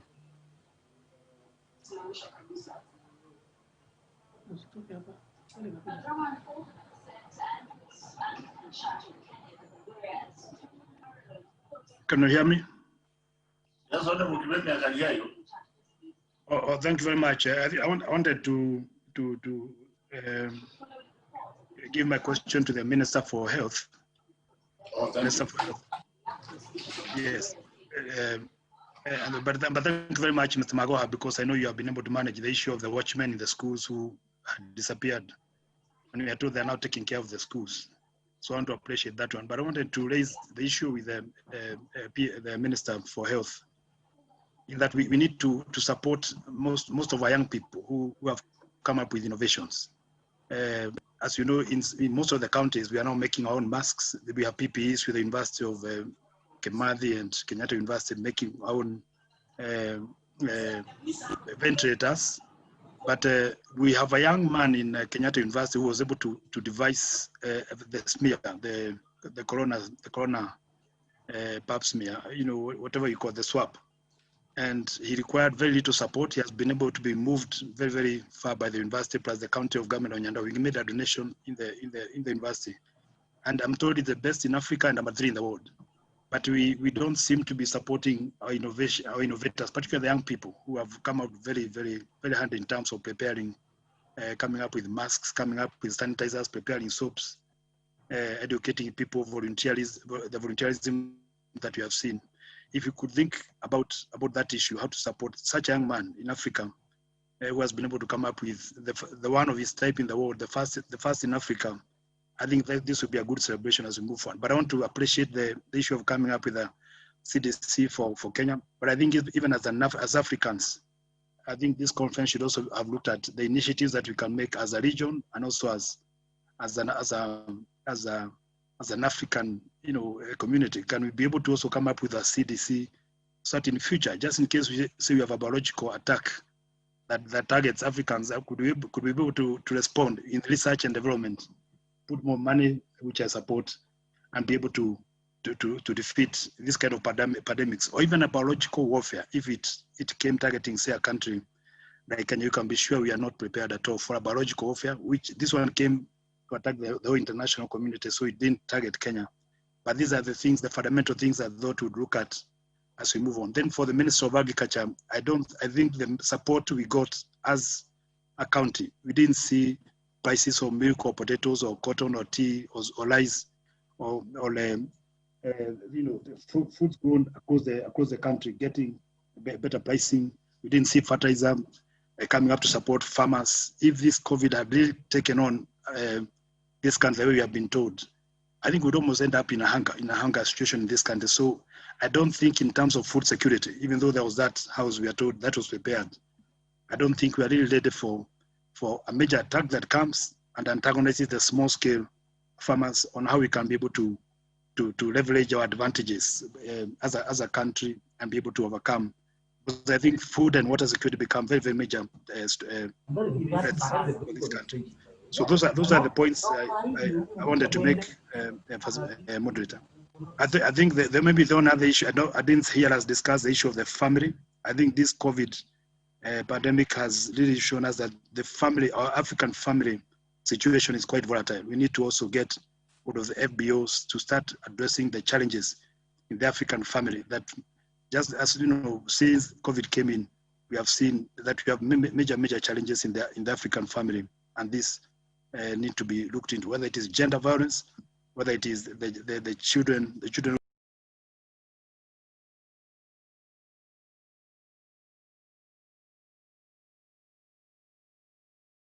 who are getting pregnant, know how to handle these issues. Maybe I can stop there to give others. I know home-based care was not talked about. I think yet it did very well. So I think that these are some of the best practices I thought would also have picked as counties. Thank but you. as Thank you counties very much, that, Governor. that And are I think farmers. the CS for Health, Motai Kagwe, is still online, and he has heard your first question, and especially now, even this last bit on home-based care and how the management of home-based care, the lessons that you've learned from that. I want to give CS Motai Kagwe just an opportunity to respond to that, to what you've heard, CS Motai, from the Nyandarua Governor. Thank you very much indeed. Thank you very much. First of all, thank you, Governor Kimemia, for very innovative and creative discussion. Let me just put it this way.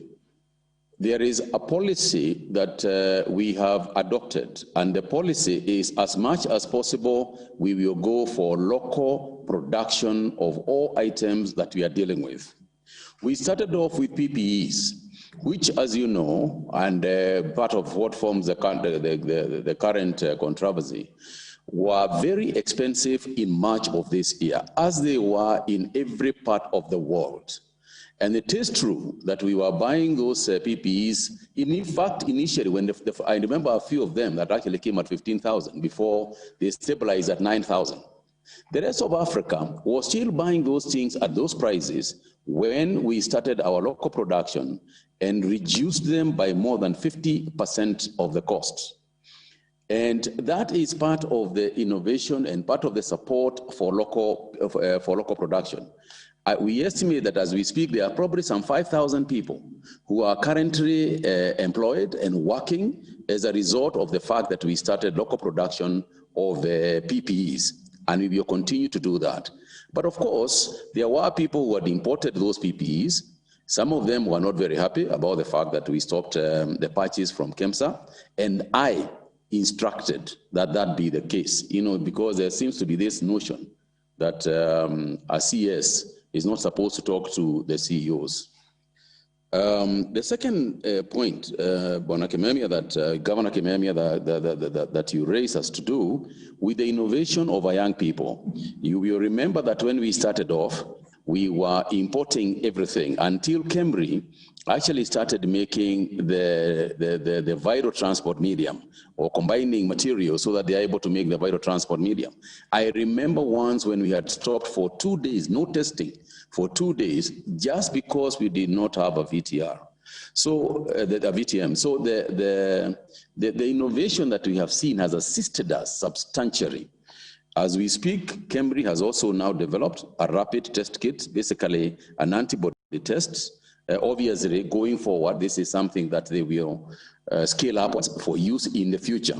But on the issue of generally pharmaceutical products, there is one lesson that we have learned in this country. Number one is that you can have all the money in the world and you do not have the medicines and you do not have the commodities. And we experience that in a very graphic and illustrative manner.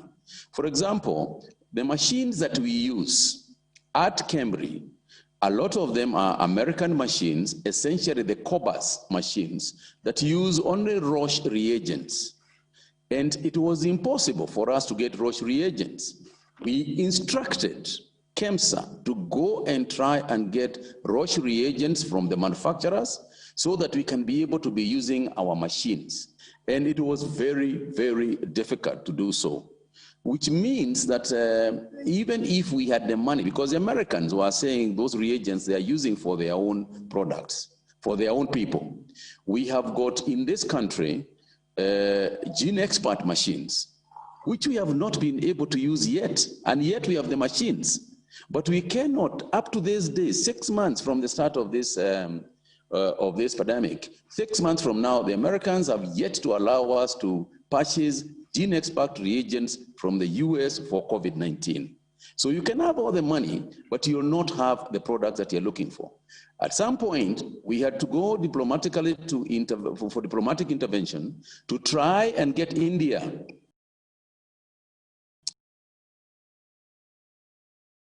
to allow for related to malaria and HIV and so on. So what I'm saying is that we have to invest, we have to invite people to start local manufacturing of these things. We think that contract manufacturing is a way to go. And I warn here in advance, rest one day, I am then taken back to the dock for this reason. Some of these things may be more expensive than we can get from China. It may be 10, 20% more expensive than we can get from China because of two things, the cost of production and also the scale of production that we are likely to see, at least initially. They can be a bit more expensive. But I suggest to all of us in this conference, it is better to be paying 10, 20% more to a Kenyan manufacturer who is employing Kenyans, rather than import from overseas, transport all those jobs back there, transport all those taxes, and by the end of the day, if you did a cost-benefit analysis, you'll probably find that 10 or 20% more expensive is actually cheaper because of the taxes you are collecting, because of everything else that is happening to us. So I just wanted to flag that out, that as a nation, we have made that as a ministry and as a country, the president has directed that as much as possible, we do local manufacturing. That includes the possibility of vaccines, and we have distributed a list that is going to be gazetted through the Ministry of Industrialization that is going to inform what the products that we think can be made locally. These include the beds, these include things like trays, these things like little things that are used in theaters, even things like stands for, you find ourselves importing a tube stand, a stand that basically holds a tube so that you can treat a patient. There is no reason why those things should be imported. They might be a bit more expensive. And at that time, I am sure whoever will be minister will be accused of buying them at more expensive prices than they should. But that's not the point. The point is that we have got to do it in such a manner that it is transparent, it is clear, and it's a decision that we have made as a country. Finally, on the matter of home-based care, I think what I would like to do on this one, if you don't mind, Chair, is to ask Dr. Amoth, who is sitting right next to me, to mention something about it, because it has been one of the successful cases that we have led. It is something that last week, the Global Fund heads were asking that post-COVID, they would like to learn how Kenya has done some of these things. And I'll give maybe if you allow Dr. Amoth 1 minute. Just Well, to wrap yes, up. I thank you very much also, Dr. Amoth, for being here. But the next panel is actually going to talk about innovation, research, and cooperation. And that may also be a good opportunity for Dr. Amoth to come and respond and shed some light on what is happening in terms of home-based care. I want to thank you very much for joining us in this particular panel where we are discussing the impact of COVID-19 beyond health. My name is Eric Latif. I thank all the panelists who joined us this morning and this afternoon for sharing their insights onto this. The next panel is going to be discussing COVID-19 innovation, research, and cooperation, examining the role of research, data, and intergovernmental relations in COVID-19 response. And this will be moderated by Waihiga Maora, who I'm going to be ceding ground to. But as we do that, I'd like to leave you with a video, and this is Leave No One Behind, the experiences of vulnerable groups, that's women, GBV, refugees, children, youth, persons living with disabilities, and prisoners, innovations, buy and build Kenya, intergovernmental relations, and public-private partnerships. Thank you very much. Keep it right here because this conversation continues just after this short video. The next panel will be in place. Asanteni.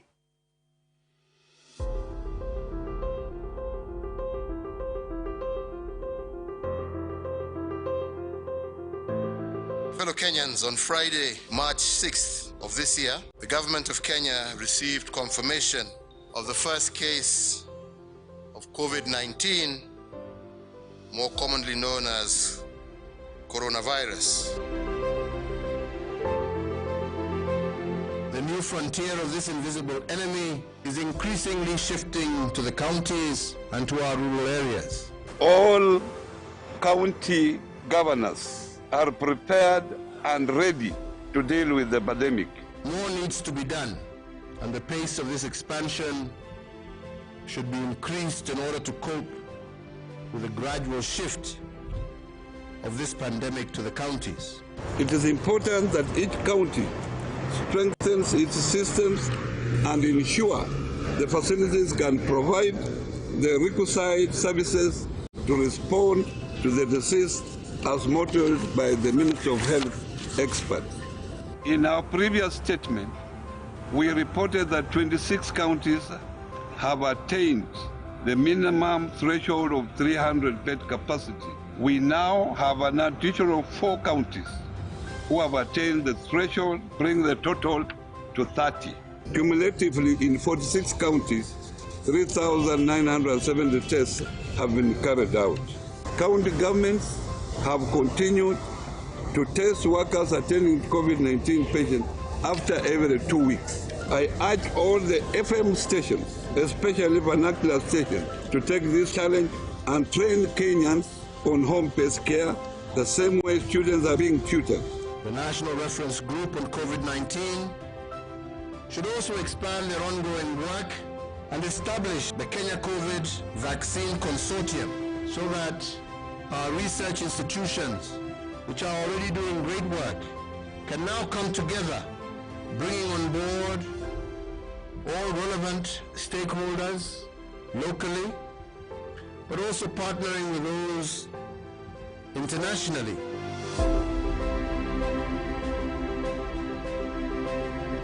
So therefore, as we fight this virus, as a government, we have started to harness the energy of our young people, engaging them in the National Hygiene Program that is more commonly now being referred to as Kazi Mtaani Initiative.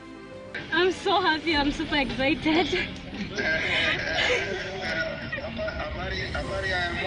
Kuna baridi lakini tunakazana, job ni mingi because of you. Thank you all so much.